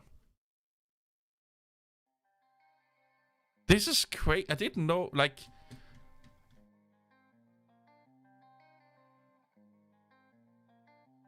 How many subscribers do Mr. Beast have? I think he's the most subscribed.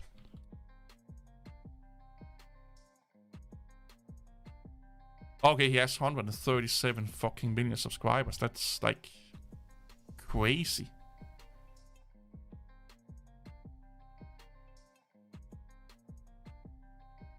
And he uploads one video a month.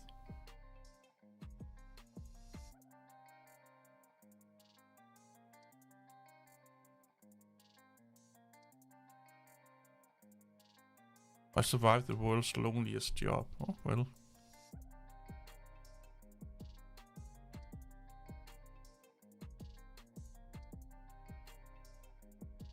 I actually never really watched any of his videos, to be honest. Like, I never watched a Mr. Beast video. I must be weird like that, I guess. PewDiePie, what's he up to right now? I spent 13 hours in a Japanese... Yeah, he lives in Japan right now. 111 million, of course.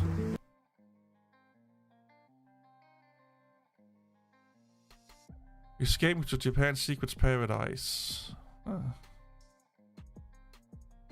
I watched PewDiePie. Back when he did gameplay kind of thing.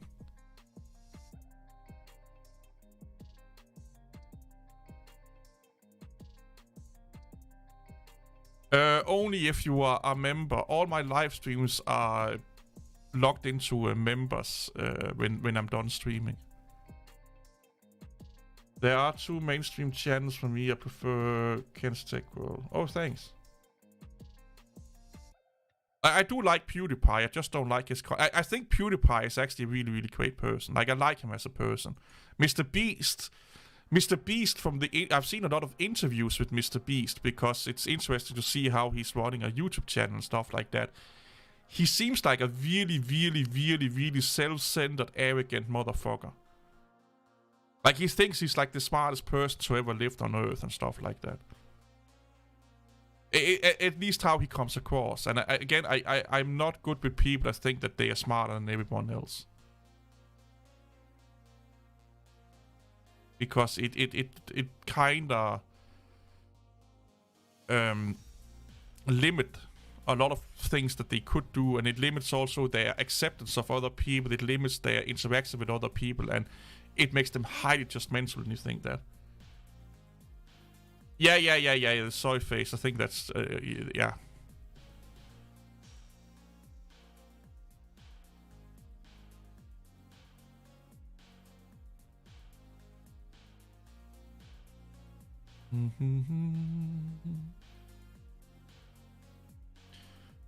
Oh, Richard Stallman, I can't stand listening to you talk, man.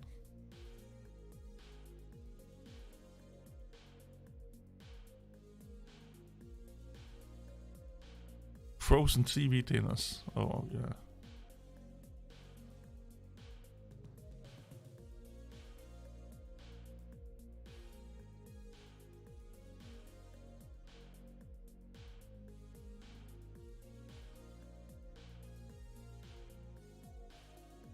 The internet is weird, man.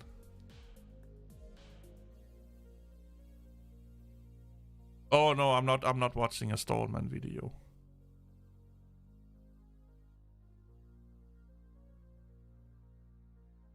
Yeah, I think yeah. I think I know. Yeah. I watched some of his videos, yeah.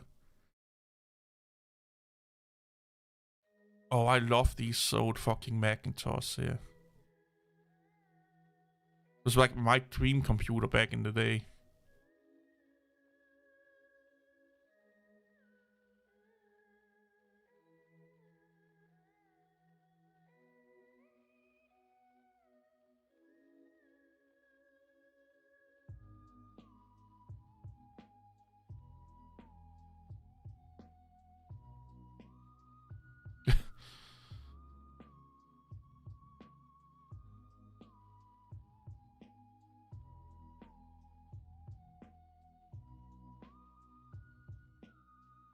The chef's cooking will kill you.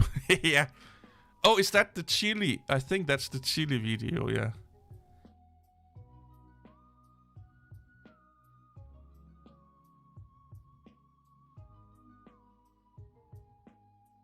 Oh, is that poo soap? No fucking way, man. Just get out of my fucking view. AI chat.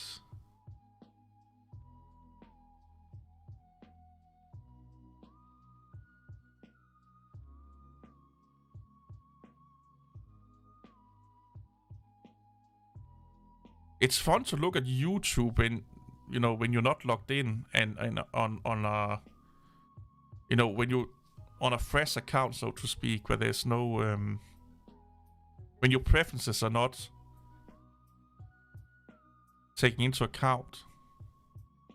You're kind of looking at it from a fresh perspective, so to speak. Other than, of course, what you've looked at today.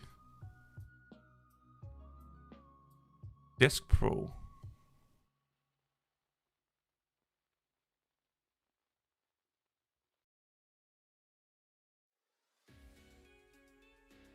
Ooh, I do like this guy here, Random Gaming Hasty. He buy like really cheap equipment and then game. Hello everyone, welcome to another video now. See if you can game on them. He's actually really good channel. Like really budget gaming on, like buying crap basically to see how well it does on the gaming. Like a GT 480 and stuff like that.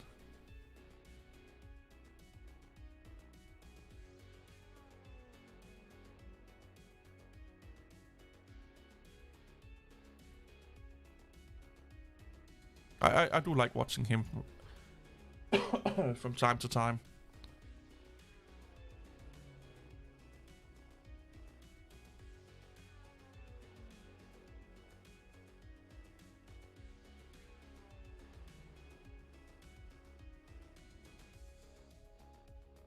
No other than DJ Ware. I'm sorry to say it, but they are all fucking shit. Like, everyone, so, you know the saying, a blind squirrel find nuts once in a while?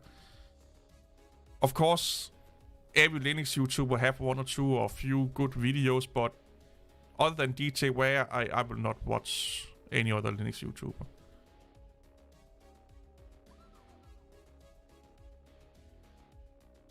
I just won't.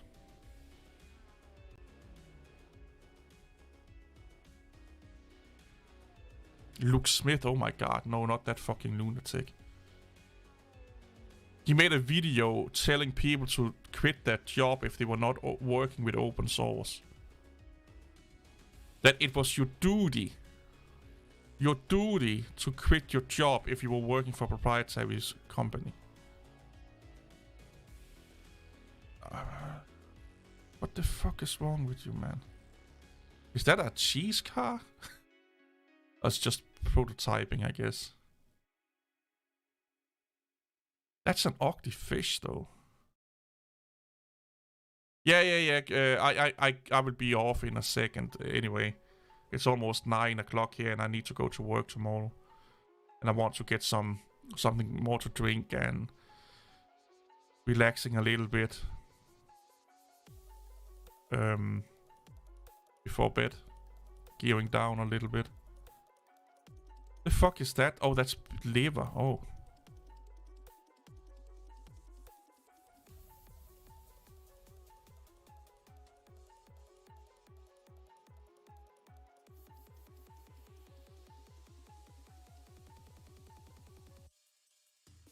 Oreo.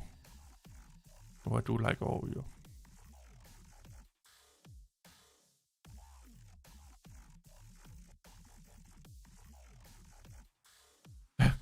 The link that can crash Chrome. No, I don't. I don't know. I need to figure out a stream day. I kind of want to stream once a week, but I don't. I'm not made up my mind yet. But it will not be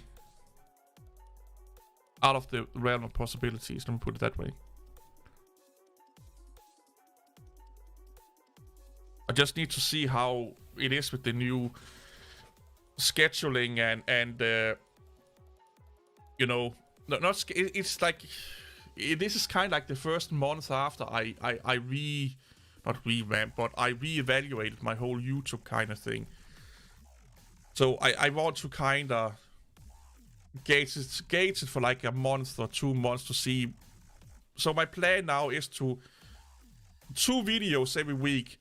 That's I have to make 2 videos every week. So 2 videos every week, and then 1 extra or 2 extra is just like if I have a subject or if I feel like it and stuff like that. And then maybe do more live streaming. You need to make your active streams background playable. Your active stream background. What do you talk about?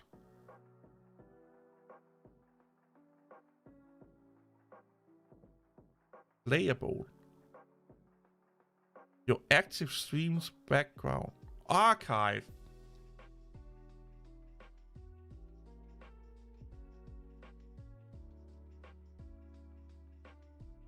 It is playable. You are you should be able to watch all my past live streams as a member.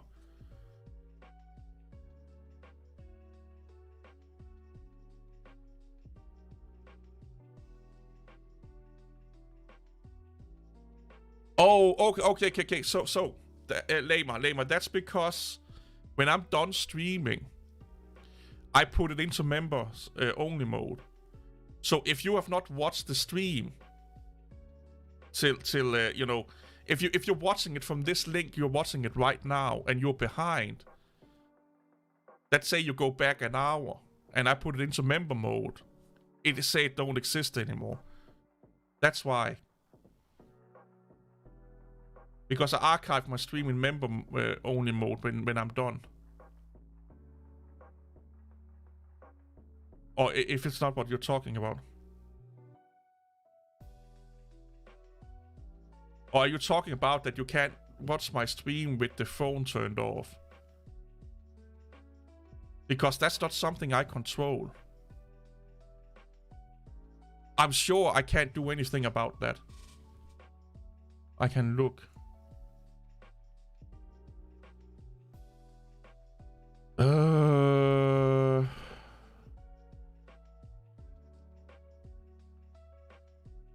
I can't see the chat right now because I'm looking at the settings for the chat. Increase streak, no. I don't see anywhere where I can activate it so it's playing in the background.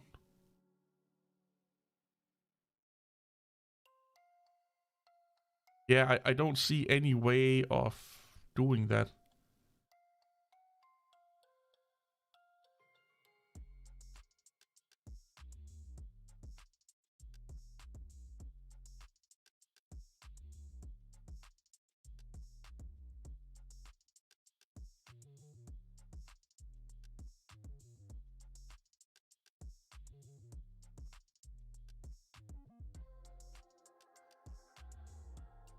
Okay, so I know what's wrong. No, I know what's wrong. What kind of membership do you have on YouTube, Lamer? Do you have YouTube Premium? You need YouTube Premium to do that.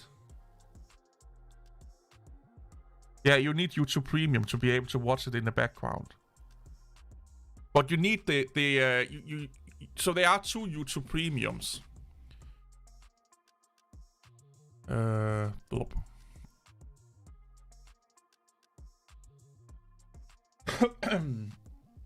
There are 2. So if you want, so here there are the light version, and then there is the normal premium one. You need the normal premium one that gives you YouTube and kids to be able to play in the background. If you have the light version, you cannot play in the background. The only thing the light versions is giving you is ad-free viewing, basically. Doesn't include the music app, so just the light version only gives you ad-free viewing on YouTube and YouTube Kids. The normal premium one also allows you to play in the background. I'm actually thinking about upgrading to the premium myself, because when I'm out walking, if I'm listening to a video, I just put it in my pocket. You know, put it in my pocket. And then, but if I hit my phone with the, you know, the touch screen with something. Oh, this should not have been a, no. That should not be a problem. That should not be a problem. You should be able to do it anyway. If you have the normal premium, you should be able to do it. Because it says here, play in the background. Keep videos playing when using other apps or when screen is off. No, it says nothing here that you can't do it with members only videos. You do have the YouTube Music app, right?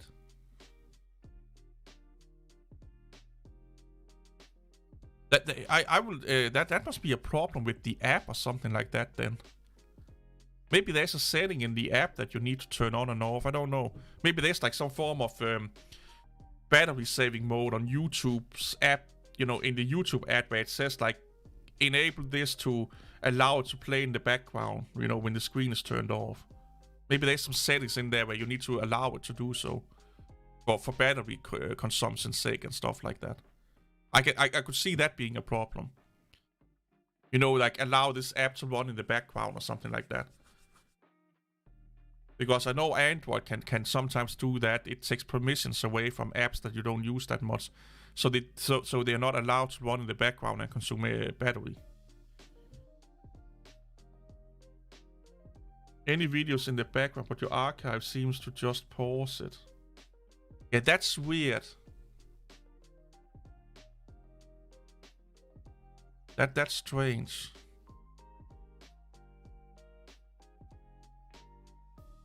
And I don't know if it makes sense to make an audio version only of them though. Because I have an Anchor account that are plugged in automatically to Spotify. Where you can upload audio files.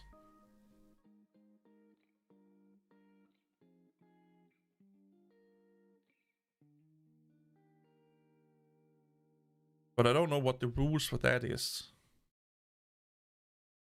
I guess it should not be any issues with me just uploading the audio version.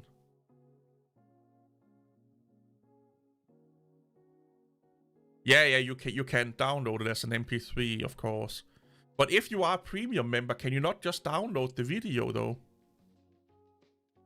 Like, can't you just download it anyway? Because I think premium members, you can also download the videos for offline viewing and stuff like that.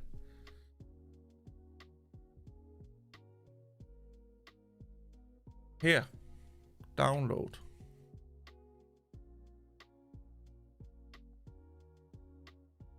Download video and music on your mobile device to watch and listen offline for up to 30 days without being connected to the internet.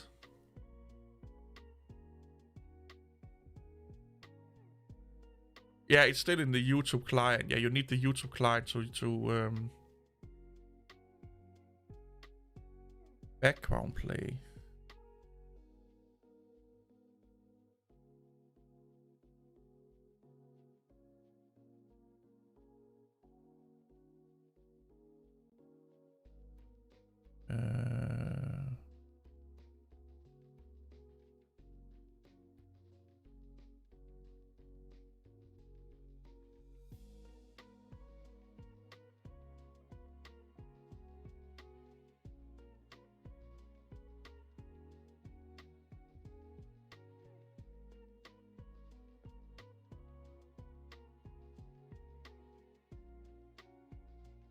Here, background play.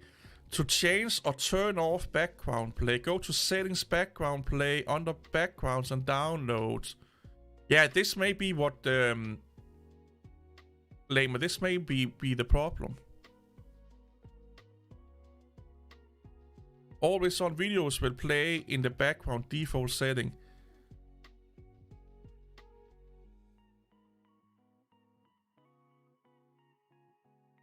Yeah, but this is how you mess with it on your account. How you allow it on your account. You can actually turn it off.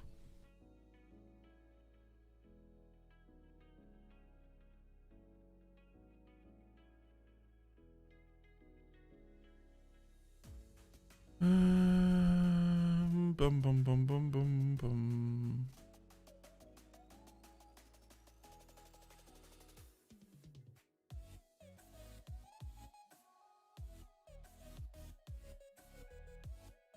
Yeah, you may need to go in and can I copy paste this to you?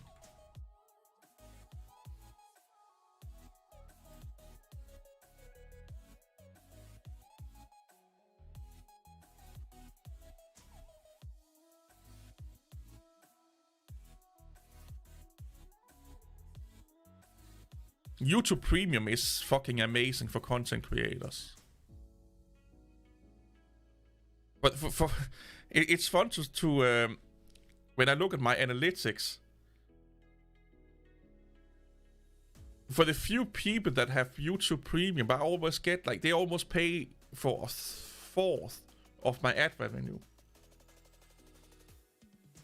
No, nothing there. It's just asking if I'd rather have background play only on earphone or always on. You're always on is the one that you want to go for. Always on. That's the three options that you have here. Yeah, I have the light version because I don't use YouTube Music.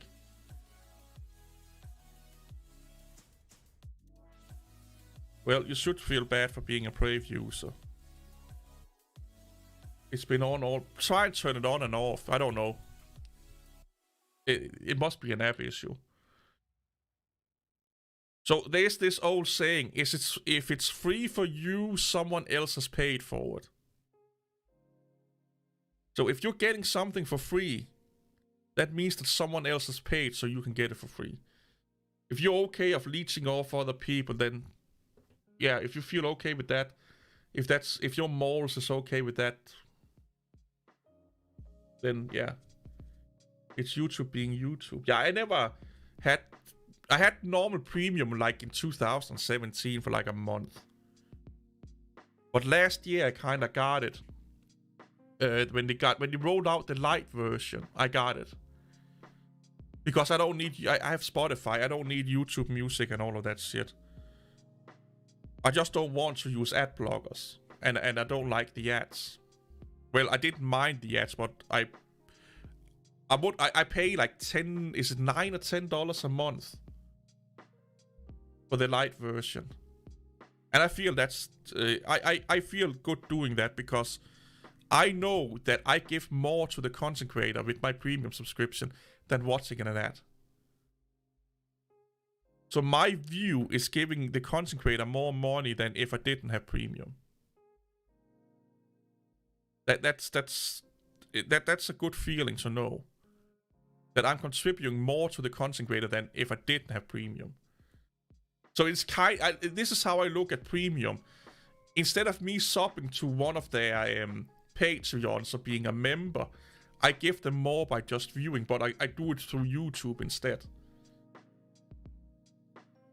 Like I said, when I look at my analytics, there's not a lot of premium folks out there, but they are a good size of my monthly income. Funny enough. I bought YouTube Premium when YouTube Vents got shut down and other options sucked. Hey Jan. I never really liked YouTube Music. Maybe it's become better, I don't know. Hey Mason.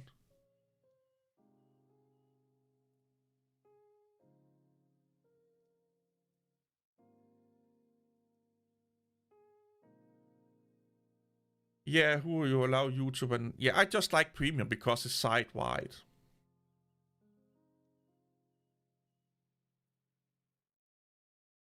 I've only used Spotify.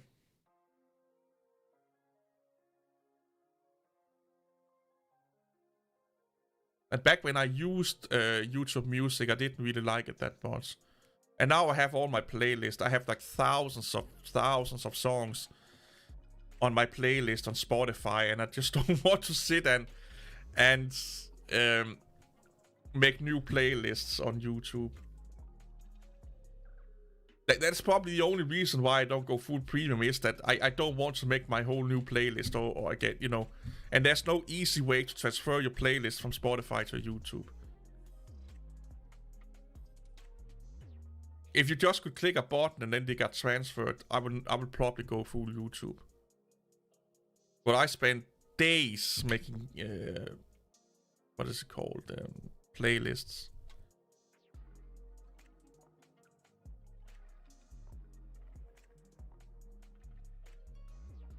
ARC browser, okay.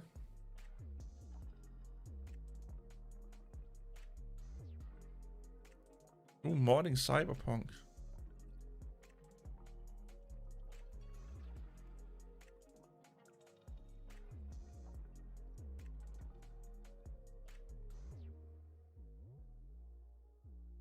I will not say Cyberpunk is that broken though anymore.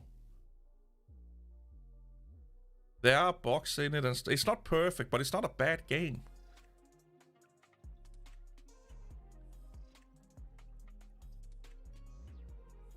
Oh, you need I hate that you need invitations.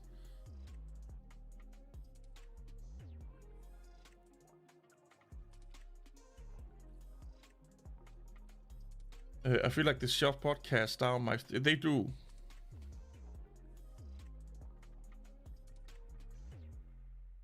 That's true, Jan. They are not as intrusive as Twitch is. That's true. Yeah, but this is kind of the thing, though, is that podcast is kind of the new thing. You know, it's the new money cow. And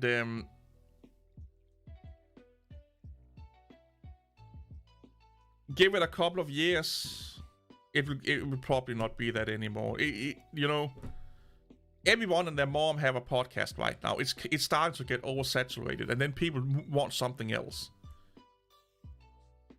They want to do they want to see something else. Heck, Asmongold have a podcast now, like Asmongold. The most antisocial person on earth have a podcast now. Joined the stream today, got yeah, it's fucking crazy. I think podcast is about to become the yesterday's thing, you know. Just like you know the saying, everyone has a YouTube channel. Well, everyone has a podcast nowadays.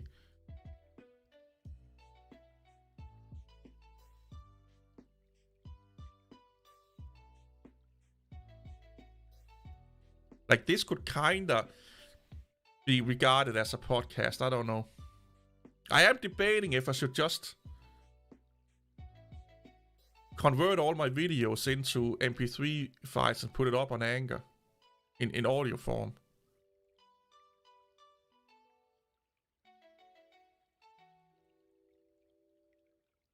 Because you don't need what is it called, Spotify to listen to it. You can just get my Anchor link and you can watch it. Yeah, I've seen all of those, but here's the thing, Cody. You can only transfer X amount of songs per day without paying for it. So it's something like you can only transfer 100 songs a day or a week or something like that, unless you have to pay for it. I looked at all of those fucking sites, and they all cost money. And most of them is that you have like a 100 or 200 song limit or something like that. That sucks.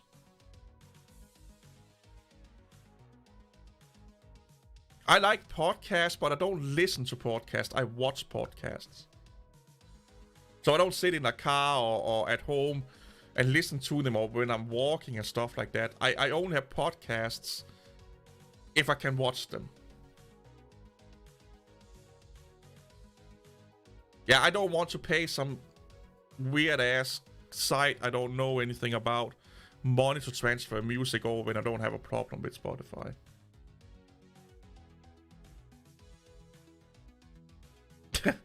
I change accounts every year or so because I forget my login details.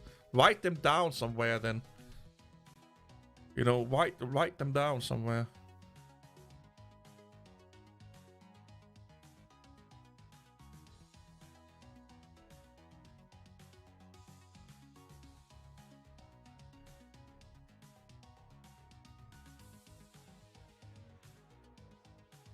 Yeah, I only like watching podcasts. I don't like listening to them.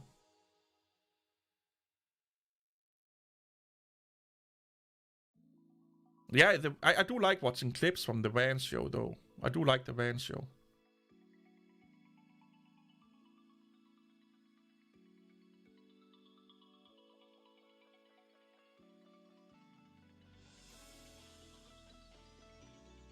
Yeah, I think I will do that. Need to make a list. So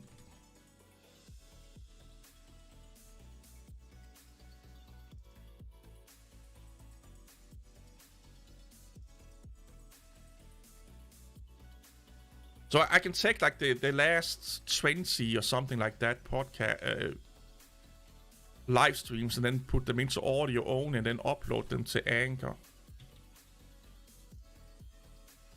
And there should be a link in my description to it, by the way.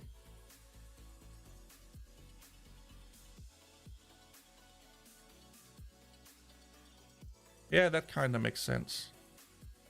I think there's a link to my Anchor page on my... Yeah, there is.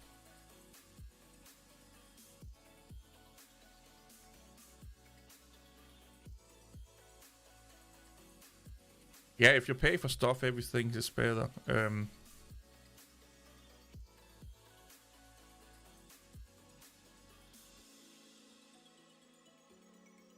Let's do this.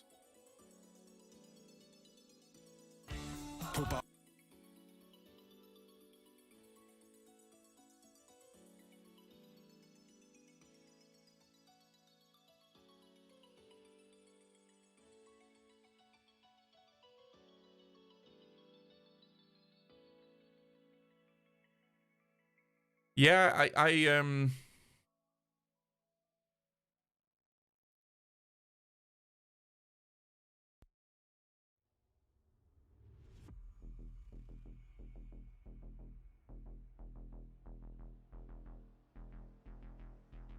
I think I will make a new playlist and then just call it not a podcast.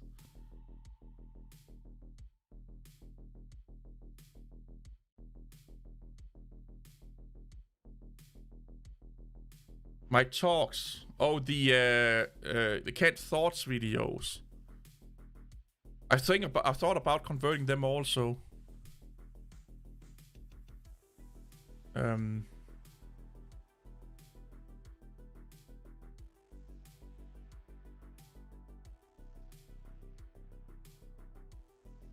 Not really Twitter.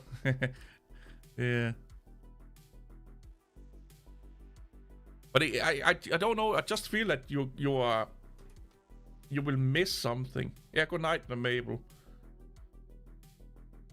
Because you can't see the chat and stuff like that. So you may miss some context.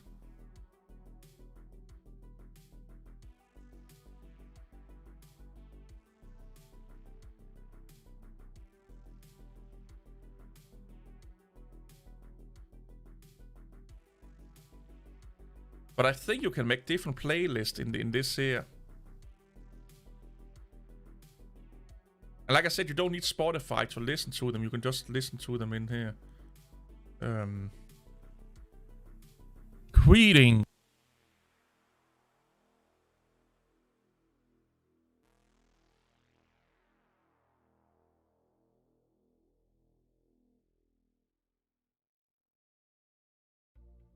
Yeah. I think I may do that. Anyway, I need to go now. I'm getting fucking thirsty as a motherfucker. See you all later. Have an amazing day. Thanks for stopping by. And enjoy the rest of the weekend that you have left. Bye-bye.